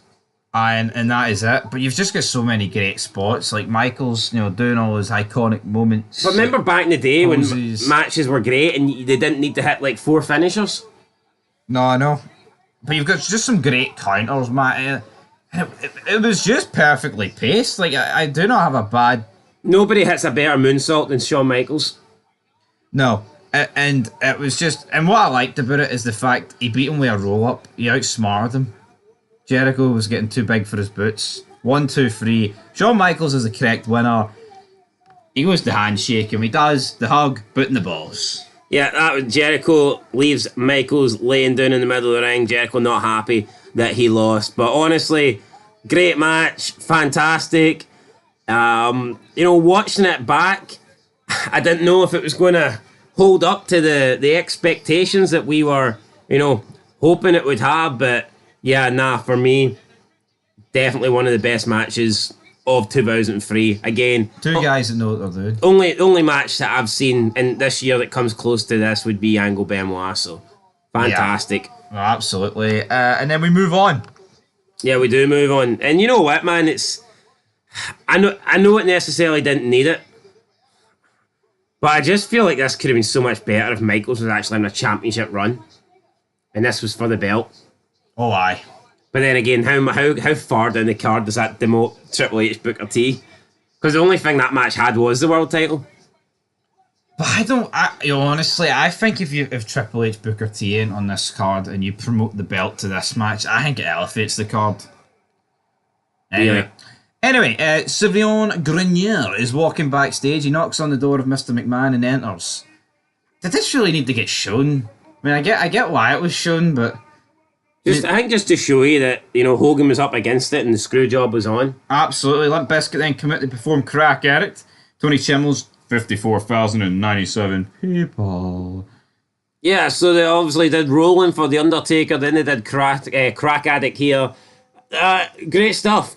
Like Limp Bizkit, big fan of Limp Bizkit, and enjoyed the performance here. So, aye, brilliant.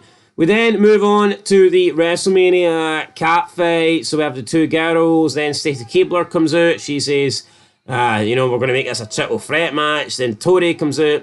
It becomes a fatal four-way. We get hot women hitting each other with pillows. They're pulling off each other's clothes. And then they pull off Coach's pants. And he's left in his underwear. And he gets rolled over into a schoolboy, and there's an imaginary count, and I guess the four women defeat Coachman here in a match that wasn't a match, but it was just a fun wee segment. See the people that greet about this, right? It doesn't make any storyline sense. They've done a better job at building this up than any of these Forbidden Door fucking matches. Me, you, CW, me, you, Forbidden Door. Yo, why do people get so upset about that? This is obviously just something to try and break up the show. It's a segment. It's a segment, They've got the I mean the Catfight Miller girls, right? I don't know who the fuck they are, but obviously they're a big deal in 2003.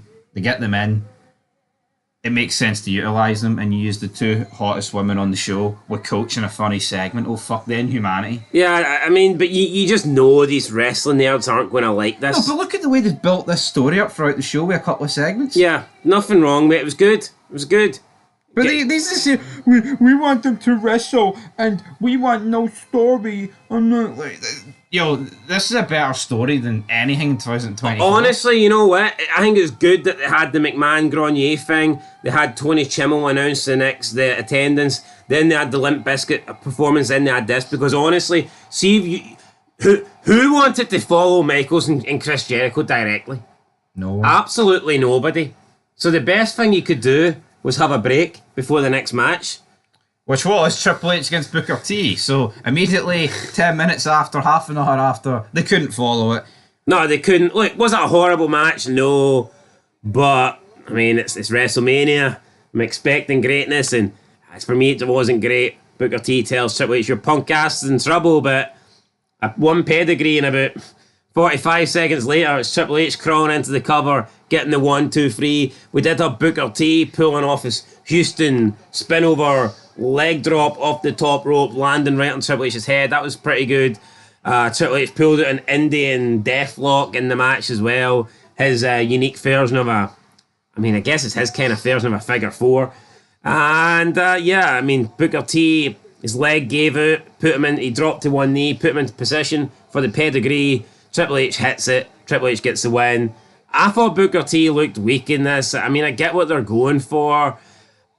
Even if this happened after Booker T had maybe kicked out a one pedigree, I could accept it. But the fact that he got hit with a pedigree and then it took Triple H about half a minute to get into the cover and he still lost, I thought it says 23 seconds. It fell about 23 years. I mean, I don't get this match. It's like the match could never have been good. Like I'm all for. I think it could have been good. Like, but I'm all for finishers finishing a match. But this is a world championship. This is WrestleMania. I think Booker T should be kicking out a one pet, especially if it's taking that long to cover. Do you know how, though, for this match to be elevated to the next level, it needs Booker T to beat Triple H? But it wasn't even a hook of the leg. It was literally an arm across. It was this has been a 45-minute Hell in a Cell. We're both bleeding. I've hit a move up in He you. literally just got the arm across him. Yeah. And that was it. Mental. Anyway, Triple H wins, and you know all that controversial stuff that in my opinion wasn't so controversial in the build-up, but when you look at this, you can't help but think here, was there some sort of vendetta? Was Triple H trying to bury this guy? Yeah. A weird WWE shop promo aired, right? And it was all footage from 2005. Now, obviously, there was no time traveling in 2003, so they didn't literally show stuff for 2 years in the present, or in the future, sorry. But I mean, why would the network edit this? Why would they do that? Why would the network purposely edit a 2005 clip into 2003? They must have... Maybe there's something in the 2003 clip that they didn't necessarily want. Potentially, but I'll tell you what I wanted. Hulk Hogan versus McMahon. Street fight.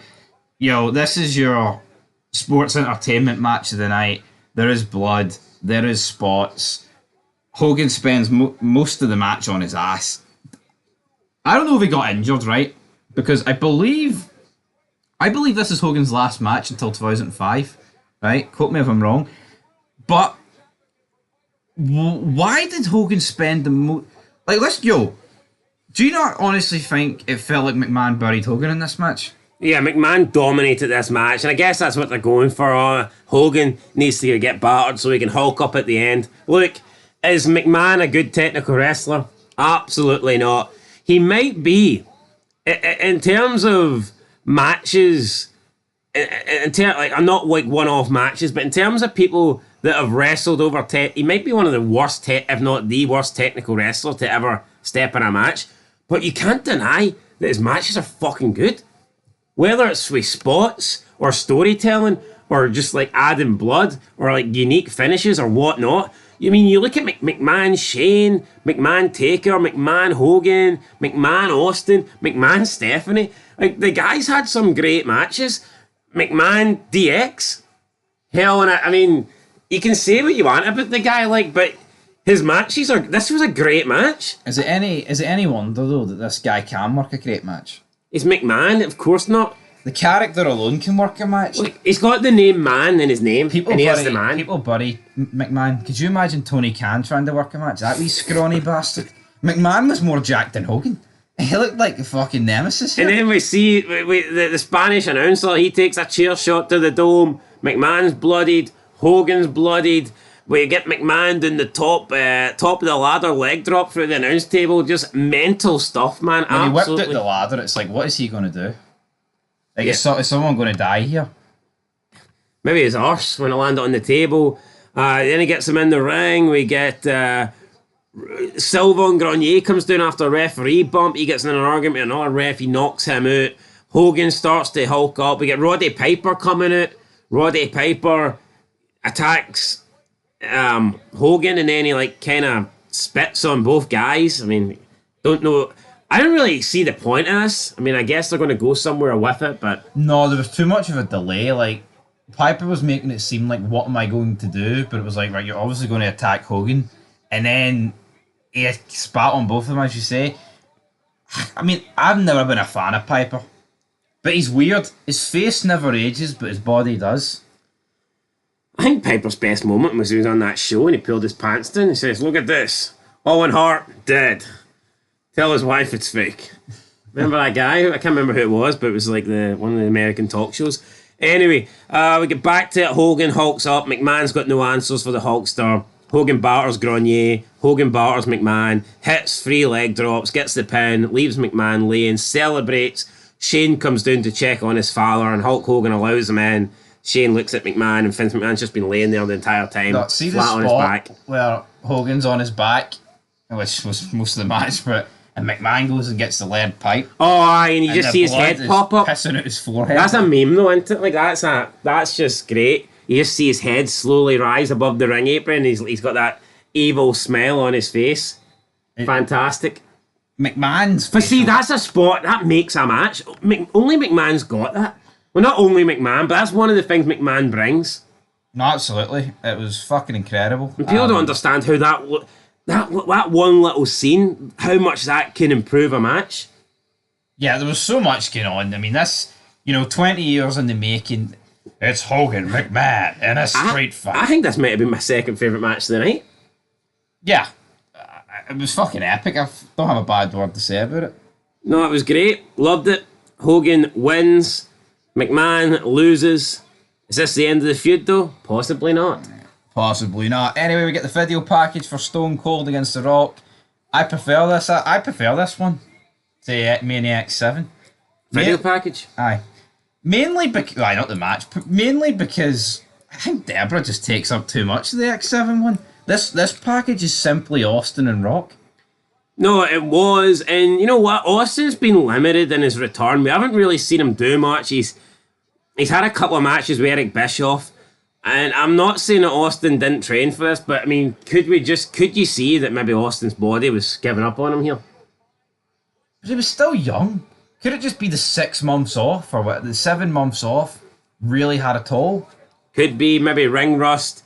But I mean, I think it did look like maybe Austin had maybe lost a little step. Rock, I think, dominated most of the match. But I think that's what they were going for. I think, obviously they didn't announce it as a retirement match, but see, like, rewatching this, you can quite clearly tell that Austin's done and they are putting over The Rock to the fucking moon. Because see, for like the last 10 minutes... Who's going to leave? Aye. No, but see, like, in the last 8 minutes of this match, I think Austin, like, counters a rock bottom, but then it goes into another rock bottom.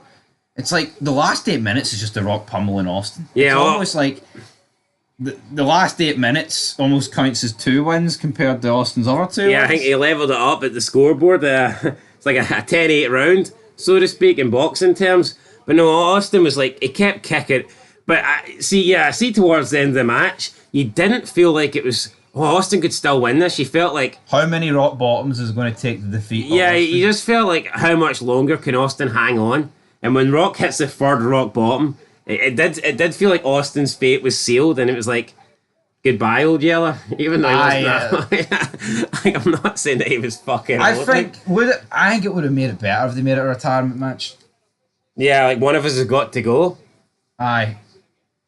But then again, Austin didn't. I don't think Austin knew this was 100% his retirement match at the time, so... And that is the problem, folks. After the match, though... Never say never. Never say never. But I think you could clearly feel that it was the end. Rock and Austin... I mean, it was a good match. Was it not as good as 17? Was it as good as 15? I'd need to rewatch 15. But it was good. It's just... I expected it to be better. I'm not going to lie, I did expect it to be better. It's hard for to put on 3 matches with the same guy at Mania and make it work. Yeah. I think they did. Yeah, because you kind of have to go for different matches. But The Rock, he gets down beside Austin. I think they spoke about this on the podcast. So I love you, man. And all this, Yeah, it's like The Rock here, obviously emotional and showing gratitude to Austin putting him over.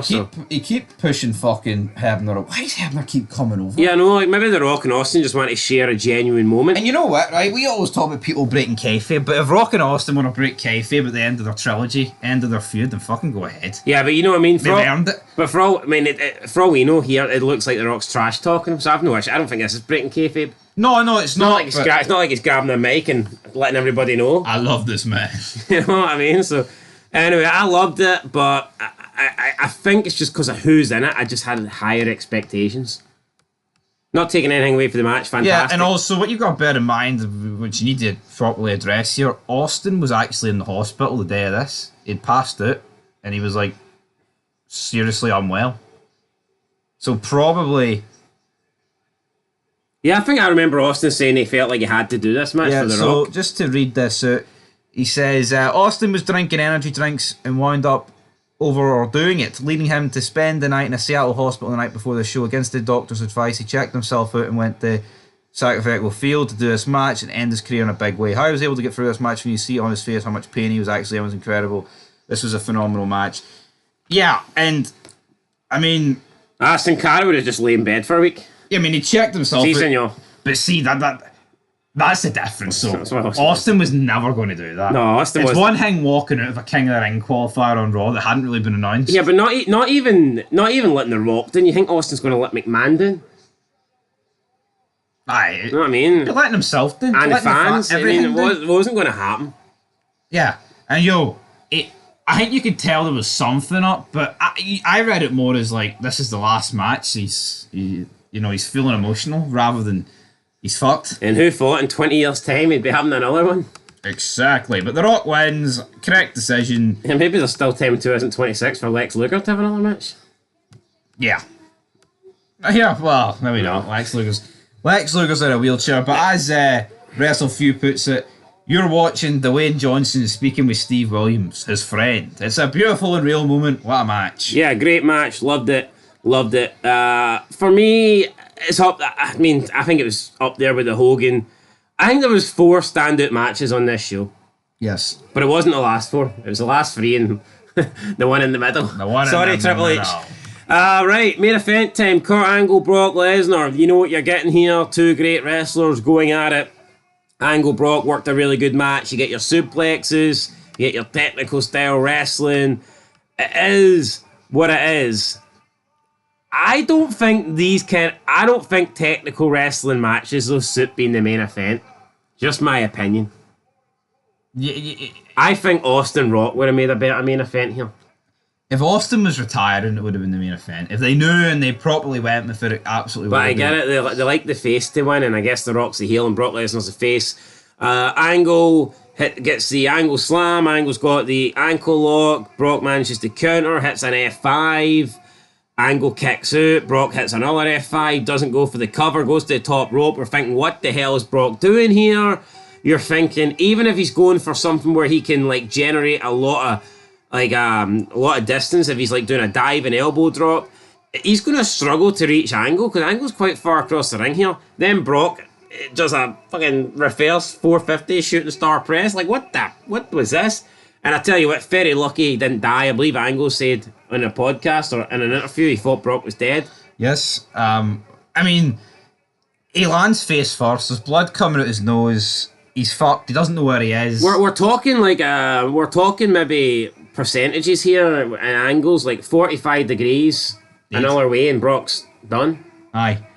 But I tell you what, I think this match, I'm not saying it needed this, but I couldn't imagine this match, this Mania without this moment. Yeah, I know, it was a big moment, but it felt, I think this moment ruined the match. Not necessarily, it made the match, it was obviously a massive moment, but it felt like they just took it to a finish straight away. I don't know what the finish was, but pretty much after this, Brock gets up and Angle helps him up, then Brock hits an F5 and wins. Aye, but to me, it seems like the end of the match pretty abruptly because, and that's fair enough because Brock's just landed on his head. Yeah. But do you know, like, I don't know if this move lands perfectly. Does the match continue on a little bit? Do you not think the finish felt rushed? Yeah, but what I would say is, right, it did feel a bit rushed, but it's getting labelled as a botch, it's an infamous botch. I think, if you're going to botch, I think it's one of the best botches ever. Aye. See, apart from Cena and Batista when they eliminated each other for the Rumble, because I thought that was just perfect. Like, he botches, but he doesn't connect with Angle. So, it was like, it's a tough one, right? I think it would have been even more perfect if Kurt won the match. It's like Brock went for it all and risked it, but Kurt came up, won. Imagine they changed. I don't think they had the balls though, did they, Kurt, to change the fucking finish here? No. Yeah, Brock, I'm going to beat you now. You just land on your head.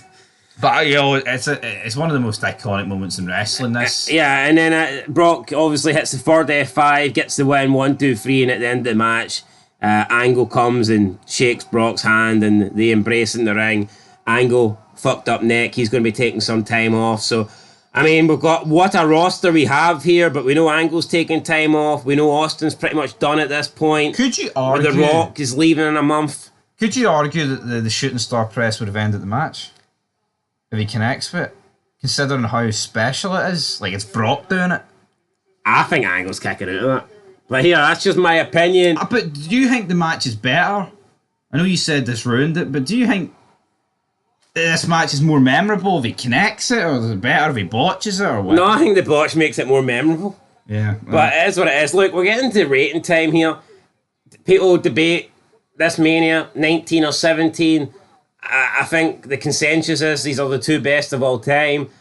I'm not going to disagree with that. I mean, I think for me, Mania 17 is the best of all time.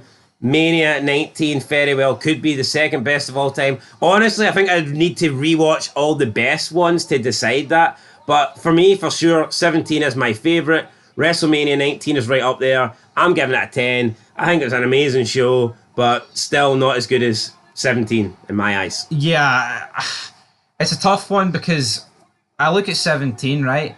And I think maybe with 17, well, not maybe, I would guarantee this. What the hell, man? I think 17's got a lot more moments. It's like the TLC match has got about 10 in itself. You know, Linda stepping up, the coast to coast, the golf cart, right? The golf cart in the hardcore match, right? Then you've got the main event. I mean, you've got the heel turn, you've got Austin just hitting the Rock with the chairs. I don't think this Mania's got a lot of moments. It does have a few moments, but I think it might edge Mania 17 in terms of outright wrestling matches, but then, yeah, it's a tough one. Yeah, I mean, I think there's a lot more matches on this card I didn't really care about, though. I looked at the 17 card earlier and I was like, there's a lot on that. Like, no, TLC definitely. 2 is fucking phenomenal. Yeah, no, I mean, you had 4 great matches here, but in Mania 17, I mean, off the top of my head, you also have 4 great matches. The TLC match, you have the McMahons, Taker, Triple H. In my opinion, that was their best WrestleMania match, even though they tried to forget it even happened years later. And then you've got Austin and Rock, which in my opinion is their best WrestleMania match and arguably, you know, the best Mania main event that we've ever seen. And a great ending as well, with McMahon and Austin teaming up. So, yeah, look, for me, I give 17 the edge. I think 17 is the best of all time, but I'm still giving this a 10. For me, it was a brilliant pay-per-view. Loved it, and it very well could be the second best Mania of all time, but for me, it's not number 1. Yeah, I was thinking about giving it less than like a 9 to give it a 9.5. But you know what? I'm giving it a 10 because So, no, you have to give it a 10, man. I mean, so you can't say only one Mania is worthy of a 10. No, that's my logic behind it. It's like, I mean, how perfect does a show need to... No show's perfect. See, as great as 17's not perfect. No, nothing can be perfect. You can pick holes in anything if you truly want to. But for me, it's a 10. So many moments. So it's like end of an era. It's like, there's just so many stars on the show. I mean, maybe you were lacking segments, but it's a 10 every day of the week. And that's what we're going to get. I mean, could 19 and 17 be the only 10 out of 10 WrestleManias? I mean, that might be a fair assumption to say. Can't really think of one off the top of my head that gets close to it. I mean, I'll be honest, like, I haven't really watched a lot of the earlier ones, but... I can't imagine any early Manias being 10 worthy. I just can't. Not to me, wrestling in the 80s just didn't really appeal to me. You Early know what 90s. the thing is? It's like, you can tell if something's going to be a 10 on the match card. I think 20's got a very good match card, but I think Goldberg Lesnar lets it down big time. I think if Goldberg Lesnar delivered and it wasn't the shit show that it was. I tell you what, though, I'm actually intrigued for when we do catch up, because I feel like I've seen Mania 22 and 23 a lot. Mania 21 and 20 not so much. Aye. So looking forward to that, but that's next year. That's the end. 10 out of 10. Bischoff told Austin, "You're fired," and Goldberg told The Rock, "You're next." Welcome back to the night after WrestleMania 19. It is March 31st, 2003. Austin getting fired. We've got a great tag team title match. We have got The Rock Appreciation Night with a debut for Big Bill. We've got some other great stuff. Triple H against the Hurricane, right? We've got Kane and Rob Van Dam. What a night after WrestleMania it was. What more do you want? Hurricane on a push you like. Stand back. There's a hurricane coming through. You got Crack Addict, a 3-minute hype. I mean, imagine you missed Mania and you watched these 3 minutes. You're like, fuck Raw. I'm watching Mania. I need the £50 push straight $50, into what Sky is it? box office. Pay-per-view, take my money. Yeah, and then it cuts through that. The Rock's there. He's screaming at the makeup guy. Stop trying to fix The Rock's face. Tonight, Seattle, it's Rock Appreciation Night. Then you've got the Raw intro, and it's the blood's pumping. You're fucking hyped, and then Austin's music hits. You're about to have a heart attack. That's how good it is. great. You can't ask for much more. Like, you really can't. I like the fact that Austin came out here and he's like, you know what, I've always been honest since I came in here. Rock was better last night, but you know what, fuck last night, it's all about tonight. I want The Rock's ass tonight. Yeah, but before we get to The Rock's ass or anybody's ass, let's see the Heat tapings. Yeah, because they kicked ass as well. Who cares about what Austin said? It's all about Tommy Dreamer. Well, we all know that Jim Ross is a fan of John Wayne. I mean, I don't know if he was on Heat, but if he was, he would have got to call Buddy Wayne. Because Buddy Wayne beat Tim Flowers. Just sounds like two names I'd expect to see from 80s wrestling. Aye, I mean, Tim Flowers sounds like a florist. Do you not think these sound like two guys in the 80s? It sounds like two guys that shouldn't have made it out the 80s, but did. Rodney Mack defeated Spike Dudley, so we get Rodney Mack defeating another white boy. Good to see there.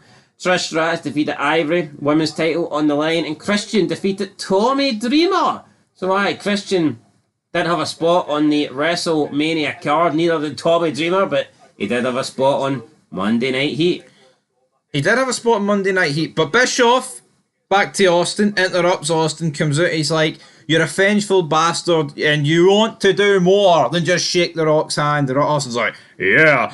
He obviously wants to batter The Rock, I want to kick The Rock's ass. Bischoff points out that you spent the night before WrestleMania in the hospital. You were doing energy drinks, your neck's fucked, it's all screwed up. He starts whipping out vertebrae this, vertebrae that. I mean, we're not doctors, right? But you can pretty much tell for this is Austin's fucked. Now, Austin did actually spend the night in the hospital, and guess what, troops? His neck is humped. I like the fact they incorporate this into a storyline. I like the fact they incorporate it into a storyline as well, but it almost feels like they're trying to protect Austin. You lost to The Rock, but would you have lost if you were fresh? If you're 100% healthy? Kind of. I guess their hands are tied. Like, they need to address the fact that that was Austin's last match, but at the same time try and pretend that he wants to keep on going, but Bischoff's not allowing it. So all the heat gets transferred away from Austin. Even though no one's really going to be angry at Austin if he just came out here and said, yeah, that's me done, guys, my neck's done, and my balls burst and I'm taking it home. Like Edge in 2011, it's not like the fans booed the shit out of him for it, right? But if you can transfer the heat onto Bischoff like they did here, it's much better than just him retiring. Yeah, but I feel like back here, kayfabe was alive and they told stories, and like see by the time Edge's neck was humped, I feel like wrestling was I think wrestling was dying, wasn't it? Yeah, and also realistically, no, but they could see with Edge. I mean, see with Edge, they could have had somebody. I mean, they wanted Christian to be a big heel.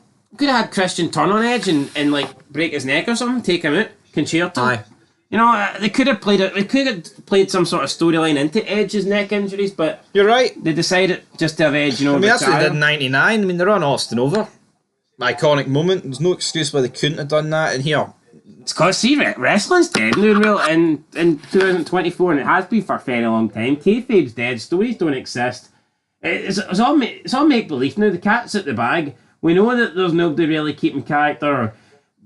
It's just, let's have matches. We're working together here. I'll actually give fair play to Cody Rhodes, right? That Hell in a Cell match a few years ago, his arm was fucked and he worked through it, right? But it's like, see, in the past, they would have created some storyline for someone to write him off and take his place in the match or something. But instead, they actually made him work through it and injure himself even more, which I think is ridiculous looking back. Yeah. There's no beef with Cody Rhodes on that. I think that's just the company and the lack of creativity. But yeah, Bischoff, all the heat on him. Austin's kind of says, like, you can't fire me up. Bischoff's like, well, I just did. There's a FedEx copy heading to your house in Victoria, Texas. You're done, you're a liability. Fuck you. Not the first time Austin's had a FedEx. Austin wants Bischoff to say it to his face, but Bischoff's like, no, I'm alright. I can tell you up here. Don't worry. I can hear you from the stage. I'm not getting into the ring. But here, I mean, a very good way to kick off Monday Night Raw. And then you get Triple H against the Hurricane. Now, I've got a bone to pick with Online World of Wrestling, right? Triple H eventually wins, in brackets, big shocker. Fuck Online World of Wrestling, right? What Triple H and Ric Flair sold their ass off here for the Hurricane. I know. What more do they want? Like, seriously? No, like, seriously, like, what? See this hatred for Triple H? Let's transfer it to 2024, because see this reign of terror? Let's be honest, right? He always won due to outside interference. Yeah, the match against Booker T, I still think it was a bit long on the pedigree, but there was a lot of selling involved. It's like, yeah, Triple H beat people, but did he outright fucking bury them? No. No, and he didn't even bury the Hurricane here. Hurricane got a lot of offense in. Hurricane gave some kid his mask. Ric Flair took the mask off the kid and was stomping it. It was great. So, Ric Flair there being a heel. Hurricane getting a few shots on Flair. Hurricane getting a few near falls, and I mean, it was a good match for how long it lasted. About 6-minute match, back and forth. In the end, Triple H wins with the pedigree. I don't know what people were expecting. No, Triple H was always going to win. And Triple H got a win. Hurricane looked good. Good start to. I mean, Hurricane's been. For me, this is the best run of Hurricane's career, hands down. People always go, "Oh, Gregory Helms, longest cruiserweight." I mean, who cares? No, I know. Who cares about holding the cruiserweight title for about a year? Hurricane at this point was literally mixing it up, tag teaming McCain, and then feuding solo with Triple H and Rock. No, I know, absolutely. I mean, that's what you're going to remember Hurricane for. All this funny stuff. Even during the invasion, he did funny stuff. See the 2006 Gregory Helms run? I can't remember one moment apart from like the 6-pack challenge at Rumble 06, which I don't remember the match. I remember the match, but not the match itself, if that makes sense.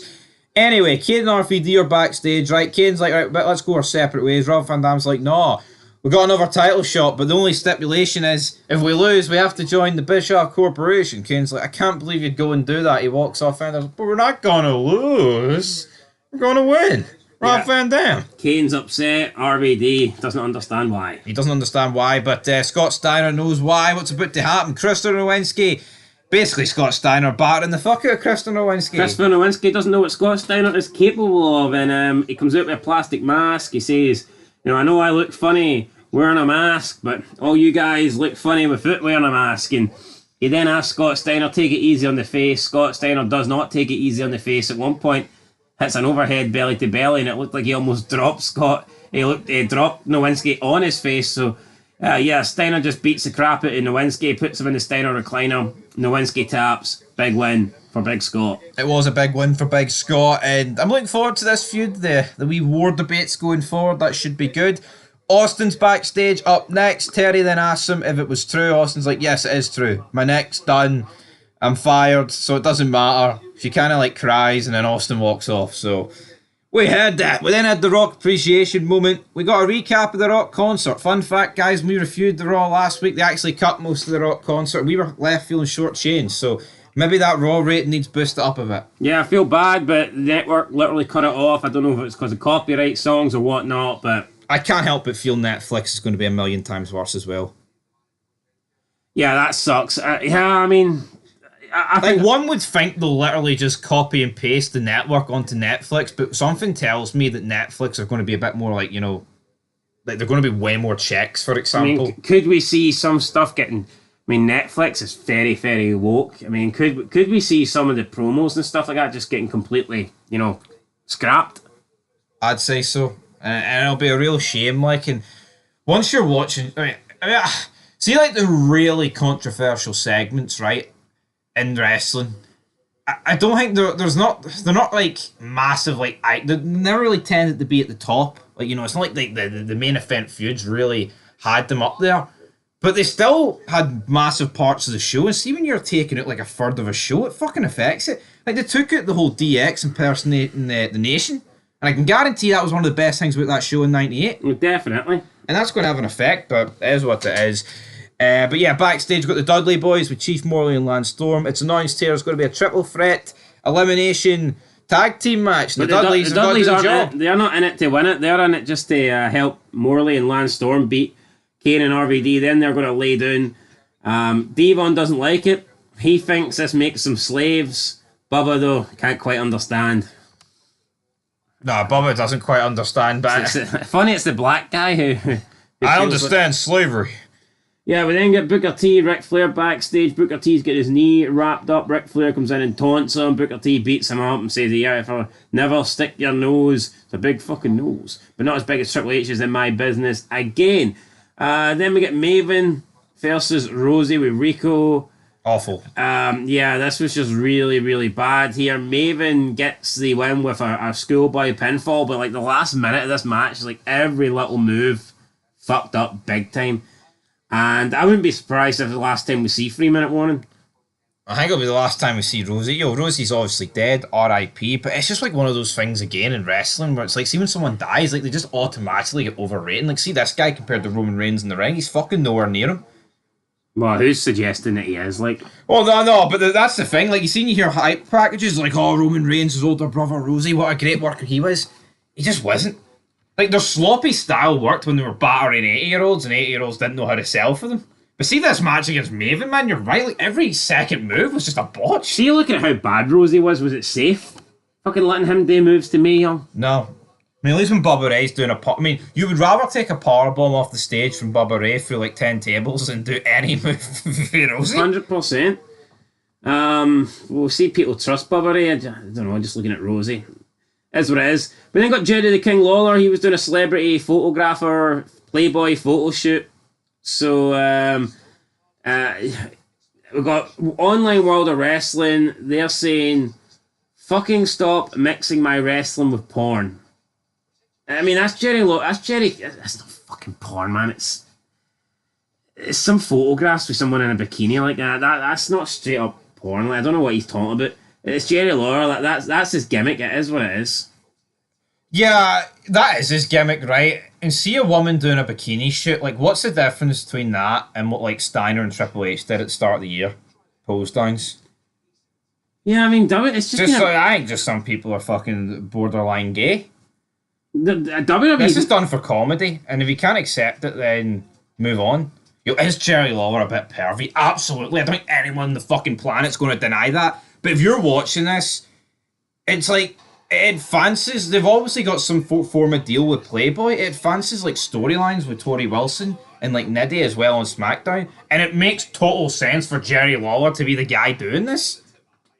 Yeah, and it's like, has this guy never watched a movie that he enjoys and it's had like a romantic scene in it or something like that? Fucking loser. No, I know. It's pathetic. Oh, what's that, man? Fucking Reese and Sarah Connor. Oh man, Terminator 1 shite. They had sex. Don't be mixing that with my great, sci-fi thriller movies. Oh no, like, I mean, what a tool.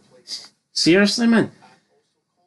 Arsenal. Anyway, up next we have Jericho and Booker T. Jericho comes out and talks about him one of the best matches of his career. He thanks HBK, but he says HBK should be thanking him since he brought the best of HBK and he outperformed Michaels last night and he deserved to win. Jericho says he's going to take his frustrations out on Booker T tonight. Then Booker T comes out. We get Jericho versus Booker T. Match was alright. Didn't last that long though because Triple H came down. He put Booker T in the Indian Deathlock. Shawn Michaels came down to make the save. It was 3-on-2 though, and in the end, Flair and Jericho beat up Michaels and Booker T. 3-on-2. It's probably always going to happen. I was kind of expecting to see a Goldust run in here, maybe even up the odds at 3-3, but we didn't get Goldust. Although we did get Goldust later in the show, and I tell you what, it was probably one of the best moments, if not the best moment. So it probably was. It could have topped Goldberg's debut. Who's better, Goldust or Goldberg? Oh, you're next. Up next, though, we got Stevie Richards taking on Jeff Hardy. Jeff Hardy came out with the face paint on. By the end of it, it was paint the town blue. Yep. So is what it is. So Stevie Richards loses, and then we have Jeff and Trish. You know, they're sharing a special moment, giving each other puppy dog eyes. And then again, Online World of Wrestling, the editor says Jeff Hardy is so gay he can't even make a Trish infatuation look real. I mean, who's this guy calling Jeff Hardy gay? I bet you Jeff Hardy's had more female interest in one night than this guy's had his entire life. But the funny thing is about this is because this guy probably views Trish as like a great worker, which I think Trish is a good worker. But because she's a good worker, it's alright for her to do something sexual. But the thing earlier with Jerry Lawler's porn, but this is wrestling. Fucking make your mind up, man. See people like that, they flip-flop back and forth. Maybe Jeff Hardy's just fucking too drugged out his head at this point. I don't think this guy thinks Trish is a good worker. I just think he's taking a dig here at Jeff Hardy. Well, Jeff Hardy. Here, Jeff Hardy. You know Jeff Hardy's against next week? The Rock. Can The Rock get a good match out of Jeff Hardy? We'll find The out. Rock's last ever televised match. How mad's that? We'll find out. But I mean, Jeff Hardy, it must probably. I'd say Jeff Hardy must be one of the most popular male wrestlers of all time with the women. Oh, absolutely, 110%. So I mean, to call him gay, I don't agree with that. We then see Austin in the parking lot. Austin shakes hands with a lot of the Raw crew members. They bid him farewell, and we just see Austin walk up the ramp into darkness, and it's kind of sad. It's not, this actually is sad, because obviously hindsight's a great thing. Like, this is Austin's last hurrah. This is his, like, last walk out of an arena as a competitor in my eyes. It is. We then get Test and Stacey Keebler backstage. Test is on the phone. Test is complimenting the person on their spread. Stacey then walks in. She asks Test, who are you talking to? And Test gets defensive. I wasn't talking to anyone. Nobody. Goldust is just standing in the back. I thought when Test was mentioning spread, Goldust was just going to turn around and look at him, but that didn't happen. No, he didn't. Test then tries to get... Mine. Test tries to get Goldust to back him up, and Goldust is like, yeah, no, Stacey, Test wasn't talking to... He wasn't talking to it. He was talking to Tori Wilson on the phone. Playboy. And Goldust then spazzes out, tells Stacey the truth here, and Test is looking at him like, thanks for nothing. Just great comedy, Goldust. Whoever's written this is... They've done it to perfection. Yeah. He hits it at the park every week, and something this simple can add a few points to your rating. So, Triple H, son, 2024, day something. I've always said Goldust was the best member of the Rhodes family, and I'm not going to change my mind on that. Even his Black Rain, man, when he had the rat in the cage, that's fucking better than Cody Rhodes has ever done. That rat's got more fucking importance than the world title Cody carries around. We then get The Rock backstage. He's talking to the crew members that are looking sad because Austin left. And he says, don't be looking sad, be happy. Tonight is Rock Appreciation Night. And he promises pie all night long, but for The Rock, for none of these guys. So, they ain't getting any. We then get the triple elimination tag team match. Chief Morley versus the Dudleys versus RVD and Kane. Bubba Ray tries to save Morley, and this ends up costing them, so they get eliminated. Then RVD and Kane manage to take down Storm and Chief Morley. Kane hits a choke slam, RVD hits a frog splash. New champs, RVD and Kane. I mean, it's nice that they're getting this match here on Raw, main event match on Raw. Bit strange though that they went on the WrestleMania. I feel like Kane and RVD were too good, like in 2003, not to be on the Mania card. Oh, absolutely. Totally. I think this feud was too good not to be on the Mania card. Or 6 men, to be honest. Seeing you look at the SmackDown 6 that were on the tag team. How was this? This match should have been on the one on Mania. Yeah, I think this match was way more worthy. Got much better storyline, and it also had the comeuppance of new champions. I thought it was a great match. Yeah, it was way better than that match that we got at Mania. A lot more deserving, and just bigger. I mean, I would argue bigger stars, man. Guys, way bigger stars. I mean, Kane and RVD were challenging for the world title not too long ago. True. We then get Bischoff backstage. Bischoff says if we thought Austin's firing was shocking, stay tuned for something bigger tonight. Can we really get something bigger than Austin being fired? I do not know, but Bischoff says the ink on this contract isn't even dry yet, and that can only mean one person. It's time for Rock Appreciation Night, though. Rock comes out, they're chanting, you suck, and The Rock says he thinks it absolutely sucks that Austin was fired. Rock says he got a lot of love and respect for Austin, but he didn't want it to go that way, but it did. Rock bottom 3 times, 1, 2, 3, Austin's gone. And The Rock says finally it's, great to come back to Seattle. But he says, what does he say again? Something. He basically buries Seattle and he says it's great to come back to the Rock Appreciation. See all you jabronis or something? See all you jabronis in Seattle. But, as for Bischoff previously, it's like, seeing this when they hype you're going to get something bigger tonight than Austin getting fired. They fucking always normally delivered, didn't they? Or at least on par. Seeing they promise stuff like this today, it's shit. Yeah, Rock says he's done everything he wanted to do. He's beat everybody. He's only 30. And by the way, even guys are getting into wrestling now at like 44. Yeah. He names everybody apart from Brock Lesnar. So he hasn't beat Brock Lesnar. He hasn't got the rematch against Brock, but maybe he doesn't want to do that. He says he's going to leave and the fans don't appreciate him so they can kiss the people's ass. But then Goldberg arrives down. Harley Davidson leather jacket. Just seems like something he would have wore on WCW Nitro. Goldberg gets in the ring. He circles The Rock around. The crowd are chanting Goldberg.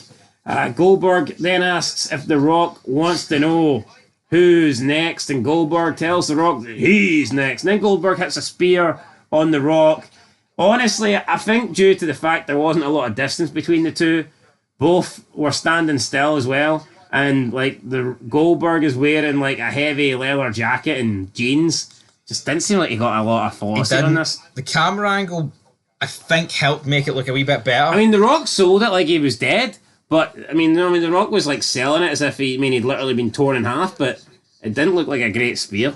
It didn't look like a great spear. It is an iconic debut, that's for sure. You know, one of the big WCW guys coming to Titan Towers. And I tell you what, Rock Goldberg at Backlash, that's a match. That's a mega match. There's no complaints. I think Bischoff delivered on his promise here, and I imagine that'll probably main event Backlash. yeah, looking at the card, I believe it has to. Well, what else would? Cena, Brock could, and then you get the 3-on-3 match from Raw. Yeah, well, rightfully so. And that's where we are going to review this show, rate it. So I'm going to give it... That's where we're what? Going to review this show. We've already just done that, brother. Goldberg says The Rock's next. I liked it. I'll give it an 8 out of 10. I thought this was a very good after. I am giving it an 8 out of 10 as well. You got the Austin retiring stuff, Rock throughout the night, Goldust, extremely funny. Good wee opening match with Hurricane, The Rock. The tag team title match was good. The entire thing was good. Getting Bischoff throughout the night as well. Bischoff actually doing things as the GM. I'm going to miss when Rock goes. I am going to miss when This Rock... 2003 Rock run has been phenomenal. It has been nothing really disappointing on this show apart from, I mean, Maven and Rosie and the Jeff and Stevie Richards stuff didn't really do anything for me, but like you got to factor in that those matches literally last a couple of minutes each. Yeah. It's not like today where if you get a boring match, it's going to take about 15 Yeah, minutes. like we're talking about here, like what, 5% of the show, 10% of the show that was below par. When you look at wrestling today, it's like 99% of it's shite. 1%'s below par anyway, so... Anyway, guys, that's it. Raw After Mania, we're giving it an 8 out of 10. Catch you in the next one. SmackDown up next. And that's it, guys, for March 2003. April's already uploaded to the channel, so you guessed it. May the 4th be with you.